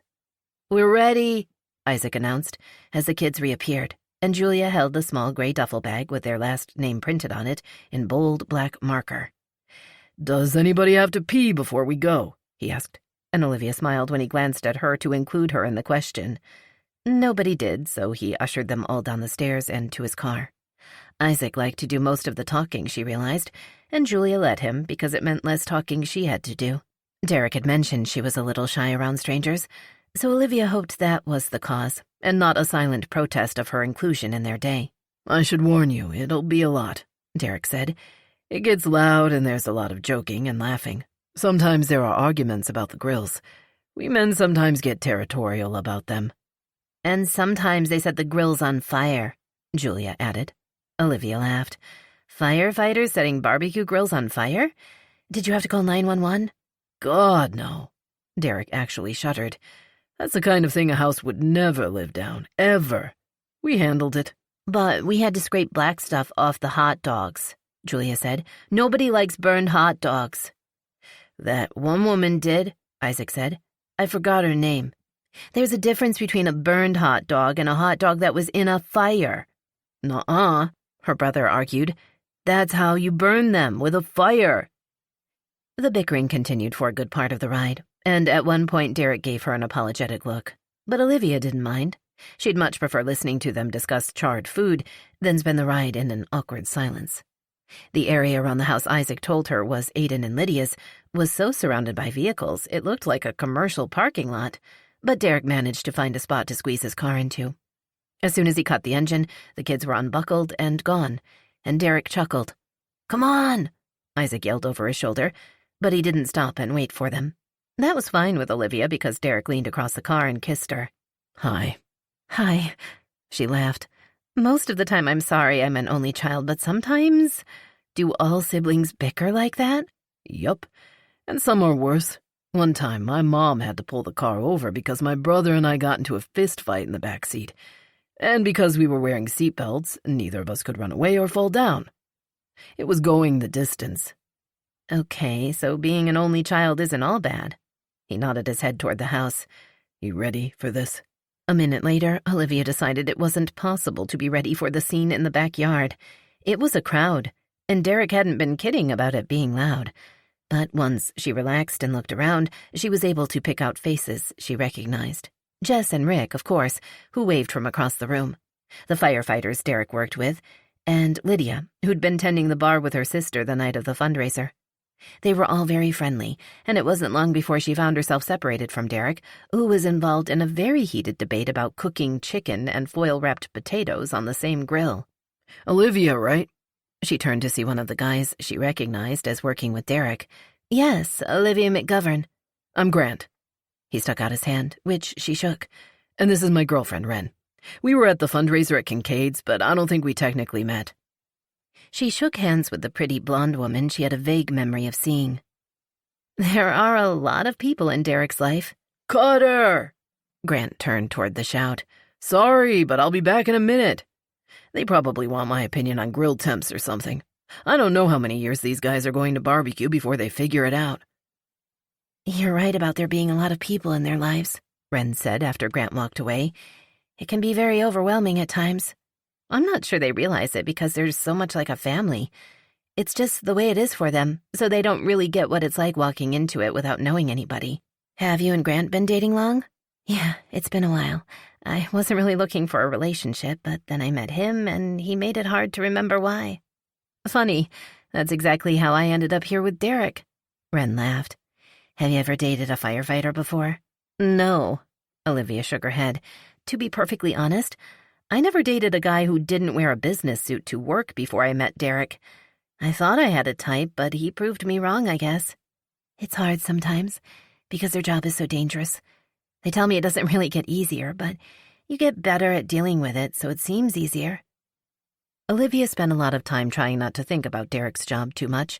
She knew it was dangerous, but she also knew they were trained well, and they always had orders and a plan of attack to follow. She took comfort in that. "What do you do?" she asked Ren when the conversation lagged. "I was working in a coffee shop and a small bookstore, but the bookstore was finally able to give me enough hours to quit the coffee shop. I love books, so even though the money's not great, I love my job." I love bookstores. I need to make more time for them in my life.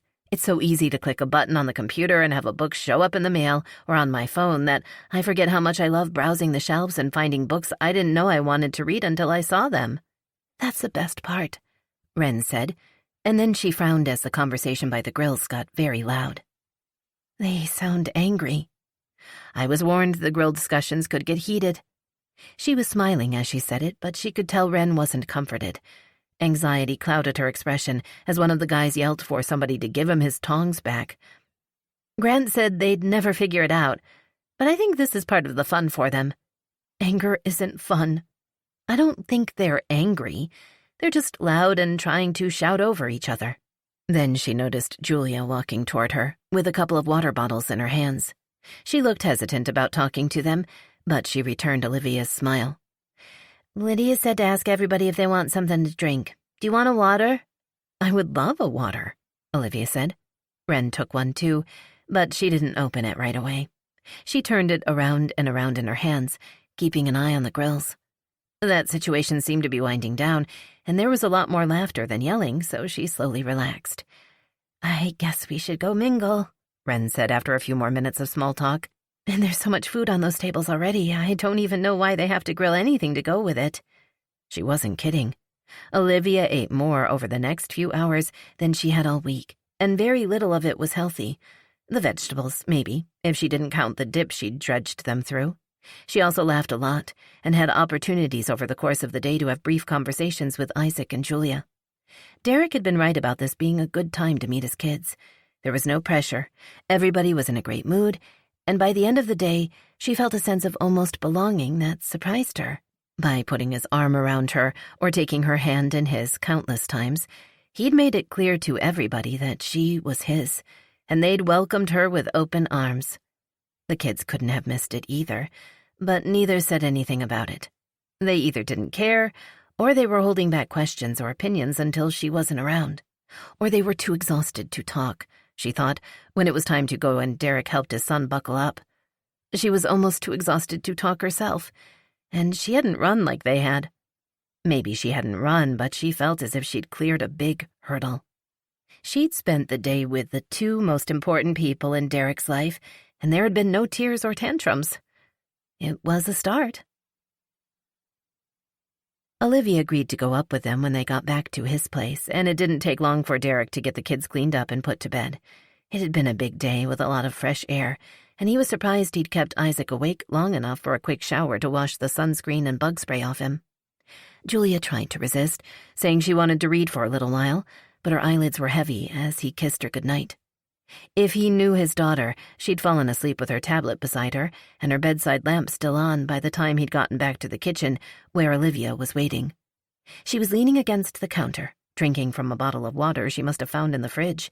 She'd gotten a little sun, but not too much, since Chris Erickson's wife was a serious sunscreen pusher, and the families of Engine 59 and Ladder 37 were like greased pigs by the end of any outdoor event. He stole the bottle and took a swig of water before setting it on the counter so he could put his hands on her waist. So, did you have a good time today? I did. It was fun, and to be honest, I don't spend a lot of time outside just enjoying myself like that. I try to walk a lot, but it's different. That's not exactly what he wanted to know, but he found himself reluctant to straight out ask her how she felt about spending the day with Julia and Isaac. They hadn't interacted as much as he might have liked, since kids rarely hung out with adults at barbecues, but what he'd seen had looked positive. And your kids are great, she said with a knowing smile. Maybe he wasn't as hard to read as he'd been told he was in the past, or she just had a knack for it. I enjoyed meeting them. I think they liked you too. His phone chimed in his pocket and he sighed. It's probably from Aiden or Lydia because one of the kids forgot something. You wouldn't believe how often a lost and found bag or laundry basket is sent into the station after one of these things. But when he pulled the phone out of his pocket, he saw that it was from Amber. Do not let the kids stay up too late. I know school doesn't start for a few more days, but I'm trying to get them back on a decent sleep schedule now, so the first week isn't a nightmare. Sorry, it's Amber, he told Olivia. I'll just be a second. No problem.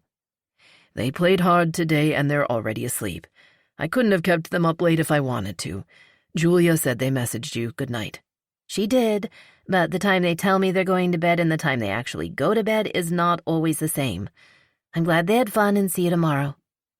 He sent back a thumbs-up emoji and tossed the phone on the counter. "Sorry, the kids start school next week and she wanted to remind me they need to get back on a regular sleep schedule before the first day. Isaac gets a little hard to handle when he's tired." "Because of his heart?"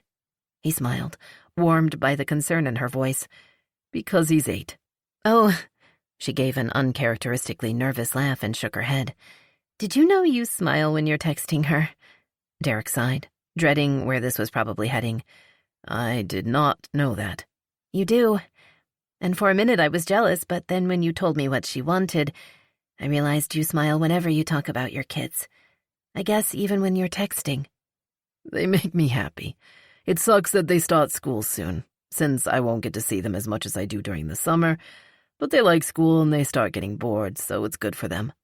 "Speaking of next week, I'll be out of town for a couple of days next weekend. It's been on my calendar for a while, but I realized I hadn't mentioned it to you." "Oh." Even though they often went several days without seeing each other, her going out of town was new. "Are you going to visit your family?"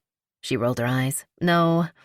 I'm speaking at a conference, so I'll fly into Kansas City Friday and then fly home early Sunday morning." "Kansas City, huh?" "Are you thinking about how far away I'll be, or the barbecue?" He traced his thumb over her bottom lip. "I'm thinking about how much I'll miss you while you're so far away, eating barbecue."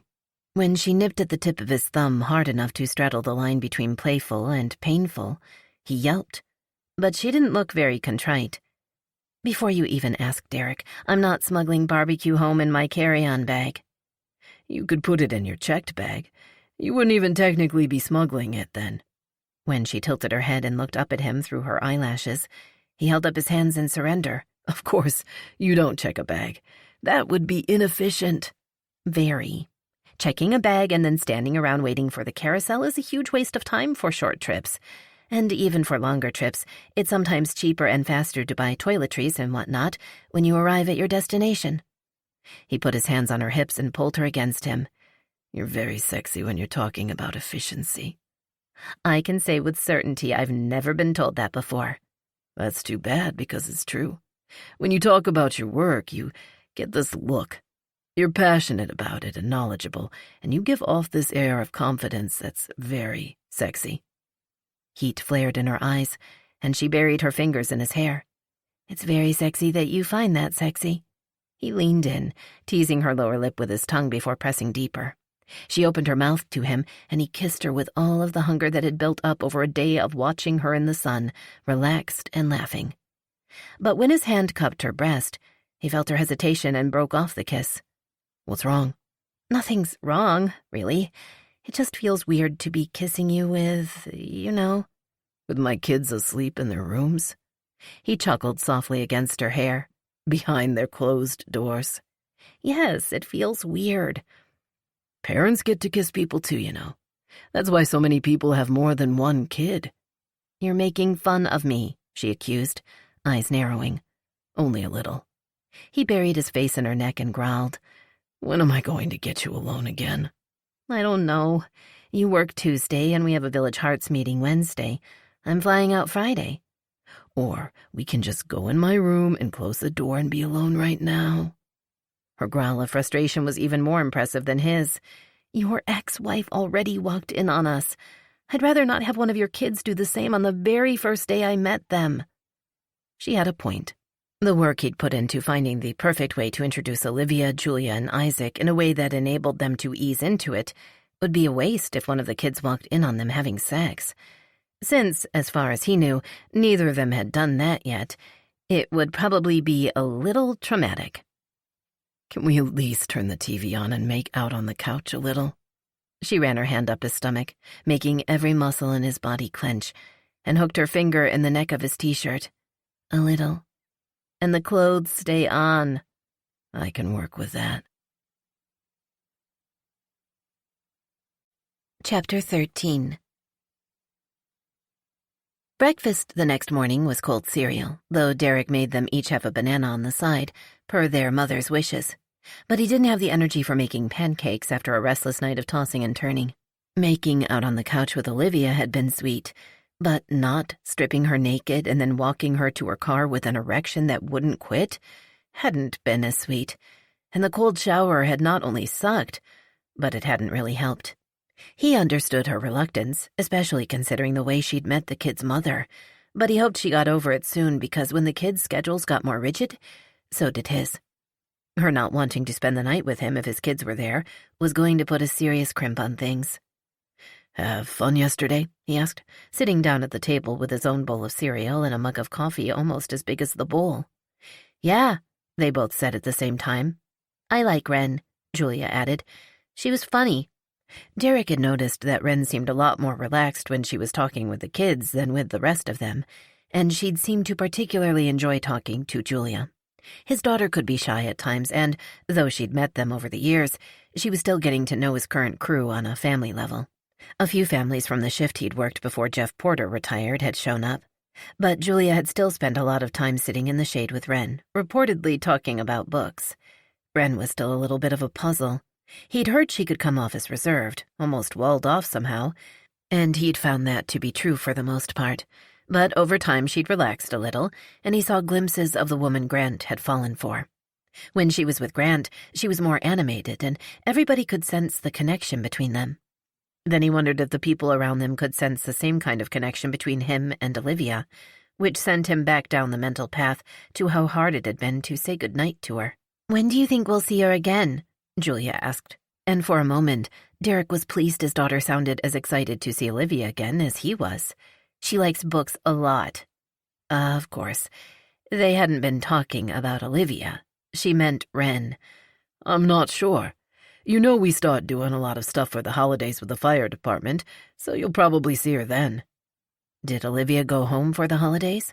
By the time Thanksgiving rolled around, they'd be well into meeting the parents' territory, but he wasn't so sure he wanted to meet hers anytime soon. And his family was hardcore into the holiday, so that might be too high pressure a setting for Olivia to meet his mom and dad. Soon, he thought. He'd told them he was seeing somebody, but not much more than that because his mom really wanted him to find somebody, so he was reluctant to get her hopes up. But now he wanted Olivia to meet them, to see the house he'd grown up in, and, maybe on a second trip, meet his siblings. Dad, you're not eating your cereal, Isaac pointed out. If you let it get mushy because you're dawdling, you still have to eat it. Another of Mom's rules, he thought, smiling at his son. I'll eat every bite. And he took a bite to prove the point, and barely managed not to cringe. It had definitely absorbed enough milk, so he'd probably dump it if he didn't have little witnesses he was supposed to be a role model for. Maybe if he kept talking, they wouldn't notice, and he could toss it after they wandered away from the table. Did you guys like Olivia? I did, Isaac said.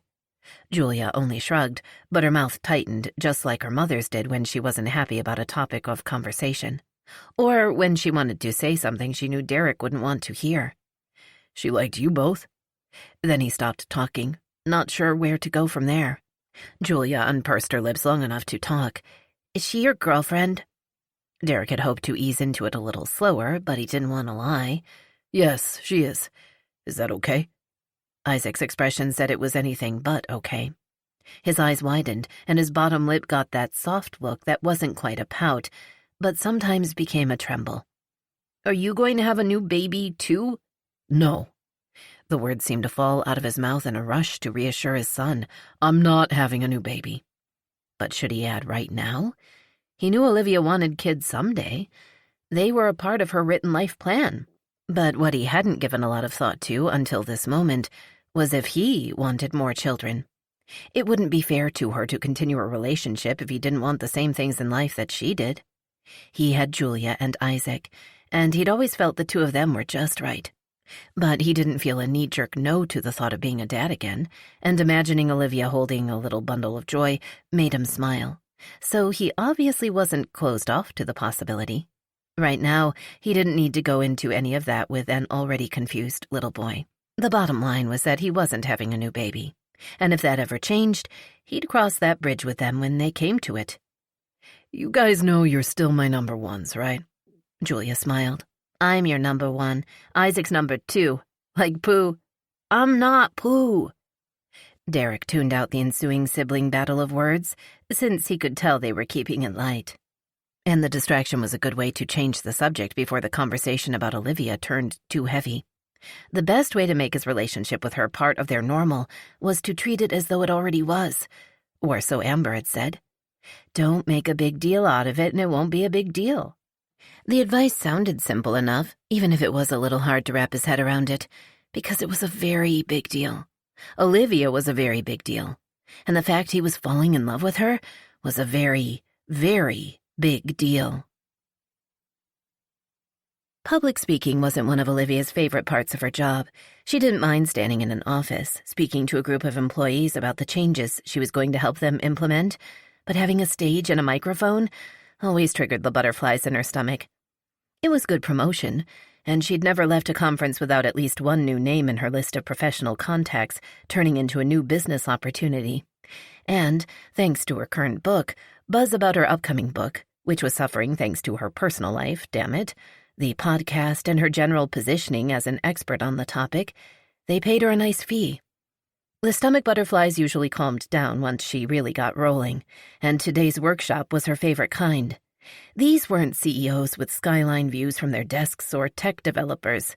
The conference was for small businesses and entrepreneurs, which meant she could focus on the basics of productivity and working efficiently without spending a fortune on high-tech software suites. She loved those too, of course, but this was where she felt she made the most difference. After her workshop and Q&A, they broke for lunch, and Olivia found herself sitting with several people who'd started their own businesses and were in various stages of expanding beyond their home offices. She ate her salad while listening to the parents around the table swap stories of changing diapers while talking to a client via headset and a naked toddler streaking across the background of a video conference. She couldn't imagine the chaos, and she was in awe of the fact these people had managed to build their businesses to this point while living and working in that chaos. "How do you do it?" she finally asked the woman closest to her. "Juggle your business with having 3 kids, I mean?" The woman looked surprised for a moment, maybe because Olivia was supposed to be the expert at the table, and then laughed. "I gave up sleep." Olivia knew the woman was exaggerating, though probably not by a lot. It had been a common thread throughout many of the conversations she had, and it made her nervous because sleep was vital to productivity. And it seemed like, to feel as if they were giving everything they could to their business and their families, a lot of parents compromised by sacrificing self-care, sleep, leisure time, social lives, their senses of self. It wasn't sustainable, so it wasn't a compromise Olivia saw herself being willing or able to make. That was one of the reasons children weren't a part of her plan until she'd built her business to the point she could take a step back. Not too much, because she was the business. But there was always new tech and new systems, as well as updates. So once she had enough big corporate clients, she could go into maintenance mode instead of hustling for new clients. She'd have more time to focus on writing and children. After lunch, Olivia mingled for a while. She had a list of things to accomplish at the conference besides her workshop, people she wanted to meet, and some industry news she wanted to learn. And once she'd checked them all off, she retired to her room. Then she changed into yoga pants, opened her laptop, and tried to spend more time writing than she did glancing at the clock, counting down the hours until Derek might call. He'd asked her schedule, and when she'd told him she planned to hole up in her room and get some writing done, he'd said he wouldn't disturb her because he knew he'd already thrown her off her schedule. He had, but she'd still told him it was okay. He'd insisted she needed to make use of the time because he intended to distract her more when she got home. She was looking forward to that. But in the meantime, she missed hearing his voice. She decided to compromise and call him when room service brought her dinner. While she usually avoided it at all costs, she knew Derek wouldn't mind if she ate her dinner while talking to him, and neither of them would have to feel guilty about her lost work time because she didn't eat in front of her manuscript. She hit his number and it rang 3 times before it was answered. "Hello?" Olivia's mind blanked for a second at the little girl's voice, but she recovered quickly. "Hi, Julia, it's Olivia." "It's Olivia," the girl echoed, very loudly, as if yelling across the entire apartment. "My dad has his head in the cabinet and he told me to get his phone." "I told you to bring me my phone, not answer it," she heard Derek tell his daughter. "Why does your dad have his head in a cabinet?" she asked, seeing an opportunity to talk to Julia, even if it was only for a brief time. Every little bit would probably help. We have a leak in the sink, and Dad says that the plumber the landlord uses is a— Julia Marie, Olivia heard Derek yell, which made her laugh. Julia giggled too, and for a few seconds, Olivia got to share in her amusement. It was nice, she thought. Maybe it was a small thing, but this was Derek's life, his real, everyday life, and being a part of it, even over the phone, made her feel closer to him. "Your dad can call me back later if he wants," she said, "after he gets his head out of the cabinet. He said some bad words, so it'll probably be a long time before he gets it fixed." Julia! Derek's voice sounded closer. Say goodbye to Olivia and give me the phone. "Are you really in Kansas?" Julia asked instead. "Close. I'm in Kansas City, which is actually in Missouri." So they talked about her then, enough so his kids knew she was traveling. "That doesn't make sense, but Daddy said they have good barbecue. He wanted me to sneak some home in my suitcase." "Ew, that would totally mess up all your clothes." They giggled together again. "Daddy wants a phone, so bye." "Bye, Julia." She heard the low murmur of Derek's voice, and then what sounded like a door closing. Hey, you. "Hi. I guess I caught you at a bad time?" I can use a break. And I just told them they could have a half-hour video games or tablets, and then locked myself in my room, so I'm all yours. Although, if I remember correctly, you are supposed to be working on your book. "I'm eating my dinner while we talk, which is rude, but I get to talk to you without losing work time. I'm a problem solver, remember?" I don't care what you're doing while you talk to me, as long as I get to hear your voice. There was a pause, and then a low chuckle that seemed to vibrate right through the phone and into her body. I mean, there are other things you could be doing while talking to me. "I've got a bacon-wrapped filet mignon and perfectly sautéed vegetables in front of me. Don't make me choose between them and phone sex." That would be cruel and possibly not end well for my ego. He paused for a few seconds. I miss you. That made her laugh. "You've gone longer than this without seeing me." Yeah, but you're so far away. You feel far away. She heard his sigh over the line. Usually when I talk to you, I can picture you. I can see you sitting on your couch looking out at the view, or sitting cross-legged on your bed, or, my personal favorite, lying on the bed with a smile lighting up your face. She smiled as he talked, even though she missed him as much as he said he missed her. But right now, he continued, I can't picture what you're doing, and it makes you feel far away. "I'm sitting in the room's desk chair in front of the room service cart," she told him. "The bed is one of those generic white comforters that feels like it weighs 50 pounds, and all I see out the window is dark sky. But if I get up and walk across the room, I have a lovely view of the mechanical equipment on the flat roof below me." Not quite what you're used to. I might be a little spoiled. She thought he'd laugh, but there were a few seconds before he spoke again. Nothing wrong with that. Have you met a lot of people? Did he really think she was spoiled? She didn't think so. She didn't have an expectation of being given nice things. She worked hard and invested in things that kept their value. "I did meet a lot of people," she finally said, letting the topic swing toward work. "It's a small conference, so a lot of FaceTime. And I made some likely contacts, so it was worth the trip." I'm glad it was productive, even though I miss you. I could pick you up at the airport tomorrow. Your kids do not want to get up early on a Sunday morning and get dragged to Logan. They just started school, so enjoy the time with them. He made a sound that perfectly summed up the frustration she felt. Let me take you to dinner tomorrow night, then. After I drop them off with Amber, I can head over. You can pick the place, somewhere nice, and then we'll go back to your place and catch up on everything we missed. Olivia shivered because she knew he didn't mean a recap of her trip. "I can't wait." Finish your dinner and get back to work then, and I'll see you tomorrow. He paused, and she heard him clear his throat. I hope you have a good flight. "Good night," she whispered, and then he was gone, and she was left staring at the phone in her hand and wondering what he'd really been about to say. Derek battled a bad case of the nerves on the elevator ride to Olivia's floor, but this time it had nothing to do with the fancy building or breathtaking view. He'd almost told her he loved her, The words had actually started coming out of his mouth, but his brain had finally caught up with his mouth and put a stop to it. He wasn't sure if he'd covered well or not, since the panic made it hard to think. Not that he didn't want to say the words. He loved Olivia. There was no sense in trying to deny it anymore. But he didn't want to tell her over the phone, when she was 1,400 miles away, give or take a few. He wanted to be holding her when he said it. He wanted to watch her face and see her reaction to the words in her eyes. And now that he'd been thinking about it since his near slip on the phone last night, it was all he could think about, and he was afraid he was just going to blurt it out at an awkward moment.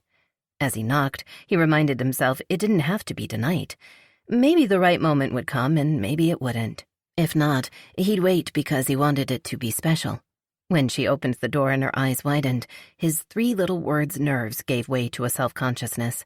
Other than his Class A uniform, he only owned 1 real suit, and he was pretty sure the only time he'd worn it in the last 10 years had been to funerals. It was a little dated, and wearing it made him uncomfortable, though he couldn't say if it was that he hated suits or the fact it was usually associated with somebody dying. He'd settled for khakis, a dress shirt, and a sport coat he'd bought for family court during the divorce. It wasn't up to par with the suits walking around this part of the city, but she could see he'd made an effort for her. And if she wanted to go to one of those snobby restaurants, it counted. He also had a tie in his pocket he'd like to avoid putting on. But he had it. "You dressed up," she said, her welcoming smile broadening into a grin. "I tried." And it had been worth the effort because she was wearing a gorgeous sundress with one of those short open sweaters over it that framed her breasts perfectly. And she had on summery high heels that showed off her teal toenail polish. "You look beautiful, and I missed you." She wrapped her arms around his neck and kissed him. "I missed you too. Now that you're here, I'm almost sorry I made reservations." "Trust me when I tell you I can be quick." "If I hadn't put time into looking like this, I'd be tempted." "So we'll go eat, and after, I'll be able to take my time peeling you out of that dress. Should we take your car or mine?" he joked, because his car didn't really fit in here. "It's a short walk. The weather's nice." She kissed him again before going to retrieve a small handbag from the counter. "We can hold hands." The restaurant was the kind he'd seen in movies, with the snooty guy who made sure you knew you weren't worthy of his time before reluctantly showing you to your table. That kind of attitude made Derek want to act like an ass, but this was Olivia's neighborhood, and he didn't want to embarrass her. "Isn't it beautiful here?" She looked around, smiling. "The food's not quite as good as that place you've taken me, but the woodwork in here is stunning, and the art." Things he generally looked for in a museum, not a restaurant. But he agreed it was beautiful and opened his menu. Holy shit, did these people pay this much for dinner on a regular basis? He looked around, but nobody seemed to be celebrating anything in particular. Nothing that screamed special occasion. It was just a bunch of people eating food. Very expensive food. He turned his attention to Olivia as she opened the menu, expecting her eyes to get wide. Maybe she'd lean across the table and whisper something funny or outraged about the ridiculous prices. But she didn't even blink. Because she was one of these people, he reminded himself. She was one of the people who could eat in a place like this without calculating how many hours' worth of wages the meal would cost. "What are you going to have?" she asked, looking up from the menu. "A glass of water and a package of oyster crackers? I haven't decided yet. What do you recommend?" The way she reeled off several dishes she correctly thought would tempt him confirmed it. This wasn't her first time in this restaurant, or even her second or third. This place, with its meal prices that exceeded the weekly grocery budgets of some people he knew, was a part of Olivia's everyday life. It didn't matter, he reminded himself. Trying to convince himself Olivia didn't care about the material things that surrounded her was becoming a habit.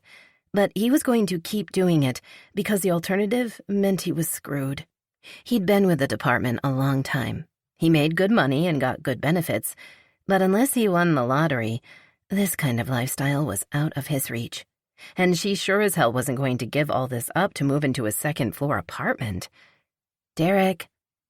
He looked across the table at her and didn't have to force the smile that erased the slight concern in her expression. Right now, all that mattered was that he was here with the most gorgeous woman in the room. He'd missed her, and he'd pay their ridiculous prices if it meant making her happy. I'm trying to decide what to have, he lied. Everything sounds good. Once he decided to relax and enjoy Olivia's company, things improved. She told him about the people she met in Kansas City, and he teased her for never leaving the hotel to go in search of good Kansas City barbecue. She laughed a lot, looking beautiful in the fancy lighting setup the restaurant had. But he couldn't help but notice how at ease she was here.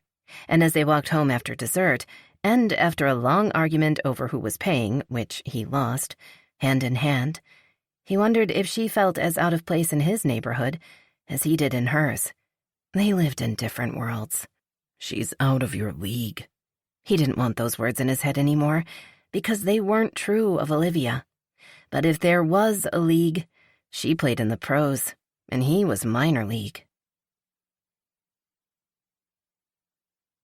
Chapter 14. Derek was quiet when they got back to her apartment, which wasn't really like him. He didn't seem upset, really, just lost in thought. But she couldn't tell if they were good thoughts or bad thoughts, and she was a little afraid to ask and possibly spoil the night. He hadn't been happy about her paying for dinner, and she wasn't sure what, if anything, to do about that. She not only didn't expect him to pay for everything just because he was the guy, but she thought that entire way of thinking was outdated and stupid. And she wouldn't be shy about telling him so if he tried it.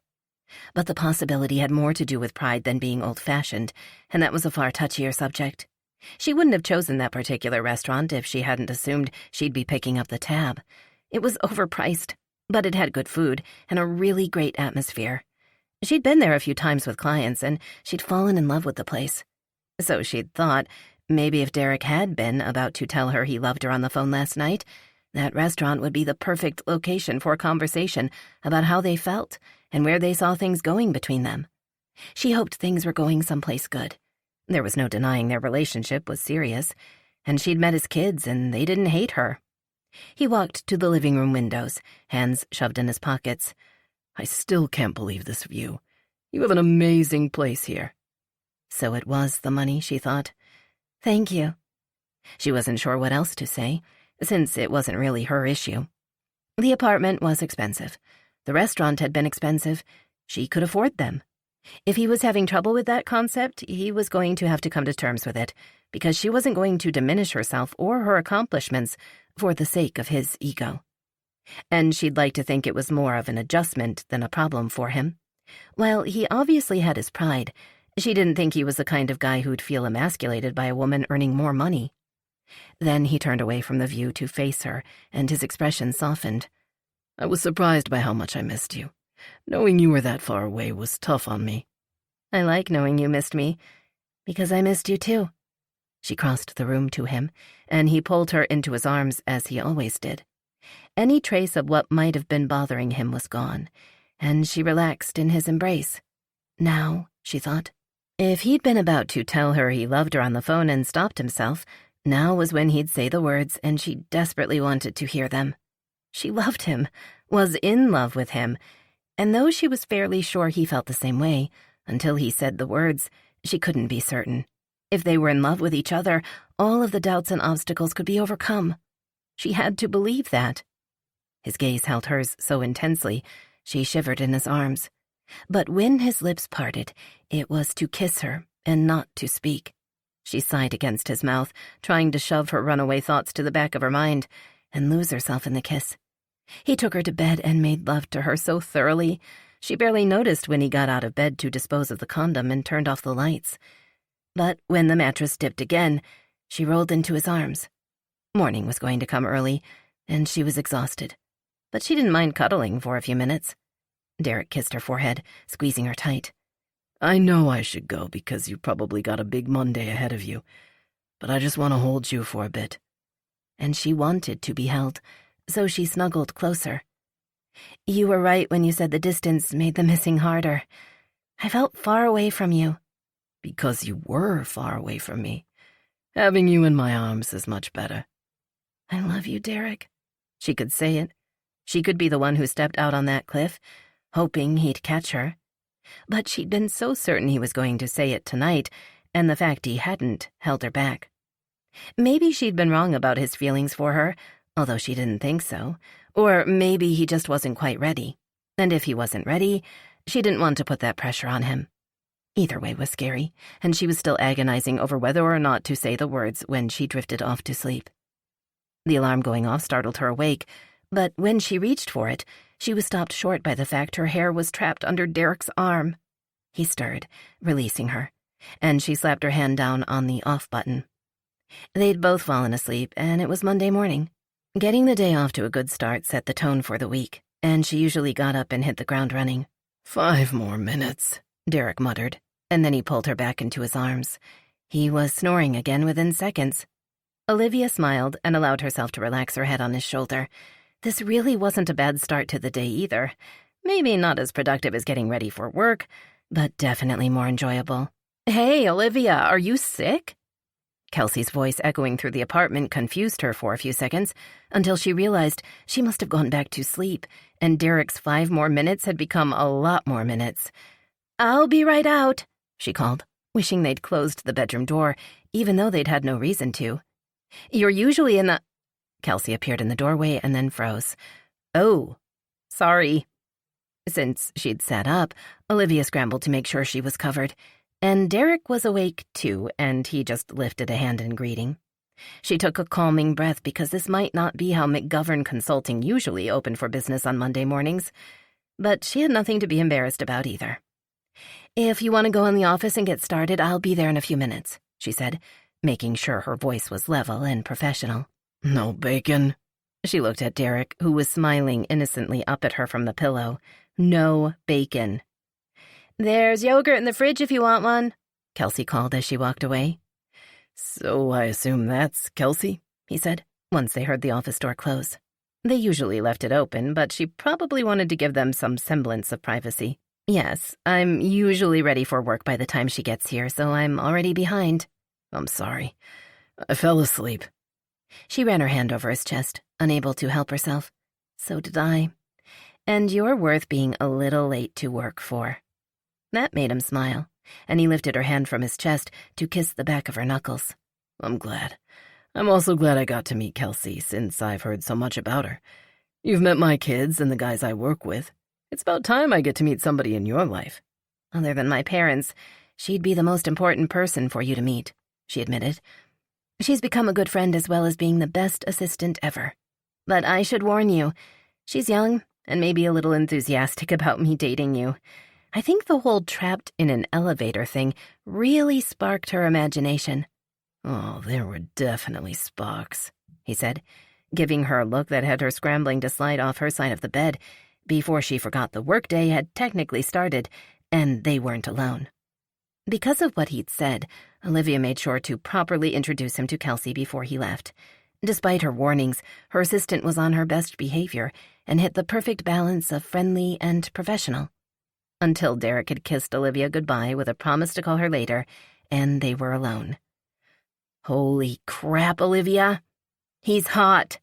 You're the one who creeped on his Facebook pictures." "I didn't creep, and pictures don't do him justice. I hope you're planning to keep him." Olivia laughed, though it sounded a little shaky. "It's a little soon to make that decision." Judging by her expression, Kelsey didn't buy that for a second. "The fact you were still in bed when I got here tells me everything I need to know. There's only one thing that could throw you off your game plan like that." She tried to tell herself Kelsey was talking about great sex, but Olivia knew she meant love.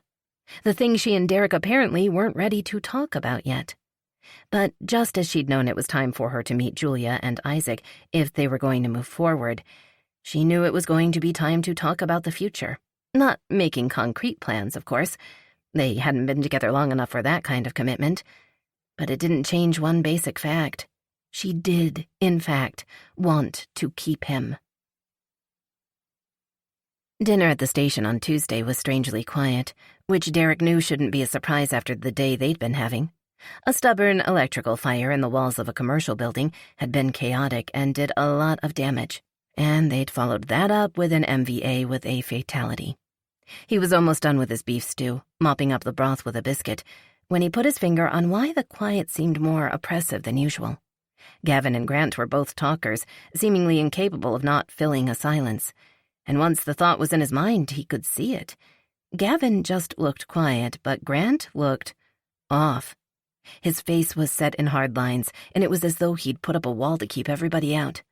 Maybe because he was wrapped up in his own thoughts of the "I love you" he'd wanted so badly to say to Olivia, but hadn't been able to get out when the time should have been right.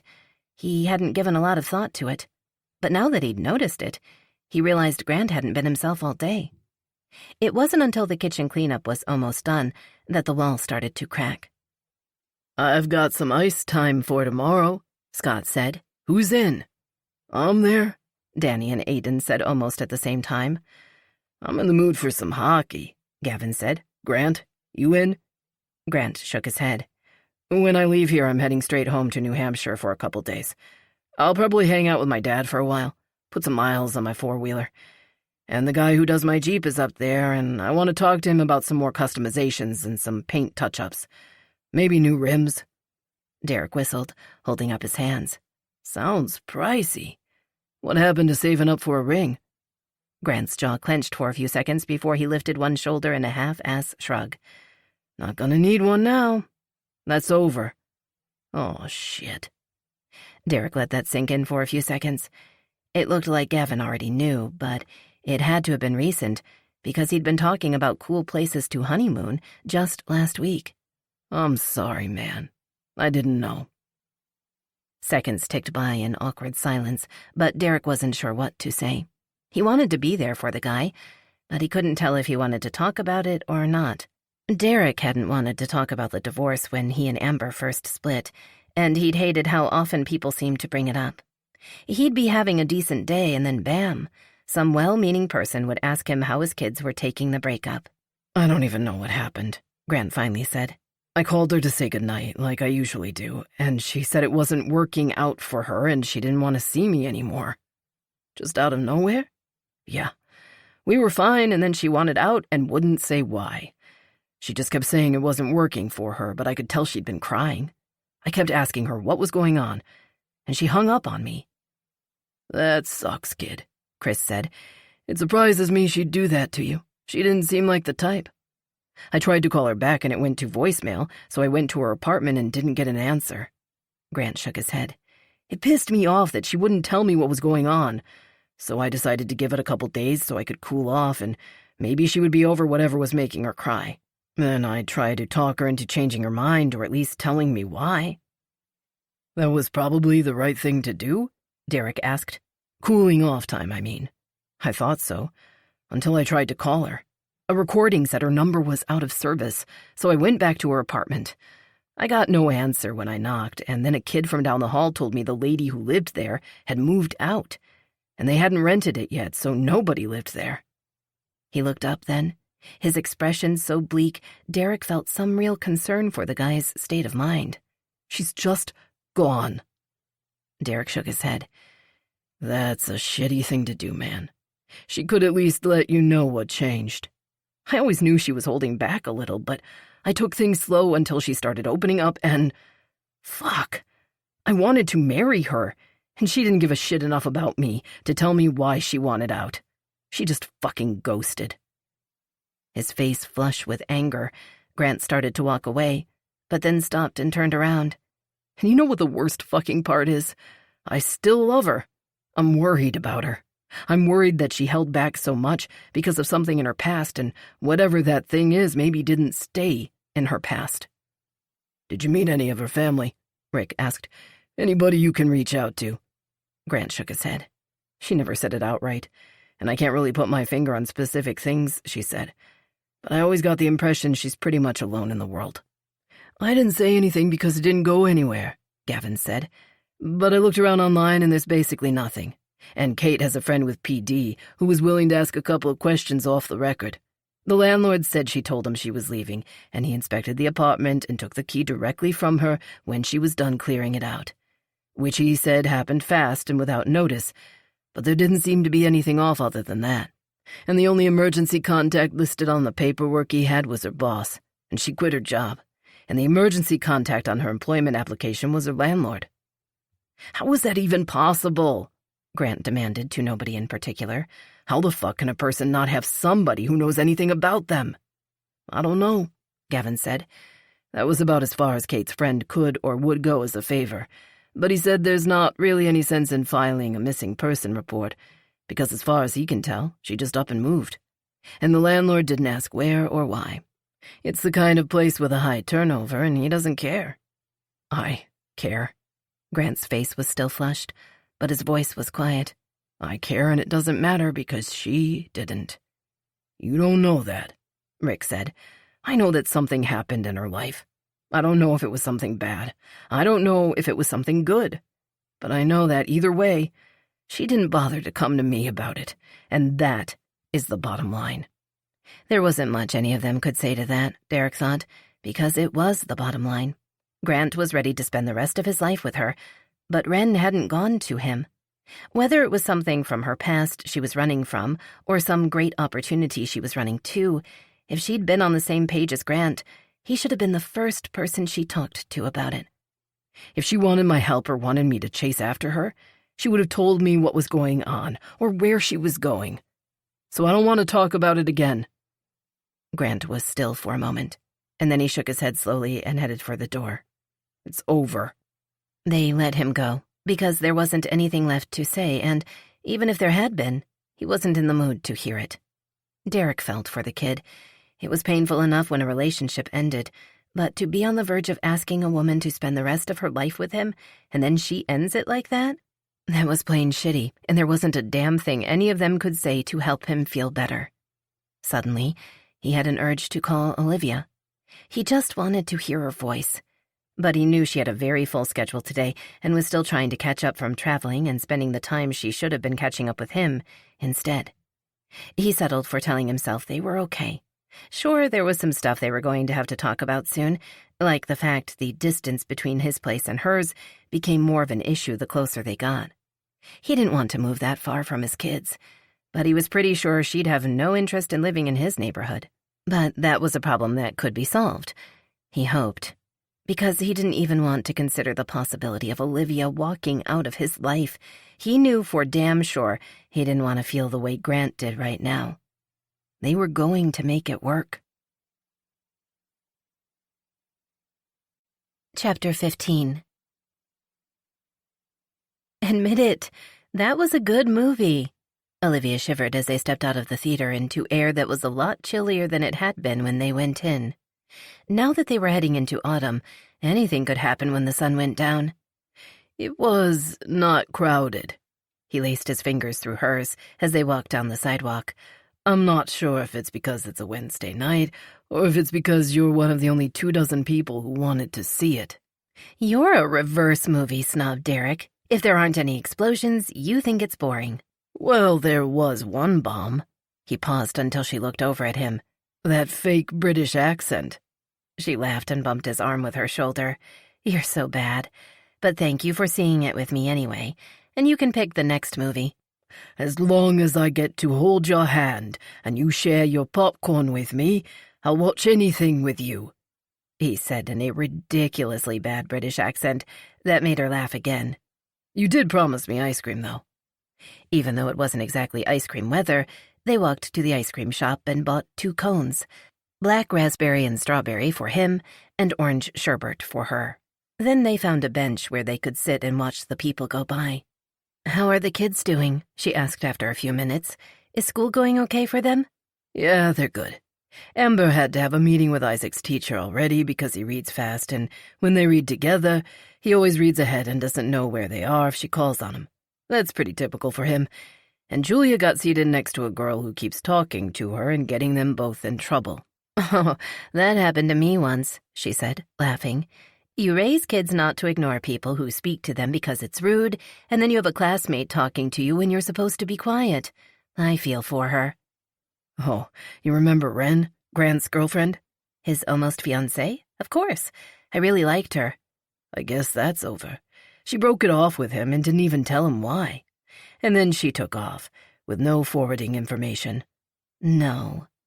While she didn't know Grant or Wren very well, she liked them both, and she honestly thought they were a genuinely happy couple. That's heartbreaking. Is he handling it okay? I don't think so. He was kind of like an empty shell wrapped in anger last time I saw him. But he was going home to New Hampshire for a few days, so hopefully his family can help him get his head on straight. I heard him telling Gavin he might just pack up and go home for good. I hope he doesn't, not only because I'd hate to see him go, but he shouldn't be making decisions like that until the dust settles. They seemed so in love. She tried not to dwell too much on the love word, since it had become the elephant in the room whenever she thought about Derek or was with him.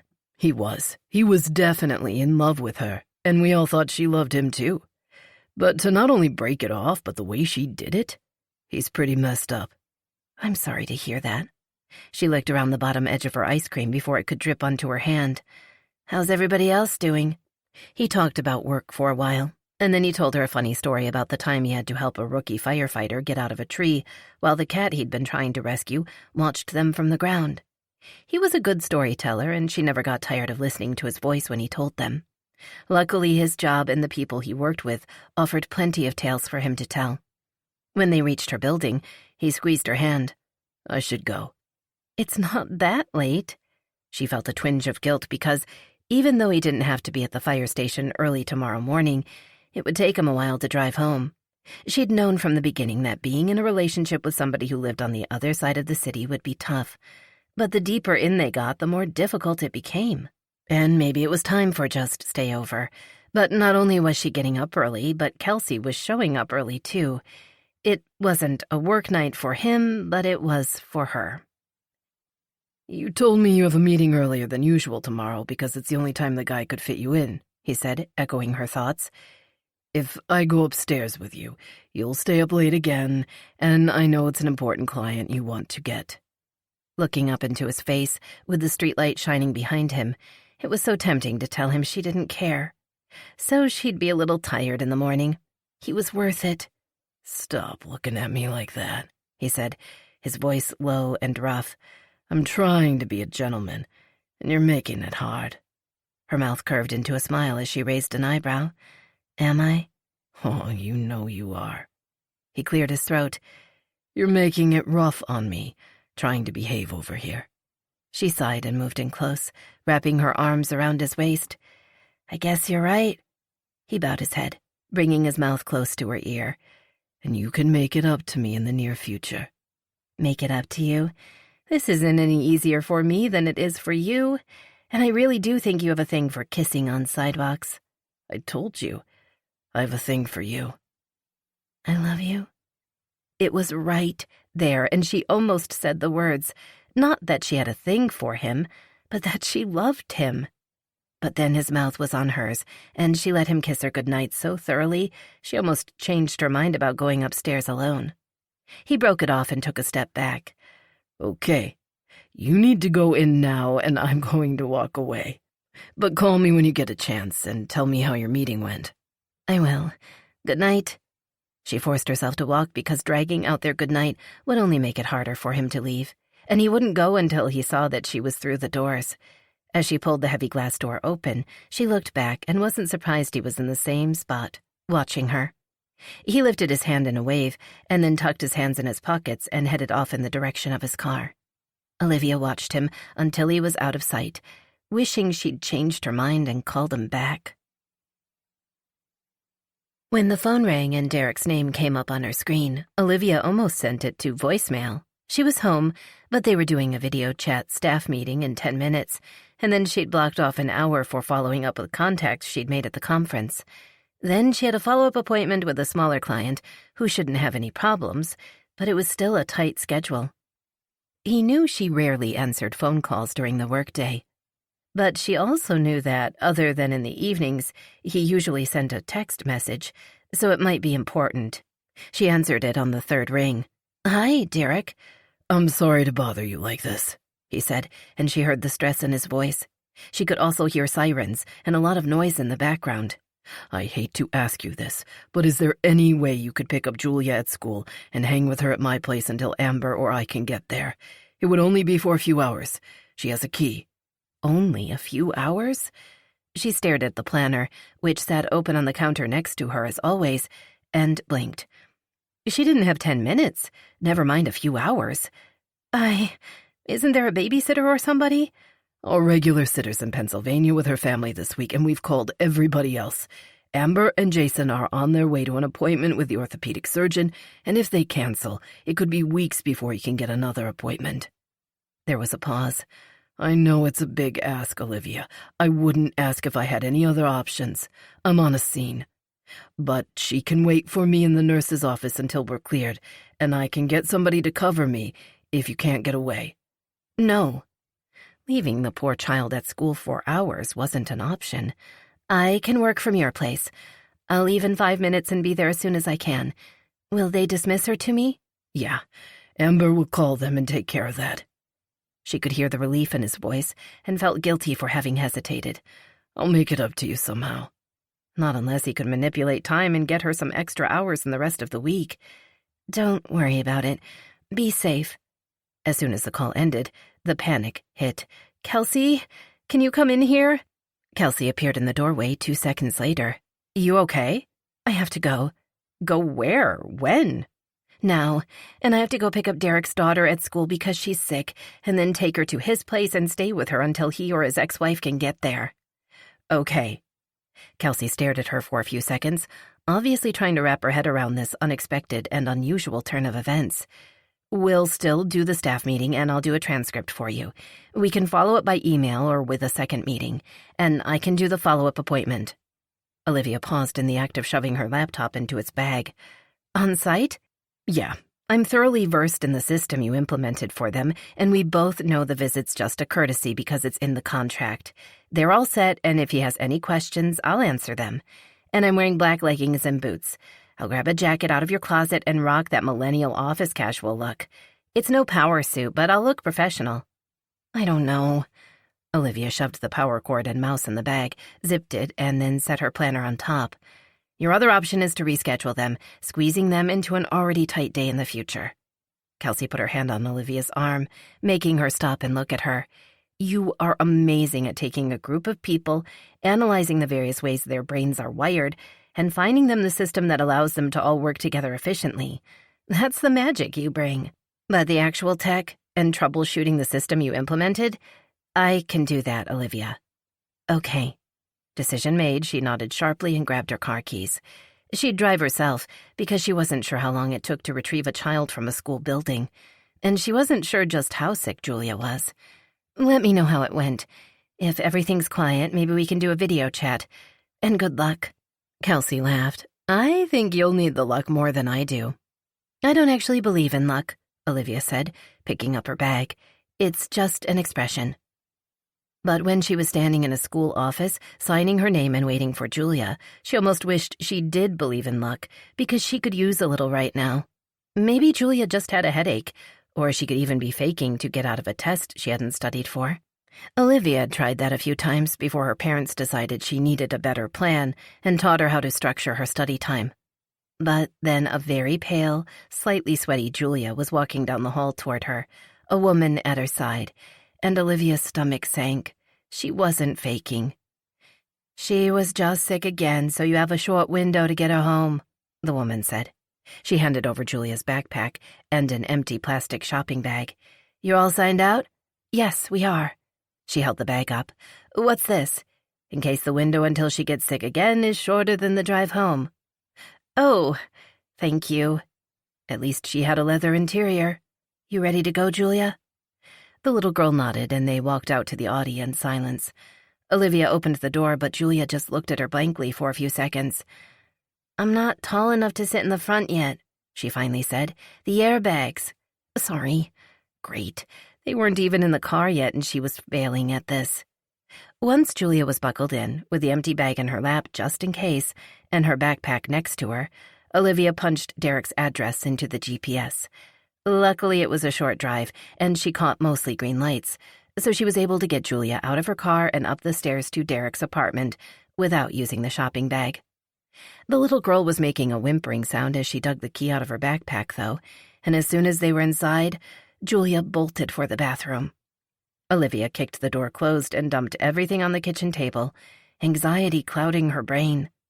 She could list the pros and cons of every work and productivity program on the market for every business model, personality type, and neurodiversity, but she knew absolutely nothing about taking care of small children. Then she heard Julia retching and stilled for a moment.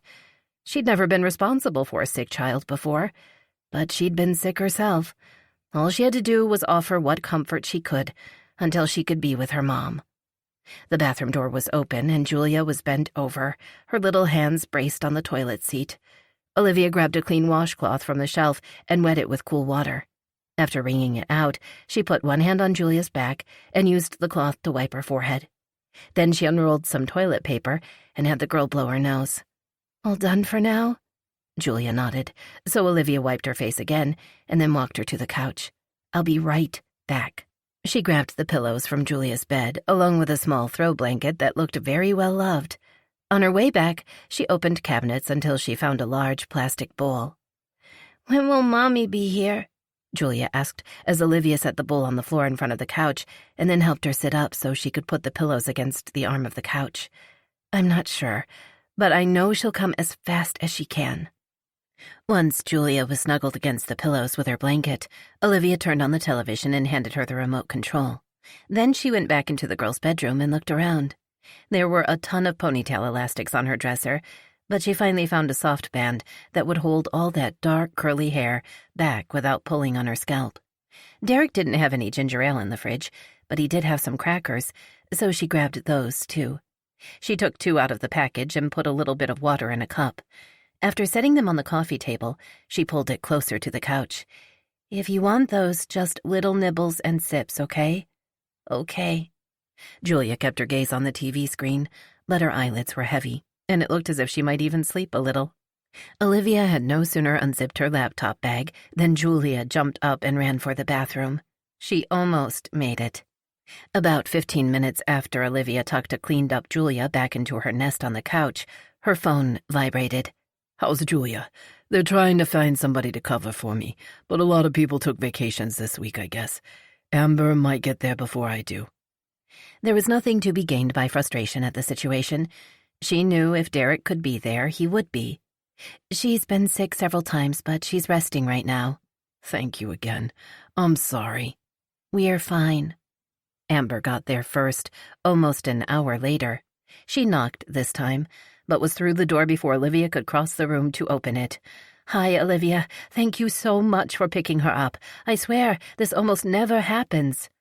"I'm glad I was able to help," she said, but Amber had already turned her attention to her daughter. "Oh, honey." She knelt next to the couch and put her hand on Julia's forehead. "I went to the nurse and threw up there, so I didn't throw up in the trash can in class like Simon did last year." "That's good, sweetie. How many times have you been sick?" When Julia shrugged, Olivia stepped in and gave Amber a recap, wrapping it up with the single cracker and few sips of water that had stayed down for about 20 minutes now. "She's been drifting in and out, watching TV, but she looks a little less pale than she did when I picked her up. I can't thank you enough. Derek said you run your own business and you're super busy, so I'm sorry he had to call you, but Jason was nervous about this appointment, and Julia seemed fine this morning. And it's hard with Derek, with the job and all. He's one of the most dependable people I've ever met, but you can't depend on him being available, if that makes any sense." As if they'd summoned him, Derek walked through the door. He was still in his uniform pants and t-shirt, and his hair looked stiff and was sticking up. Probably from his helmet, Olivia thought. There were smudges on his face, and he didn't smell great, but she was still glad to see him. "How's she doing?" he asked, walking toward the couch without waiting for an answer. "Hey, Pumpkin." "I'm sick, Daddy." "I heard. I'm sorry I couldn't pick you up, but I had to wait for somebody to come in to work for me." "It's okay. Olivia got me and she took good care of me." He ruffled her hair and then turned to give Olivia a smile that could warm a February day. "She did, huh?" "Yeah. You should buy her a treat, like a strawberry frosted donut with sprinkles." "I'll do that." Olivia gave Derek a firm look. "I'm going to hold you to that. Donuts are one of my big weaknesses," Amber said, "and I have no willpower around them, so the kids only get them as very special treats." "Then I'm honored she thinks I deserve one." They both laughed, and it felt as if a part of Olivia was watching from the outside. This was Derek's ex-wife, and she was the new woman in Derek's life, and yet they were laughing together, talking about donuts. Amber was nothing like Deborah, and Olivia was no Marge. and she felt the weight of that concern fall from her shoulders, hopefully forever. After tucking Julia's blanket higher around her shoulders, Derek walked over to them so he could keep his voice low as he spoke to Amber. Do you think she should stay here? I don't know. We've all been exposed to whatever bug she's got, so if Isaac's going to get it, he's going to get it. And at least there's 2 of us there. It's a lot for one person. After a long moment and a glance at Olivia she couldn't decipher, he shrugged. Whatever you think is best. I just want to make sure it's not too much for you, with the baby and all. Amber smiled. If I get sick, I get sick. It won't hurt the baby.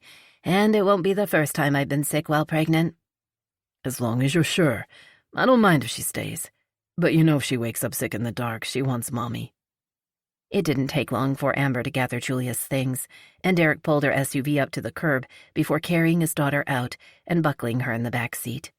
Once they were gone, he closed the door and leaned against it with a sigh.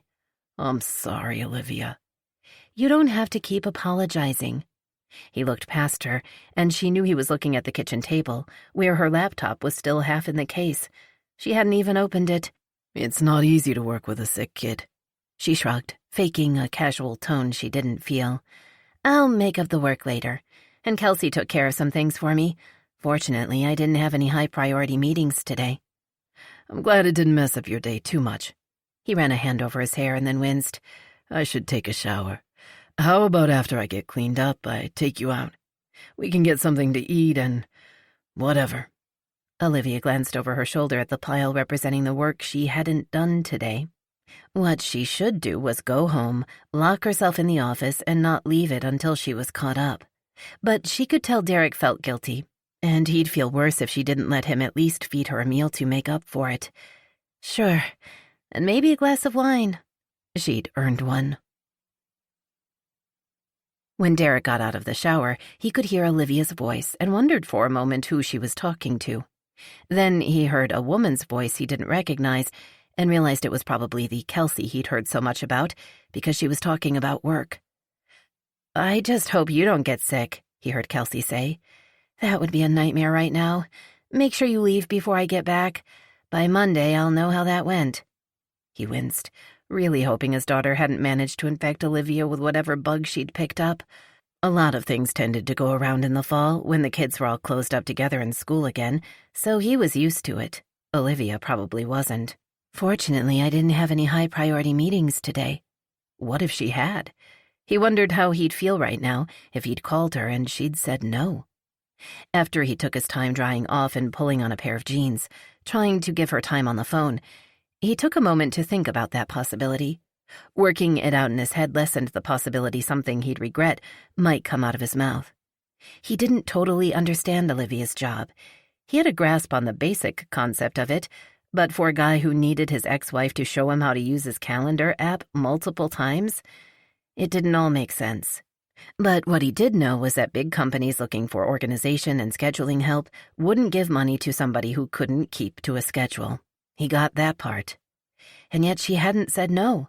She'd packed up a mobile office, which she didn't even get to use, and driven across the city so his sick daughter wouldn't have to sit in the nurse's office waiting for him or Amber to show up. That's what he needed to focus on. And if there had been a high-priority meeting scheduled, she probably still would have done it. She just wouldn't have smiled and assured him it was fine at the end of the day. But when he walked out of the bathroom, she wasn't smiling. She actually had an expression that looked a lot like regret. I'm actually going to take a rain check on the dinner, she told him, and his stomach sank as he crossed to her.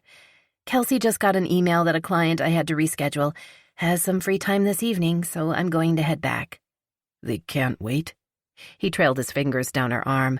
I feel like I should at least feed you. And you don't work at night, remember? Not usually, but if I meet with this client and then spend a little time working tonight, that's less I have to carry over and I can start tomorrow fresh. She said the words matter-of-factly, with no hint of resentment or blame, but he still felt a pang of guilt. Are you sure that's it? What do you mean? Nothing, really. I'm trying to get a hold on whether or not that's just a good excuse to leave, because you're not happy with me. Your daughter was sick, Derek. It's nothing that can be controlled, so do you really think I'd hold that against you? Maybe not that she'd gotten sick, but that he'd asked her to drop everything and take care of her. Of course not. Call me before you go to bed. She smiled, and he was comforted by the warmth in her eyes. I will. I have a hard time sleeping if I don't talk to you first. Good. He cupped her cheek.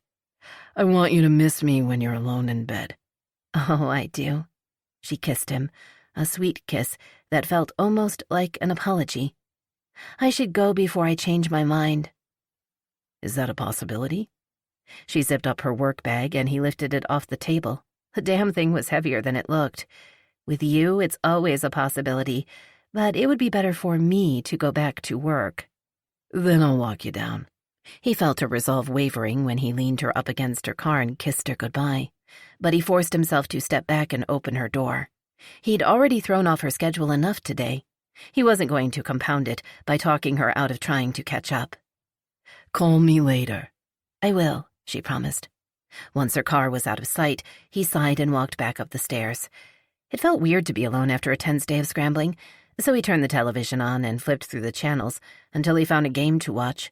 He'd give it a few more minutes and then send a text to Amber, asking for an update on Julia. And then he'd wait for Olivia to call.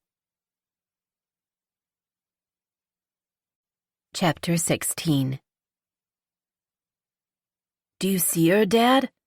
Derek dutifully turned in a circle, looking for Olivia on Isaac's behalf, since his son was too short to see over the crowd in the arena's vestibule. Not yet, but she's probably at the Village Hearts booth near the main door. The charity hockey game, which Rick, Scott, and Grant were playing in, along with other first responders from around the city, was raising money for a children's hospital. But they'd gotten permission to put a display for Village Hearts in the entrance, along with a few other booths. And while another couple had volunteered to man their booth, Derek had asked Olivia to join them to watch the game. While they'd all gone to Aiden and Lydia's barbecue together, this would be their first outing as a family, so to speak, and Derek's stomach was in knots. And it didn't help that this would be the first time he'd seen her face since he'd asked her to pick up Julia at school a week ago. They'd talked on the phone, of course, and sent text messages back and forth, but no matter how much she assured him everything was okay, he needed to see her. And while he'd have to limit himself to a quick hug, he wanted her in his arms again. I don't know why I couldn't go with Mom, Julia muttered, and not for the first time. Usually Derek let her get away with a little moodiness, but she enjoyed watching hockey and she'd never opted out of a charity game before. What's the problem? Are you feeling okay? I'm fine. He'd thought he'd have a few more years before his little girl mastered the I'm fine that meant things were anything but fine. Spill it, kid. Your brother and I want to have a fun night. And Olivia, she reminded him, and the attitude ratcheted up a notch. Don't forget Olivia. Yes, Olivia's going to watch the game with us, too. And that's why Mom and Jason didn't come. Derek sighed, and a little bit of frustrated growl seeped into the sound. He wanted to ask her why she'd waited until they were here to spit it out, but to be fair, she'd been hinting at being unhappy for several hours, and he just hadn't wanted to deal with it. Olivia's not the reason your mom isn't here. Mom always came, even after you got divorced. Now Olivia's here and Mom didn't want to come. You take the kids to watch the game because Jason's going to take me out for a nice dinner, and then we're going to take advantage of the alone time before this baby makes me feel like an unsexy beach ball. He bent down so he could keep his voice low. Jason wanted to take your mom on a date tonight, since they know you like watching hockey with me. I know you have a lot of friends with divorced parents, and you probably hear a lot of things, but you know your mom and I are friends. And your mom and Olivia will probably be friends, too, when they get to know each other better. They've already met, and all 6 of us could be here together if we wanted to. She gave the same head tilt and a little eye roll her mother did to signify she'd lost, but didn't want to admit it. Fine. We need to keep walking or we'll have bad seats. But he put his hand on her shoulder to keep her from walking away from him. Are we done with this? I don't want you to be snippy with Olivia. I won't. The premature preteen attitude melted away. She's really nice. Come on, Isaac said, tugging at his hand. I think she's over there. Derek looked in the direction his son pointed, and then he saw her, and his heart stuttered in his chest. Olivia's gaze locked with his, and for a few seconds, He held his breath. Her face lit up, and the smile that she sent in his direction let him exhale as the knots in his stomach loosened for the first time in a week. He smiled back as Isaac dragged him in Olivia's direction and, after saying something to the woman manning the Village Hearts booth, met them halfway. Derek slid one arm around her waist and kissed her. He'd intended to go for a kiss on the cheek, but he couldn't help himself, and pressed his mouth to hers for a moment. But they were not only in the middle of a crowd, but it was a crowd of families, including his own, so he kept it short and sweet. "We have to get good seats," Isaac said. Olivia smiled at him. "Yes, we do, because this is my very first hockey game." "Ever?" Isaac looked confused. "But not on TV, right?" "I have never seen a hockey game, even on television," she said, and both kids groaned in unison. She laughed. "Don't worry, I have a plan. Instead of asking a bunch of questions, I'm going to cheer when you cheer and boo when you boo." Derek chuckled and took her hand as they followed the kids into the rink. "That's a good plan." She chuckled. "I'm sure I'll figure out what's happening along the way. Julia, are you feeling better?" The girl turned and smiled at Olivia, all traces of her earlier bad mood gone. "I'm all better, and nobody else got sick, which is weird, so Mommy said I probably ate something bad. But I'm not sick anymore, and I can have all the hockey food I want." "There's official hockey food?" Derek laughed. "Concession food is a hockey tradition. I should have warned you supper might not live up to your usual standards." "There you go with that stupid standards crap again. I'll have you know that concession pizza and soft pretzels rate very high on my personal food pyramid, even if it does take days to wash the sodium out of my system." She gave him a smug look as the kids laughed at him. "So there." They found good seats near some of the other E59 and L37 families. Olivia went in first, and the seating habit was so ingrained that the kids followed. So Isaac went next, and then Julia. So Derek found himself 2 kids away from her. But listening to Isaac trying to explain the rules to her, with help from Kate's younger brother, who was sitting with his mom, Kate and Gavin behind them, made up for being too far away to hold her hand. Once the game started, there weren't many opportunities for talking. With the stands full of friends and family, and with friends and colleagues facing off on the ice, the cheering was deafening. But watching Olivia and the kids laughing together as she mimicked their reactions to the play, with only a few seconds of lag time, Derek was about as happy as he could remember being in a very long time. Maybe he could have everything. When Julia asked if it was time to eat yet, he saw his chance to get a few minutes with Olivia. Not private moments, of course, but away from the kids. After telling the kids to sit tight, under the watchful eye of Kate, who gave him a nod, he gestured for Olivia to go with him. Holding her hand, he led her to the concession area. He waved and said a quick hello to countless people he knew, but he didn't stop until they were in the relatively quiet area where they sold the concessions. Because it was a charity game, they had a lot of donated food from local businesses to sell, so Olivia could get her pizza and soft pretzel. Derek asked for a couple of slices for himself, along with one for Julia and a hot dog for Isaac. They'd also have to balance a couple bags of popcorn. "I hate to question your plan," Olivia said, "but how are we going to carry drinks?" He laughed, shaking his head. "I hadn't gotten that far yet. Usually the kids carry their own stuff, but I wanted a minute alone with you." "I'm not sneaking off into the locker rooms or whatever they have here." She gave him a stern look, but it only lasted a few seconds before it turned into a sheepish smile. "Not that I was thinking about the possibility of it or anything. It's too bad you don't have a minivan." "Why would I get a mini—" "Oh." His cheeks got a little warm when she laughed at him. "I'm keeping the kids tonight, but what are the chances you can hang out for a while tonight?" He knew it was a long shot, but he had to ask. He'd missed her, and even if she couldn't stay, he needed for her to know he wanted her to. When she leaned in close, a naughty smile playing with the corners of her mouth, his blood heated. "I wasn't sure how long hockey takes, or if you'd have plans for after the game, so I don't have any appointments until mid-morning, and Kelsey's going to do some admin stuff until I get there. If you're sure it's okay, with the kids and all." "Until you get there? So you can stay the night?" "Like I said, I wasn't sure if you'd have plans for after the game." He had to forcibly remind himself they were at a family hockey game. "Oh, I have plans." "What's happening?" Even though Olivia had promised not to ask questions, she was confused by what was happening on the ice. And she wasn't getting any cues from the crowd. For the first time since the game started, it was quiet in the rink. "Grant's in trouble," Isaac whispered. She leaned her head close so she could whisper back. "In trouble for what? Did he break a rule?" "That was a dirty hit." Carter leaned forward from the row behind them so his head was between theirs. "It's a charity game, so they're supposed to have fun and keep it clean." She nodded to show she got it now and watched as Grant left the ice and disappeared through a set of doors. A few seconds later, Gavin left his seat, presumably to head to the locker room. Another player took Grant's place, but it took a few minutes for the crowd to resume full volume after the game resumed.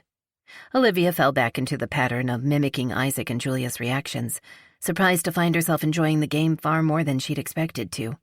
Every few minutes, her gaze would meet Derek's over the tops of his kids' heads, and he'd smile. "We're gonna win!" Isaac was practically bouncing in his seat as the clock ticked down, and she wondered how long it would take for the soda Derek had gone back for to work through Isaac's system. An hour and a half later, when she finally pulled her car in behind Derek's in his driveway, she had her answer. She watched him open the back door and, while he didn't carry Isaac, it was obvious the child had fallen asleep.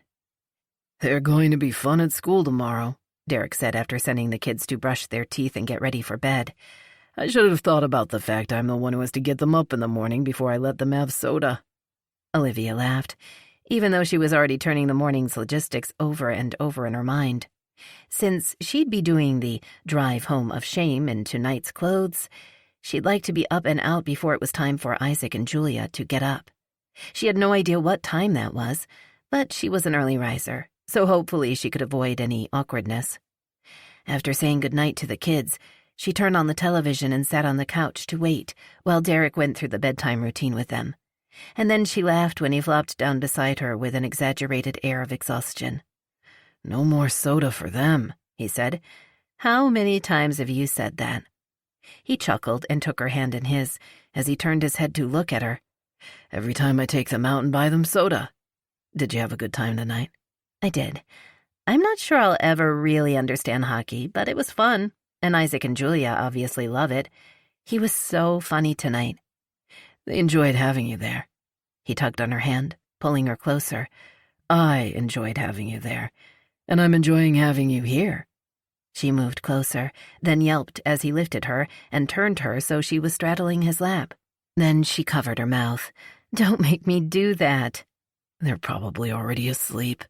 He kissed her, his hands at her hips. She'd let him kiss her, she thought. They were both fully clothed, and it was just kissing. But as he deepened the kiss, his tongue parting her lips, she moaned. He gripped her hips harder with his fingertips, and she couldn't stop herself from grinding against him. His mouth left a hot trail of kisses down her throat before he gently bit the side of her neck. "Do you know what watching hockey does to guys?" "I'm starting to see the appeal of the sport," she said, as his hands shifted to her breasts. "I think it's bedtime for you, too." She couldn't stop herself from glancing over her shoulder at the bedroom doors. "Are you sure they're asleep?" "I'd bet on it." He pinched her nipple through the fabric of her shirt and bra, and she pressed her lips together to keep from making a sound. "I changed the doorknob on my bedroom door so it has a lock because I'm an optimist, and we'll leave the TV on to make you feel better." "You can't do anything that makes me loud," she whispered. Derek laughed, and she put her finger over her lips to shush him. He took her wrist and brought her hand to his mouth. She sighed as he slowly drew that finger into his mouth, sucking gently. She squirmed for a few seconds and then pushed off his lap. The options were to lock his door and try to behave or leave, and there was no way she was leaving right now. They didn't waste any time getting naked, but Olivia put her hand on his chest to stop him as he joined her in his bed. "I mean it. If I start getting loud, you have to put a pillow over my face or something." "Suffocation's not really my thing," he said when he was done laughing at her again. "I think you need some distracting." And he was damn good at distracting her. It didn't take long before the only thing she could focus on was the feel of his hands on her body and his tongue gliding over her skin. And her last thought as she drifted off to sleep was that she hoped she hadn't actually left bite marks on the side of her hand, or that they'd fade by morning. Chapter 17. Olivia's phone rang just as she and Kelsey finished their end-of-the-week review. Since it would take a few minutes for her to gather her stuff to leave, Olivia took the phone into the living room and answered it. It was Amber's voice on the other end of the line. "Olivia, it's Amber. Do you have a minute?" Thoughts flew through her mind. Was everybody okay? The kids? It was Friday and Derek was working. Was he okay? "Yeah, I have a minute. What's up?" "Actually, Julia wanted to talk to you about something, but you know she's a little shy and she didn't want to call you out of the blue. But I wasn't sure when you'd see each other again, so I told her I'd call and break the ice for her." "Julia can call me anytime," she told Amber, "and I have time now." "Great. Hold on a sec." After a moment, Julia was on the line. "Hi, Olivia." "Hi. I hope you're not busy, but thank you for talking to me." "You're welcome. And I'm not too busy. So what's going on?" She hesitated so long, Olivia thought for a few seconds they'd been disconnected. "We have a school project thing and we're supposed to bring somebody in to speak about the topic. It's like show and tell, but with people." "That sounds fun. What's the topic?" "Helping others." "Well, your dad certainly helps others." "Yeah, but he goes to my school like every year. But Daddy said you help others be successful, and they gave us homework planners this year, so I thought you could talk about how you help people use things like that and maybe even show us." Olivia was speechless for a minute. Julia wanted to take her to school for show and tell. It was a big deal, and her eyes actually welled up, though she managed to blink away the unshed tears and not sniffle. "I think that sounds really great. When would this be scheduled to happen?" She got up and crossed to her planner as she asked the question. Hopefully it wouldn't be too soon, because she had a busy couple of weeks ahead of her, but she'd figure it out. Not only was it another way to connect with Derek's daughter, but it had been hard for her to reach out, so Olivia wasn't about to tell her no. "My teacher said the date, but I don't remember. It's in the middle of October, though." She winced, because she couldn't work with that. Blocking off the entire middle of a month for one appointment wasn't going to happen. But flipping the page in her planner showed that she wasn't booked up yet and could surely make it happen. "I'd love to be a part of your project," she said. "But can you do me a favor and on Monday ask your teacher for the exact date and write it down so you'll remember it for me?" "Yes. I'll put a note in my homework folder to remind me, and I'll write it on the note." "Perfect. It's going to be fun." "Thank you, Olivia." "You're welcome." When they'd hung up, Olivia took a sticky note from one of the leather pockets in her book and wrote a note about the project and the estimated mid-October date, which she stuck on the page. "That sounded interesting," Kelsey said, her bag slung over her shoulder. Olivia caught her up, amused when her assistant also cringed at the vague date. "If I don't hear from her Monday after school, I'll email Amber and ask her to touch base with the teacher." "You have his ex-wife's email address?" "She still volunteers with Village Hearts, so it's on the list they gave me." "I think it's cool how you two get along." "Me too." Olivia closed her planner with a sigh. "It's definitely different than any of the divorces in my family, and I'm glad, since I'm not sure I can handle a relationship with an ex like my mother in it." "You've seemed different since you started dating Derek. Happier, even when you're a little stressed out by how things have changed." "I am happier. There are some issues, of course. There always are. And one of them is how my schedule sometimes feels like it was tossed in a blender without the lid on." Kelsey laughed, but her amusement faded quickly into an uncharacteristic seriousness. "You know, since you've been seeing Derek, I've picked up some more responsibility and helped out with follow-up and stuff." Olivia nodded, not surprised. It would have been about the time for the question of a raise, even if nothing had changed in her personal life to put more weight on Kelsey's shoulders. "You have, and I appreciate it. I also know you're a little behind on your book, which you could technically write anywhere." Olivia frowned, both because she didn't like being reminded she was behind schedule with the manuscript, and because that didn't seem relevant to where she'd thought the conversation was heading. "I'm not that far behind," she said, hating the defensive tone in her voice, "and I chip away at it." It wasn't an accusation. Kelsey blew out of breath and then gave her boss a nervous smile. "I'm just going to say it outright. I want to do more. I'm ready to do more, to the point you're wasting my skills on tasks any decent office manager can do. It's inefficient and fiscally irresponsible." Olivia made sure her expression gave nothing away. You're trying to push the buttons you know work on me. Just hear me out. I can do follow-ups. I can work with smaller clients on the basic systems. I can troubleshoot. There are a lot of things you're doing that I can take over without diluting or weakening your brand in any way. We could easily train an assistant to do most of my day-to-day things. Some of the work would still be mine, and, combined with taking on some of your work, leaves me with a solid career path, and it leaves you more free hours to focus on the high-end and high-tech market, the big money. Or it leaves you with more free hours to enjoy more time with Derek. She wasn't wrong. Olivia knew Kelsey was capable of more than what she was given to do, and she trusted her knowledge and drive. Kelsey stepping up had always been part of the plan, but just not yet. I'm not basing business decisions on my personal life. It's not that simple, though. You have to make room for him somewhere, and he can't come after everything else on your to-do list. She set her bag down and went to the fridge to grab a drink. I've thought a lot about this lately. I have been too, Olivia admitted. I don't want him to come after everything else, but I also can't just let my responsibilities slide. I got here by making a solid plan and executing it. If I start wandering off the plan, it crumbles. Kelsey put the cap back on her drink and picked up her bag. I just know it's starting to weigh on you, and I wanted to tell you that I'm ready to step up my role in your company so that when you're thinking about it, you have that information. Thank you. Kelsey was almost to the door when she stopped and turned back. And you might want to consider that fighting to stick to your plan isn't the right answer. It might be time to make a new plan. Derek kissed his kids goodbye, feeling a pang of regret as they ran past their mom into the house. It was Saturday and they should be with him. But Olivia was coming over around dinner time, and there was no reason they couldn't all hang out at his place, and they probably should be, but he'd had the uneasy feeling he and Olivia were losing traction, and it was time they'd talk about some things. He wanted more. And he didn't want to have that personal of a conversation in hushed voices with the kids asleep on the other side of their doors. So after spending the day with them, he'd asked them if they'd mind going home for the night. He'd pick them up again in the morning and do something fun. They didn't really care which place they physically slept in, so the something fun bribe worked. They're fine, Amber said, probably reading the second thoughts all over his face. This is their time with me.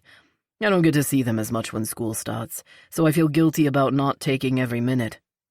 You are a part of every single day for them, whether they're here or there, and what you're doing is in their best interests, not just yours. You've looked happy these last couple of months, which makes me happy, but you also look tired. If she's the one for you, it's time to start looking forward at how it's going to work before you burn yourself out trying to be there for everybody. When he'd called to ask about bringing them home, not wanting to break up any plans she and Jason might have made, he'd told her why. Yeah, it's time for us to start looking forward. And it made him nervous as hell. He wasn't any less nervous when Olivia showed up, looking delicious in leggings and a lightweight summer sweater that draped over her hips. "Where are the kids?" she asked, after he'd kissed her until his options were to stop or strip her naked in his kitchen. Since he knew they needed to talk, he stopped. I brought them back to their moms for the night. Everything okay? Yeah. I just thought it would be nice for us to have some time to talk. She got very still. Uh-oh. There's no uh-oh, he hoped. Wow. Somehow I'd pictured us having a nice quiet meal and then cuddling on the couch for this conversation. We can try for that, but now I'll probably be distracted by worrying about what's on your mind. He nodded, because he understood. He should have known she'd ask about the kids and had a plan for what to say. Instead, he'd told her the truth, and now they were standing awkwardly in his kitchen. I'm in love with you, Olivia, he said, ripping off the bandage. I am in love with you, and I need for us to talk about what our future looks like together. She sucked in a breath, and tears shimmered in her eyes. I'm in love with you, too. I have been for a while. Relief made his knees weak, and he laced his fingers through hers. If he loved her and she loved him, everything else could be figured out, somehow. I want us to figure out how we're going to work toward a future together, he said, the words hard to force through the tightness in his throat. You've become part of every aspect of my life. My kids like you. All of my friends like you. You're a part of everything. But being in the Back Bay also separates me. He nodded. It's hard. It's one thing when we're dating, but if we're bringing our lives together, it's going to get harder. The amount of time spent traveling cuts into work time and family time. I was surprised when Julia told me you're going to go to her school because from where you are, that wrecks the day. You were surprised I'm doing a favor for your daughter? Something in her tone set off warning bells in his head, but there was no backing out now. A little, I guess. I know it was a hardship for you when she got sick, so I don't know. Her jaw tightened and her eyes narrowed. A hardship? Derek, it wasn't a hardship. It affected my schedule and that had to be dealt with, but it wasn't a hardship. You're making it sound like I was really put out and that you don't think I'd be willing to do things for Isaac and Julia. He took a deep breath, determined to salvage this conversation. It was too important to him.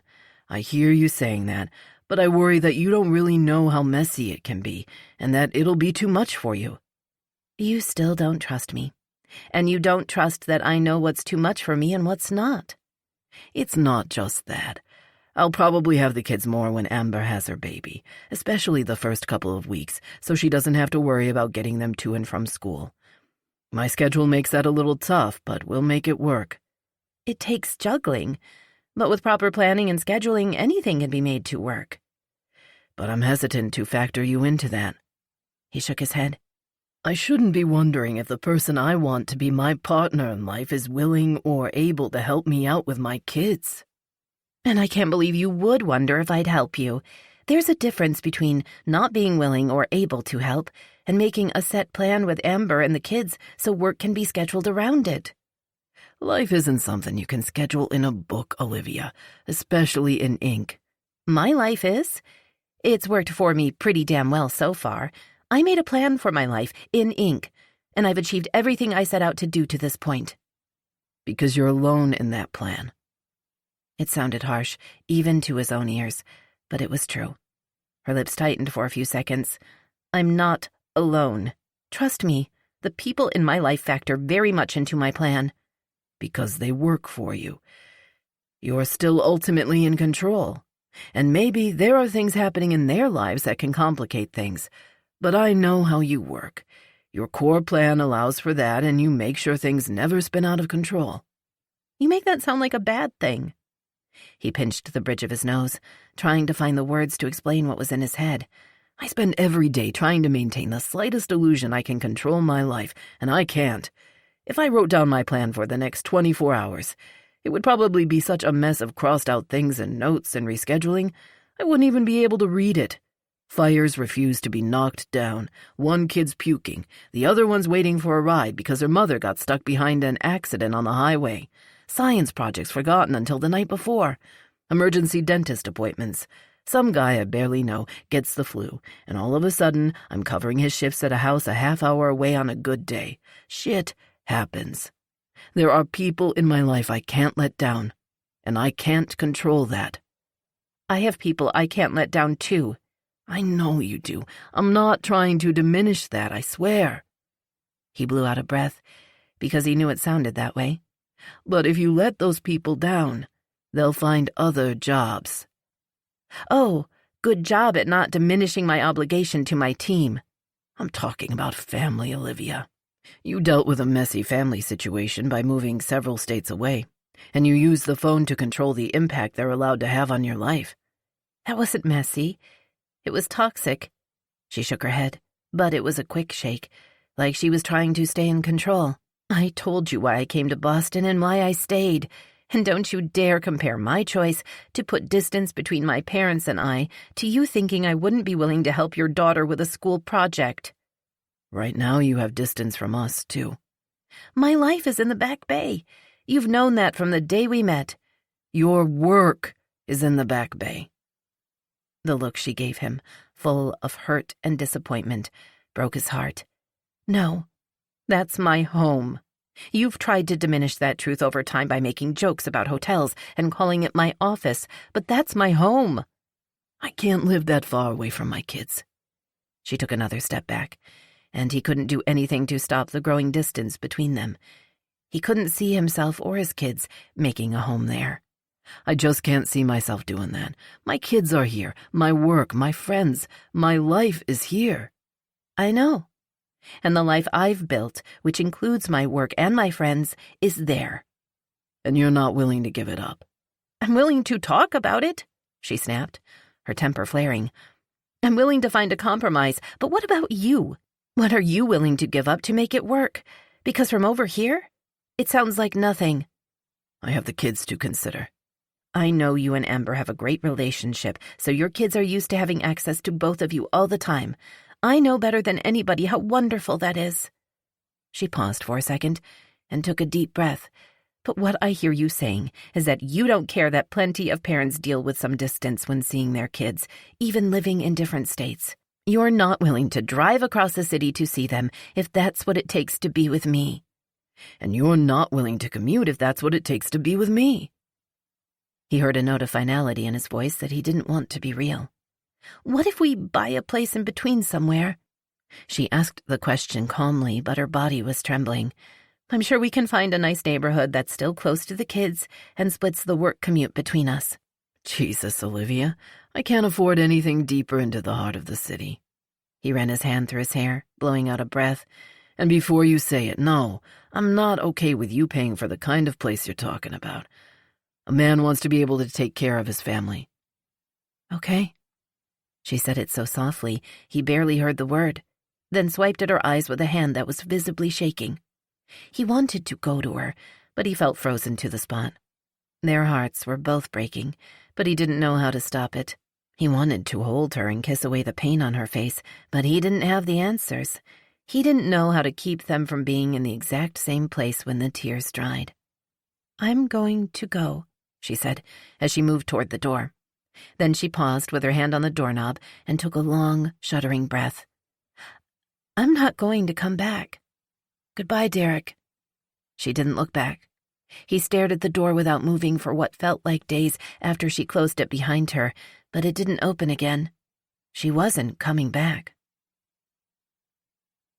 Olivia stared at her open closet, neither remembering nor caring why she'd opened it in the first place. Nothing made sense to her right now. Nothing mattered. She'd never given a thought to what a broken heart felt like. If she had, she probably would have looked at the trail of broken hearts in her family tree and guessed it felt like a bottomless pit of anger. She felt empty. There was a void in her life where Derek had been, whether he was physically with her or not. And it was a big one. When the phone she'd tossed on the bed rang, her heart jumped, and for the few seconds it took her to cross the room to look at the screen, she allowed herself to hope it was Derek.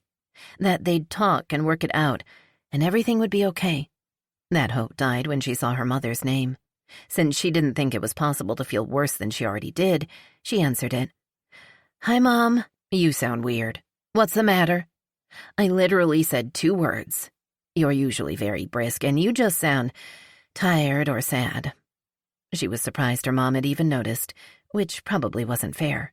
While both parents had blind spots when it came to how much their hostility hurt her, they both loved her, and she loved them.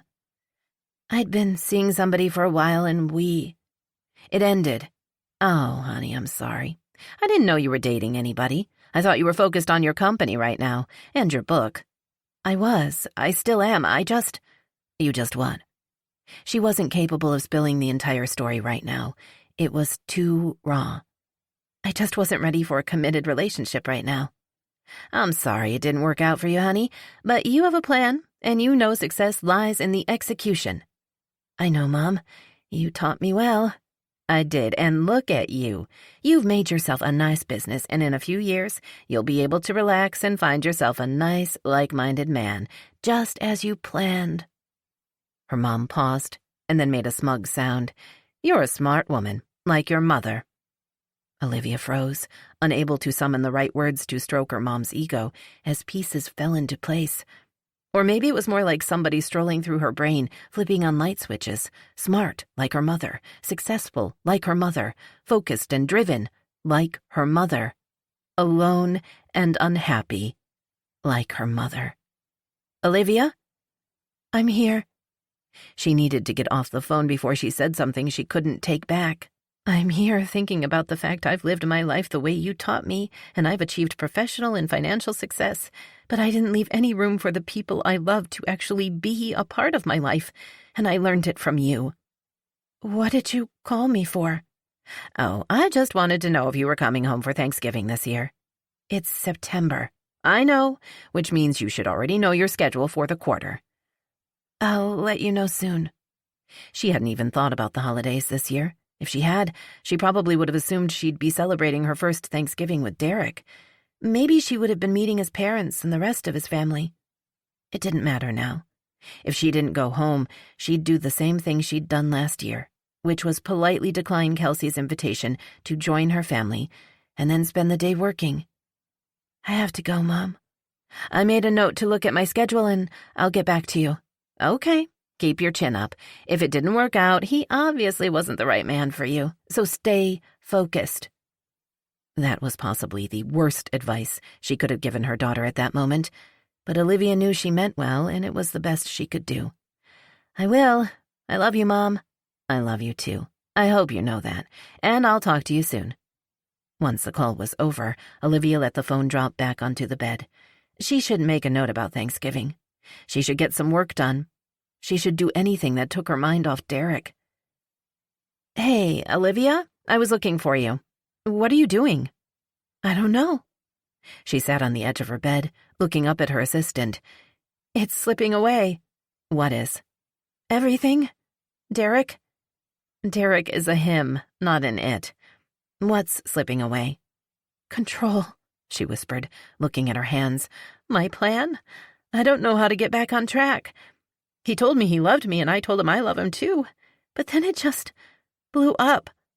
I don't know what happened, but he wasn't willing to compromise on anything. So what was I supposed to do? Maybe you need to let that plan go. Take a few days, then think about what you really want and make a new plan. I have a plan. Set it on fire. Olivia's head jerked up. What? Take that book of yours outside and set it on fire. The thought of that makes me physically ill. She put her hand on her stomach because she wasn't lying. Okay, so that was a little radical. Let's start small. Since I see your task lists, I know you were looking for something to wear to the Village Heart's benefit. Did you find one? Olivia closed her eyes for a moment as a wave of fresh pain washed over her. I have to go. Yup. Derek will be there. Also yup, which is why the dress is important. Did you find one? Olivia shook her head. Let's go shopping, right now. We can't just leave and go shopping. We have to go over the script for the next podcast. We don't have to do that right now. I know you're not going to set your planner on fire, but accept that your business will not come crashing down if we get out of here for an hour and clear your head a little. It wasn't her head that was the problem. It was her heart. But finding something to wear for the benefit was technically a task for today. When she'd written it down, she'd meant to go through her closet and find something. But if she went into the office right now, she'd probably do more staring at the wall than working. She might as well get something checked off her list. Kelsey claimed to know the perfect place, and it was within easy walking distance. Olivia put herself in her assistant's hands and followed along. The weather was on the warm side, but the humidity wasn't bad, so she tried to focus on enjoying the present moment. Or at least not giving up, sitting on a bench and bawling her eyes out. The dress shop was the small boutique kind that Olivia usually avoided because it was a lot more efficient to shop in larger stores, so you could get everything you needed in one spot. But Kelsey dragged her over to a rack of dresses. You need to make a statement, she declared. Okay. Olivia sighed and lifted the sleeve of a dark green dress before dropping it. Find me a dress that says I was living a perfectly planned life until a firefighter came and scribbled all over my plan with a Sharpie and broke my heart, and now I'm a mess. Kelsey pulled a royal blue dress off the rack and held it up. I was thinking the statement could be more along the lines of, that idiot had this and blew it. Had he blown it? Or had she? Olivia wasn't even sure anymore. She just knew her heart had been blown apart. That's not really my style. And it's a charity to raise money for children. But it's not a kid's party, and it's not even revealing. Olivia knew the color would look amazing on her, but Kelsey was wrong about it not being revealing. Maybe it wouldn't show a lot of skin, but even on the hanger, Olivia could see that the fabric, the fitted waist, and the deep V of the neckline would reveal plenty. She tried it on, and when she stepped out of the dressing room, Kelsey's eyebrows shot up and she gave a sharp nod. That's the one. Trust me. Right now, it felt as if Kelsey was the only person she could trust with decision-making, so she bought the dress. They walked back to the office and she forced herself to focus enough on the podcast script to check it off the list. She wasn't oblivious to the fact when they did the end-of-day review that Kelsey had shifted some things around and even pushed a few items back. She didn't argue. Eventually, there was nothing left for Kelsey to do, so she left and Olivia was alone. She forced herself to eat because she had to. Then she took a long, hot bath, scented with lavender and chamomile, before putting on her favorite pajamas and crawling into bed with her phone. Derek wasn't going to call. She knew it, but it didn't stop her from staring at the dark phone screen. She needed to hear his voice. It wasn't until the sun had set and everything was dark that she finally let herself cry. Chapter 18. If there was one thing Derek wasn't in the mood to do tonight, it was smile and act like everything was okay. But it was a big night for Village Hearts, and he needed to be here. Not just because he'd put a lot of time and effort into the event, but because they'd been there for Julia when he and Amber had been wrapped up with her newborn baby brother. He could never repay them for that, but every dollar he could help them raise tonight counted. He'd told himself Olivia probably wouldn't show up. She'd put time and money into it, but she didn't have the emotional connection. It would be easier for her to simply make a donation and not have to spend the evening with a fake smile on her face. But she was there. Seeing her walk through the door had been such a blow, he'd actually taken a step backward. She looked stunning tonight. The blue dress hugging her curves was elegant and sophisticated. But for a man who knew every inch of that body intimately, it was a torturous reminder of what he used to have and let get away. Watching her made him ache. His hands ached to touch her. He ached to hear her voice and see her smile. But it was his heart that ached so much the pain made it hard to breathe. But every time she moved or smiled, he could see that she was hurting too.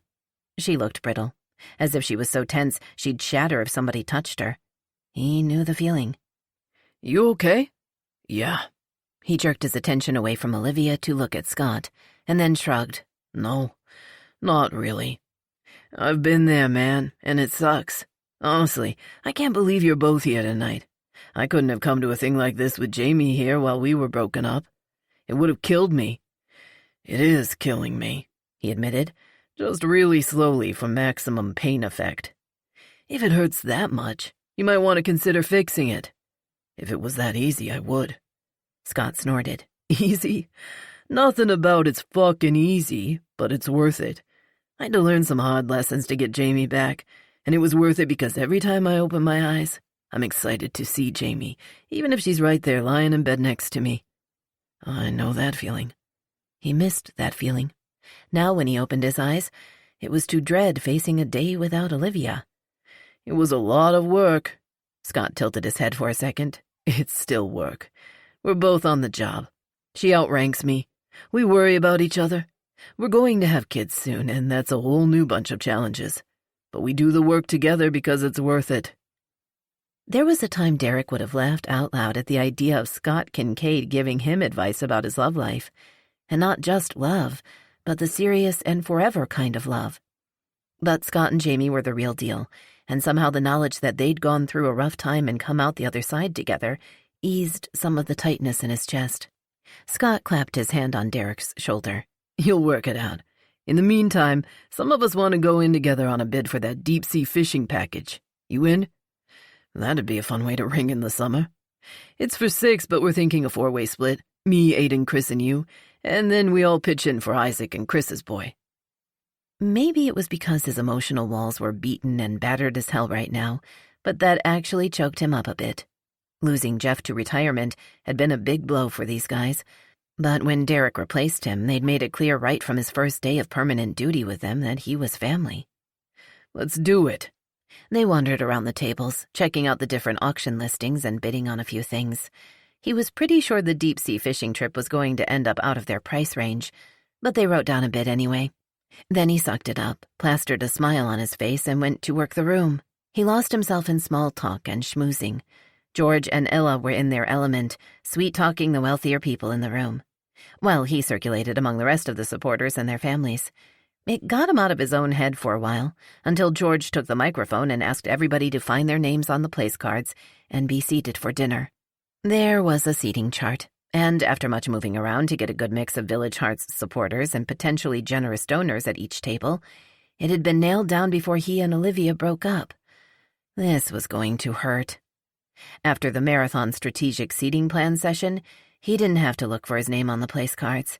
He was sitting at a round table for 6, with Olivia seated on his right, and a wealthy surgeon whose grandson was a firefighter on his left. He was almost there when the crowd parted, and Olivia was there. The careful, almost unconscious avoidance dance they'd been doing all evening had come to an end, and it seemed as if he had to make a deliberate effort to keep breathing. Olivia? Hello, Derek. People moved around them in a blur of movement and sound, but for Derek, time had stopped, and all he could do was look into Olivia's gorgeous eyes and see his own hurt reflected back at him. He wanted to make that pain go away, pull her into his arms, kiss her, tell her he was sorry and that he loved her, and whatever else he had to say to make her smile at him again. Jess made some last-minute changes to the seating arrangement, she said in a voice he had to strain to hear. Amber's going to sit with you because you are not only a firefighter, but together you're a family who was helped by the organization, and that's very powerful. He didn't care. He didn't want to talk about the charity and trying to poke at a man's emotions until he opened his wallet. He wanted to talk about them. Did you ask her to do it? He wasn't sure why he asked, except wanting to gauge how much effort she was putting into avoiding him. No. He nodded slowly. It had been obvious since he walked through the door that word had discreetly gone around. Not a single person, other than Scott, had mentioned Olivia to him, but nobody seemed surprised by the distance between them. You look amazing tonight, he said. Thank you. When her eyes started to shimmer, she sniffed and lifted her chin. I'm going to find my seat. Enjoy your dinner. There was not a snowball's chance in hell of that. You too. Letting her walk away was one of the hardest things he'd ever done, but this wasn't the time or place. He wasn't sure there was a time or place, since nothing had changed in either of their lives since the last awful time they spoke. Nothing except not having her in it. He sat in the chair next to his ex-wife, thankful the others hadn't found the table yet, and took a long drink from the fancy glass of ice water sitting next to his place setting. His mouth was dry, and his throat felt so tight, it took everything he had not to loosen his tie and pop his top button. Derek, what did you do? She leaned over to whisper. It hurt so much to even think about it. He wasn't sure he could say the words out loud. Fortunately, Amber knew him well enough to read his face, so he didn't have to. Is it true that you guys aren't together anymore? He nodded slowly, staring at the condensation on his glass. Yeah, it's true. Maybe you should go home. I'll tell them you had a headache, or that you got called out or something. It's not like we haven't used that one before. It might be hard to explain why the other guys from the station who came don't leave with me. They would, if he asked them to back up his lie. But this night was too important to his family and to all the family's Village Hearts helped. I'm good. Okay, because I think that guy coming over here is who we're supposed to charm over dinner. He inhaled slowly and held the breath for a few seconds before blowing it out. Then he drank some more water. I've got this. And he'd get through dinner because he'd made up his mind that he and Olivia were going to talk. Probably not tonight because it wasn't the place, but they were going to sit down and talk about their relationship when their emotions weren't heated and they could be calm. He wasn't letting them end like this. After dinner, the lights dimmed and the music started. They'd be interrupting over the course of the evening to auction off big-ticket items, but for the most part, Olivia could linger in the shadows until she'd had enough and make her escape. She should have left already. Seeing Derek was probably one of the most painful things she'd ever endured, and yet she couldn't bring herself to leave. It hurt like hell to see him across the room, but at least she was seeing him. Jess found her and handed her a glass of wine. You okay? I will be. She always was. Thank you for switching the seating chart. I don't know if I could have done it. It was no problem. What happened between you two anyway? When I heard it was over, I couldn't believe it, and I'm heartbroken for you." She could hear the genuine concern in Jess's voice, and she appreciated it, but Olivia didn't want to relive her breakup right now, so she just shook her head. "The dragons won this one, that's all." "No." Jess gripped her arm. "No, that's not all. Slaying the dragons to get your happily ever after isn't one battle. You don't put down your sword the first time you get singed." There was no amusement in her short bark of laughter. "I didn't get singed, Jess. I went down in flames. You're here, he's here, and I've seen the way you two keep looking at each other when the other's not looking. So dust yourself off and pick up your sword. It's not one and done, Olivia. There are always more dragons, big dragons, little dragons. Some breathe fire and some just hiccup little smoke rings at you, but you have to keep swinging that sword." As improbable as it seemed, considering her current emotional state, Olivia smiled. "You're surprisingly romantic in a fairy tale kind of way." "For a math brain, you mean?" Jess smiled and nodded her head in the direction of Rick. "I'm married to that guy. My life is a romantic fairy tale." Then her eyes widened and she mumbled something about needing something before she practically fled in the opposite direction. And when she turned back to the crowd, she saw why. Derek was coming toward her, deliberately, his eyes locked on her. He was too close for her to pretend she hadn't seen him, and she had too much pride to run. "Please dance with me," he said, and she knew she should say no. Being in his arms again might kill her, but the agony on his face seemed to tug at her soul, and she held out her hand. He didn't lead her out onto the makeshift dance floor. He pulled her into his arms, and they swayed slowly to the music. Olivia didn't even know what the song was, the music drowned out by the pounding of her broken heart. "I'm sorry," he said softly against her ear, and she shivered. "This hurts so much, and I'm sorry." "I'm sorry, too. I panicked." She was afraid she was only going to get this one chance to explain, but it wasn't easy to find the words. When I hit middle school and started finding out there were a lot of things more fun than academics, my grades started slipping. I started getting in trouble, and I was spiraling emotionally. My mother decided I needed to focus. She taught me how to set goals, break them down, and make a plan. And from that time forward, I've accomplished everything I set out to do. It's obviously worked out well for you. It has, and that's why I panicked. Making a plan and sticking to it keeps me from failing to meet the goals I set for myself, for school, for my business, for my life. She took a deep breath before getting to the hard part. "I know it seems like I pushed you away because you were getting in the way of my plan, but I figured out that my plan is flawed. My goals changed. What I want in my life changed, and I got scared. I got rigid about needing to stick to my plan because it saved me in the past." "No, you were right about me not being willing to give anything up. I was afraid for so long that it would be too hard for us to compromise that I made it into some kind of self-fulfilling prophecy. I gave up, and I don't want to do this here tonight. But please let me try again. We can talk somewhere, your place, anywhere." "But what's changed, Derek?" "Everything." She watched his Adam's apple work as he swallowed hard. "Now I know what life without you feels like, and I want to try." She tried so hard not to let the hope in. There was a lot between them, and he'd refused to give on anything. And she was afraid she might let him in again just because she hated his pain. But she couldn't give in. It hurt, and she still wanted him. But she wouldn't give up everything to make herself fit in his life. They both needed to compromise and make a new life together. She wouldn't settle for anything less. "Please." The hoarse whisper broke her, and she looked up at him through a shimmer of tears. "Okay, but if you're not really willing to try, it's just going to make it harder and more painful." "I fucked up, Olivia, bad, and I know I hurt you. I hurt us both. I promise you I'm willing to try like hell. Tell me when and where, and I'll be there." She nodded, blinking back tears. "A couple more days, maybe. Tonight was a lot. Wednesday? After work at my place?" "I'll be there." Then silence hung between them for a second. Olivia thought he might kiss her, and she wanted that. She loved kissing him, but she wouldn't let it happen. Then he smiled, a small smile that didn't reach his sad eyes, and squeezed her hand before letting her go. Good night, Olivia. Good night. She watched him go, and it hurt almost as much as walking out of his apartment had.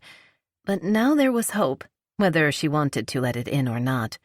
She had until Wednesday to look at her life and what she really wanted, what she was willing to do to get it. She'd been doing it for most of her life. Identify the goal, identify the steps necessary to achieve the goal, make a plan for accomplishing those steps. For the first time in her life, she was afraid it wouldn't be enough because this time her heart was involved, and love wasn't always reasonable. Chapter 19. Get your fucking head in the game, Gilman. Derek snapped out an acknowledgement of the order and did as he was told. An active 4-alarm fire wasn't the time to mentally relive the Village Hearts benefit. But hours later, when the fire was finally knocked down and they were repacking the trucks, the memories crept back into his mind. The way that little flare of hope had lit up her sad eyes had haunted him every night since he said goodnight. He had one shot. If he blew it, he'd never get another chance. And that's how, when his shift ended, he wound up on his ex-wife's doorstep about 20 minutes after the kids left for school. "Are you okay?" Amber asked when she opened the door to find him standing there. Then she took in the uniform he hadn't bothered to change out of after an early morning false alarm, and her eyes widened. "Are the kids okay?" They're fine. I'm okay. Can we talk for a minute? She looked into his face for a long moment and then nodded, stepping back to let him in. "There's a pot of coffee." She poured him one and then stood across the kitchen island from him. He took a few sips, letting the liquid warm him. He'd felt permanently chilled since leaving the benefit, and he couldn't shake it. "What's going on, Derek? Is this about you and Olivia?" He nodded slowly, staring at the mug because it was easier than looking at her. Was it easy for you guys? "For me and Jason?" She blew out a breath. "I don't think we had to overcome some of the obstacles you guys have. He didn't really have roots set down, and I had this house. I don't really have a career to worry about, unless you call a part-time job at the market a career."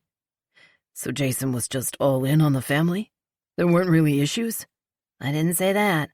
Do you think Jason fell head over heels for Julia and Isaac when he first met them?" She gave him a "yeah, right" look. "He accepted them in his life because he fell in love with me. Then he got to know them and built a relationship with them, but it took time. Olivia will do the same, but it will also take time." He's a good stepfather. "He is. He loves those kids. But he didn't magically appear in our lives that way.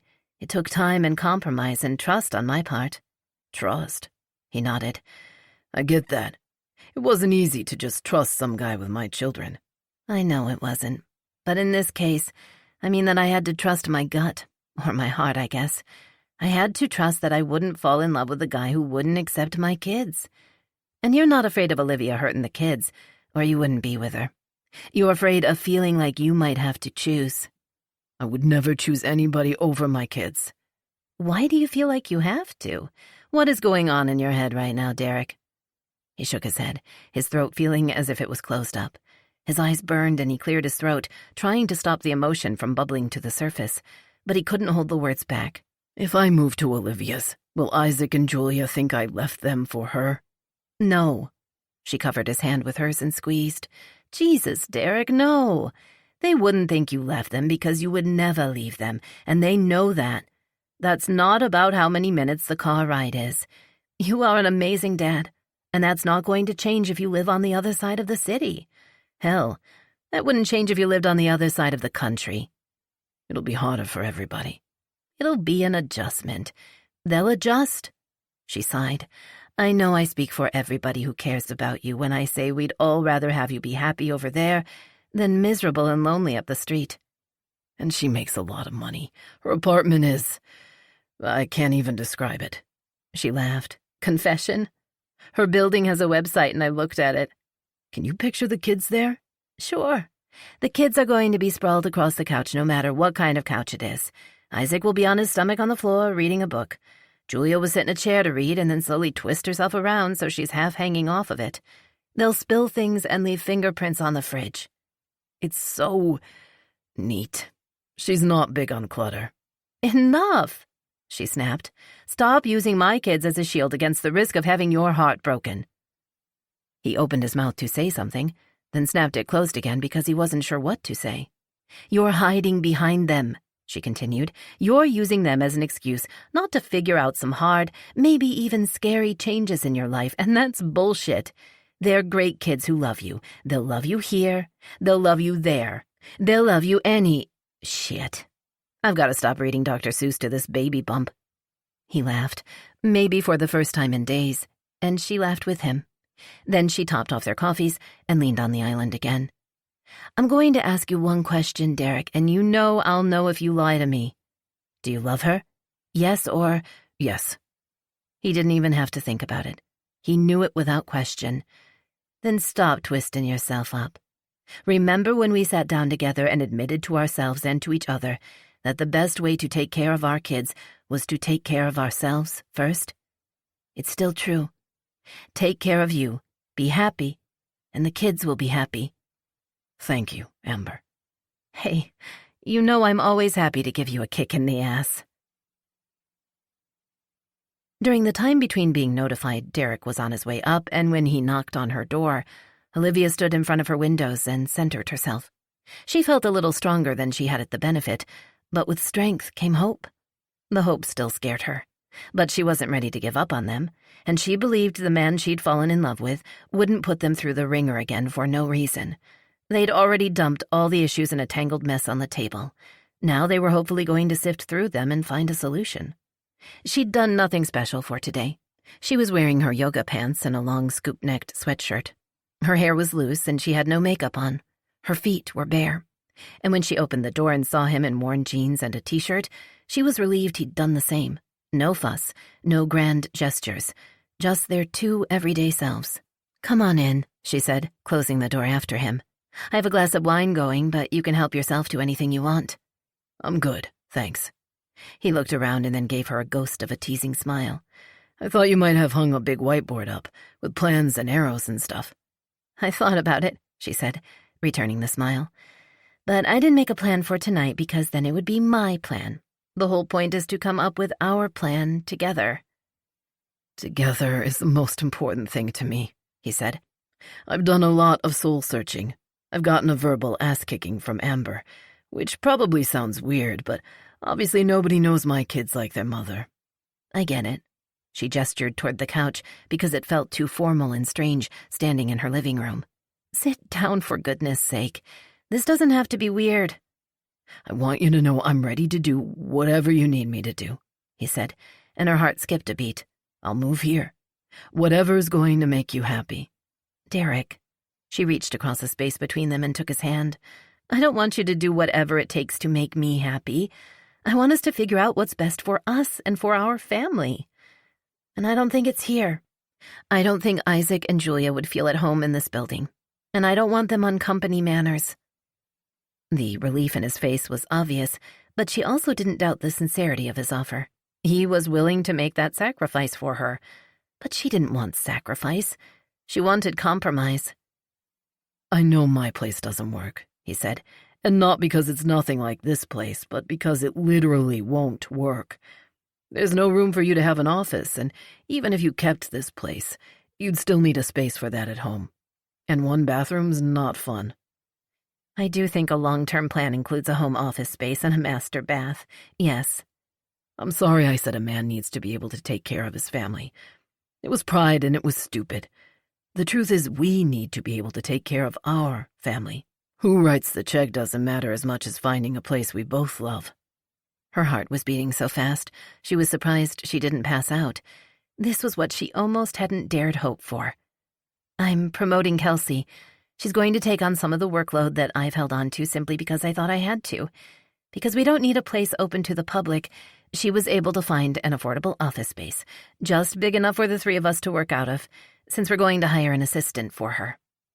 My career is still important to me, but I'll be able to be more flexible, and I can focus more on the writing and other things that don't require running around the city to keep appointments scheduled so tightly I can't stop for a slice of pizza. He squeezed her hand. Is that what you want to do? I'm doing that no matter what. It's time, and Kelsey's earned it. She took a deep breath. And the rent on this apartment is ridiculous. I'd rather invest that money in a home that works for our entire family. He struggled with that one for a few seconds, but she was quiet and let him work through it in his mind. Pride wasn't an easy thing to set aside, but then he nodded. That view, though, he said. You know what's an even better view? She squeezed his hand. You, in Aiden's backyard, chasing your kids with a water gun and laughing so hard you fell down. And you and I wake up and you're the first thing I see. I want to wake up next to you for the rest of my life. I know Isaac and Julia are 8 and 10, and I need to know if you want more kids. I do. When you're ready, we'll go for it. You're not worried about how much age difference there will be between them? Nope. Julia and Isaac will be fine no matter what, and the baby or babies will love having a big brother and sister to do stuff with. Olivia smiled, and the crinkling of her eyes made a couple of tears spill over onto her cheeks. I love you. That's the only thing that really matters. As long as you love me, we can do anything. He let go of her hand to wipe the tears away with his thumb. And I love you. I love you so much, and I'm sorry it scared the crap out of me. Well, it scared the crap out of me, too. Thank you for not giving up without a fight. Thank you for giving me another chance. He tugged on her hand until she slid across the couch and into his arms. From now until forever, you and me are a team. If we're happy, everybody in our lives will be happy. You know what would make me happy right now? She asked, almost giddy with relief and love for this man. Great sex followed by a pepperoni and sausage pizza. Oh, she considered that for a few seconds. I was going to say a kiss, but sex and pizza does sound good. He was laughing when he flipped her around so she was straddling his lap. Then he buried his hands in her hair and kissed her until she forgot about pizza and everything else but the man she was going to spend the rest of her life with. Epilogue. January. Snow day! Olivia was pretty sure the bed slid a couple of inches across the floor as Isaac launched himself onto it. He landed next to his dad, catching him with a sharp knee or elbow, judging by the grunt. Snow day! You've only been back to school from Christmas break for a week, Derek muttered. It's mostly downhill to school. Just get on your sled. There won't be anybody there, Dad, Julia said from the doorway. He'd be alone. I was kidding, Pumpkin. Olivia peeked at the clock and groaned. We had 10 more minutes until the alarm went off. How come you don't get up like this when it's not a snow day? I don't want to waste a snow day. And, Dad, you said we wouldn't have a snow day today. Isaac jumped off the bed, but paused in the doorway to look back. You were wrong. When they were gone, probably heading to the kitchen to start getting their energy levels up for the unexpected day off, Derek rolled to face her. She loved the early mornings, when his face was still soft with sleep. I'm sorry, he mumbled after giving her a kiss good morning. I really didn't think they'd cancel school for what was in the forecast. I can try to get somebody to cover my shift. If it's bad enough to cancel school, it'll probably be a busy day for you, and it's late notice to call somebody in. We'll be fine. Maybe I can call Amber and see how she's feeling. No.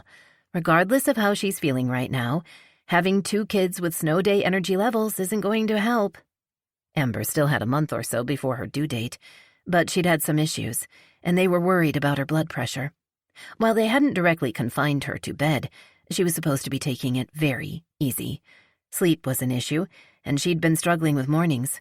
So after the holiday vacation, they'd offered to take Isaac and Julia until she was back on her feet. Derek and Olivia got them up and off to school in the morning. After school, they went to their mom's for a few hours, and then Derek would pick them up, or Olivia would on her way back from the office or a meeting. Since Jason was home on the weekends, they'd probably stay with their mom, but they were all still feeling it out. What's your schedule today? He asked. We might be able to find a sitter. She closed her eyes for a moment, visualizing the planner that was downstairs on the counter. I can work from home today. I have a video conference with my team scheduled, so it doesn't matter where I am, and if the kids interrupt a couple of times, it's no big deal. I do have one phone call with a client, so I'll bribe them with something. He chuckled and snuggled closer to her. You've really got this parenting thing down. The alarm went off, and they both groaned when he had to let her go to roll over and shut it off. I want a snow day, too. You kept me up too late last night. Daddy? Julia was back, and Olivia was very thankful they'd adopted a wearing pajamas policy when the kids were over, since Derek had taken most of the covers with him when he rolled toward the bedside table. What's the matter, Pumpkin? When it's a snow day, how do you rescue people? Our trucks are heavy, so we get around pretty well. If it's really slippery, we put chains on the tires. You've seen those before. Do the ambulances have them too? Derek stood and started pulling out his clothes for the day. Yeah, they do. They have a special system built in, actually, which is way cooler than ours. But don't tell Kate I said that, okay? When she didn't smile back at Derek, Olivia patted the bed beside her. When Julia climbed in, she pulled the covers up to their chins. You should be running around the house yelling about snow days like your brother. Why so serious today? I just wondered if the ambulances can get to people's houses in the snow like fire trucks can. And what if the ambulances are busy? There was so much worry in her eyes. Olivia's heart clenched. You know your mom is fine, right? I know, but she's not totally fine, since that's why we're staying with you and Daddy on school nights. The girl was an overthinker, which Olivia definitely understood. She's tired, and sometimes doesn't feel good. When you're carrying a baby, you get tired even faster, so it's best if she can sleep in. And if she did need help, an ambulance can get to her, and a fire truck can too. And Mr. Keegan next door has that 4-wheel drive, Derek reminded her. You know they're looking out for her. And that guy across the street has a snowmobile in his garage. Can you imagine your mom with that belly riding on a snowmobile? Julia giggled, as he'd intended, and Olivia kissed her forehead. Your dad has to get ready for work, so how about you and I go get his coffee ready? When they got downstairs to the kitchen, Olivia saw that Isaac had already poured himself a bowl of cereal, since the Gilman family rule was that there were no rules on snow days. Within reason, of course. While Julia tried to decide what she wanted to eat, Olivia made 2 coffees, one in a regular mug and another in a massive travel mug Derek would take with him. Then she went to the large whiteboard hung on the wall. Each member of the family had a block, and the kids had decorated theirs with small stickers. She picked up the eraser and wiped the kids' boxes for the day clean, which made them clap. Then she pointed to her name. Okay, kiddos, I can rearrange things, but I have one video chat with the people I work with that I have to do. With Kelsey and Joe? Isaac asked. Kelsey and their new assistant had a lot of screen time with Olivia, and Isaac had developed a habit of popping up over Olivia's shoulder to say hi. They'd had to set some boundaries, as far as when he could do that and when he couldn't. Kelsey and Joe were okay, but other people weren't. But he'd caught on quickly and charmed both women. Yes, and with Bryn and Wes, too. But I have one telephone call I have to make in my office that'll take about a half hour. What's the rule? Don't interrupt or knock on the door unless it's a real emergency, Julia said. Like somebody being hurt or sick or a fire, Isaac added. Because Julia not giving my turn on the video games is not a real emergency. And once my stuff is done, if the roads are okay, maybe we'll see if your mom's up to some company for board games. If the roads are still bad, maybe we can do the trivia game. It was a silly game, but it was something Amber could do with them over FaceTime, so they'd started it when she was in the hospital for observation for a couple of days. Julia's face brightened at the reassurance nobody was going to forget to check on her mom, and Isaac started talking about board games. While she waited for an English muffin to pop out of the toaster so she could smear it with peanut butter for Derek, Olivia watched the 2 kids at the table. Julia was nibbling on a banana, since she'd have eggs with Olivia after her dad left for work. They were trying to put the board games they owned into a list of most to least fun, but they didn't agree, so she knew it would keep them busy for a while. When Derek walked into the kitchen, he kissed each of the kids on top of the head and then gave her a long minty kiss before taking his first sip of the coffee she'd made. Then he thanked her for the English muffin and went to sit with the kids. Usually he was leaving as they got up, and she knew he'd be pushing it to make it to the station on time, but he didn't seem worried. She poured herself a glass of juice, but she didn't walk to the table and join them quite yet. She just watched them, embracing the familiar sense of gratitude and wonder that warmed her heart. This was her life. The house, a pretty 2-story brick house in a nice neighborhood, still close enough to Amber's to make running back and forth manageable, but closer to the office, so her commute wasn't as bad as it could have been. 2 funny, awesome kids who had managed to claim their own spaces in her heart and weren't simply Derek's kids anymore. Her business was still going strong, and Kelsey was thriving in her new position and responsibilities. And her husband. They'd gotten married a few days before Christmas in a small civil ceremony. Very small. They went to City Hall, just the 2 of them, because that moment was theirs. No families or kids or friends. The ceremony belonged to them. Then they'd spent the Christmas weekend in a series of mini-parties of celebration with everybody who mattered to them, and it had been an extra special holiday for all of them. A home, a husband, kids she loved, a business, and next year, according to her new and improved life and family plan, hopefully a baby. She had it all, and she hadn't even had to give up sleeping. Most of the time. But now she understood why people were willing to make that sacrifice. This kind of happiness was worth it. Derek stood, and then kissed Julia's cheek and ruffled Isaac's hair. You guys be good for Olivia today. When you're shoveling around the hydrant, stay out of the street and move away from the curb when a car goes by. We always do, Julia said, and we give serious side-eye to the people down the street if they don't, to shame them into shoveling theirs out. That's my girl. Olivia laughed. Their mission to educate their new neighborhood about shoveling the hydrants out amused her, even though she knew it was serious business to Derek. You guys know we're not even getting enough snow to shovel, right? If you do it every time it snows, it becomes a habit. Firefighters like when people who aren't us are in the habit of clearing around the almost 14,000 hydrants in the city. You going to drink that juice, or are you working on your juice modeling pose today? He teased, taking the glass from her and setting it on the counter behind her. That's my fallback career for when everybody decides to use the calendars and task apps that come with their phones. He looped his arm around her and pulled her close, ignoring the ew sound from the peanut gallery at the table. I love you, Ms. McGovern, who's really Mrs. Gilman. She laughed and wrapped her arms around his neck. She knew that other than agreeing they'd buy the house with the money she'd been paying as rent, because it was outside of his budget, but so perfect for their family, the name had been one of the harder compromises for Derek. But he was a smart man who loved her, so he'd accepted that everything she'd built in her life had her name on it, and she didn't want to give it up. I love you too, husband, and you're going to be late if you don't get going. You looked like you were 1,000,000 miles away, he said in a low voice, not meant for the kids to hear. Everything okay? She looked into his eyes and smiled. I was just thinking about how lucky I am. I thought you didn't believe in luck. I didn't until I got stuck in an elevator with you. That was definitely lucky. He buried his face in her neck for a few seconds, and then gently nipped the soft skin under her ear. It always made her shiver.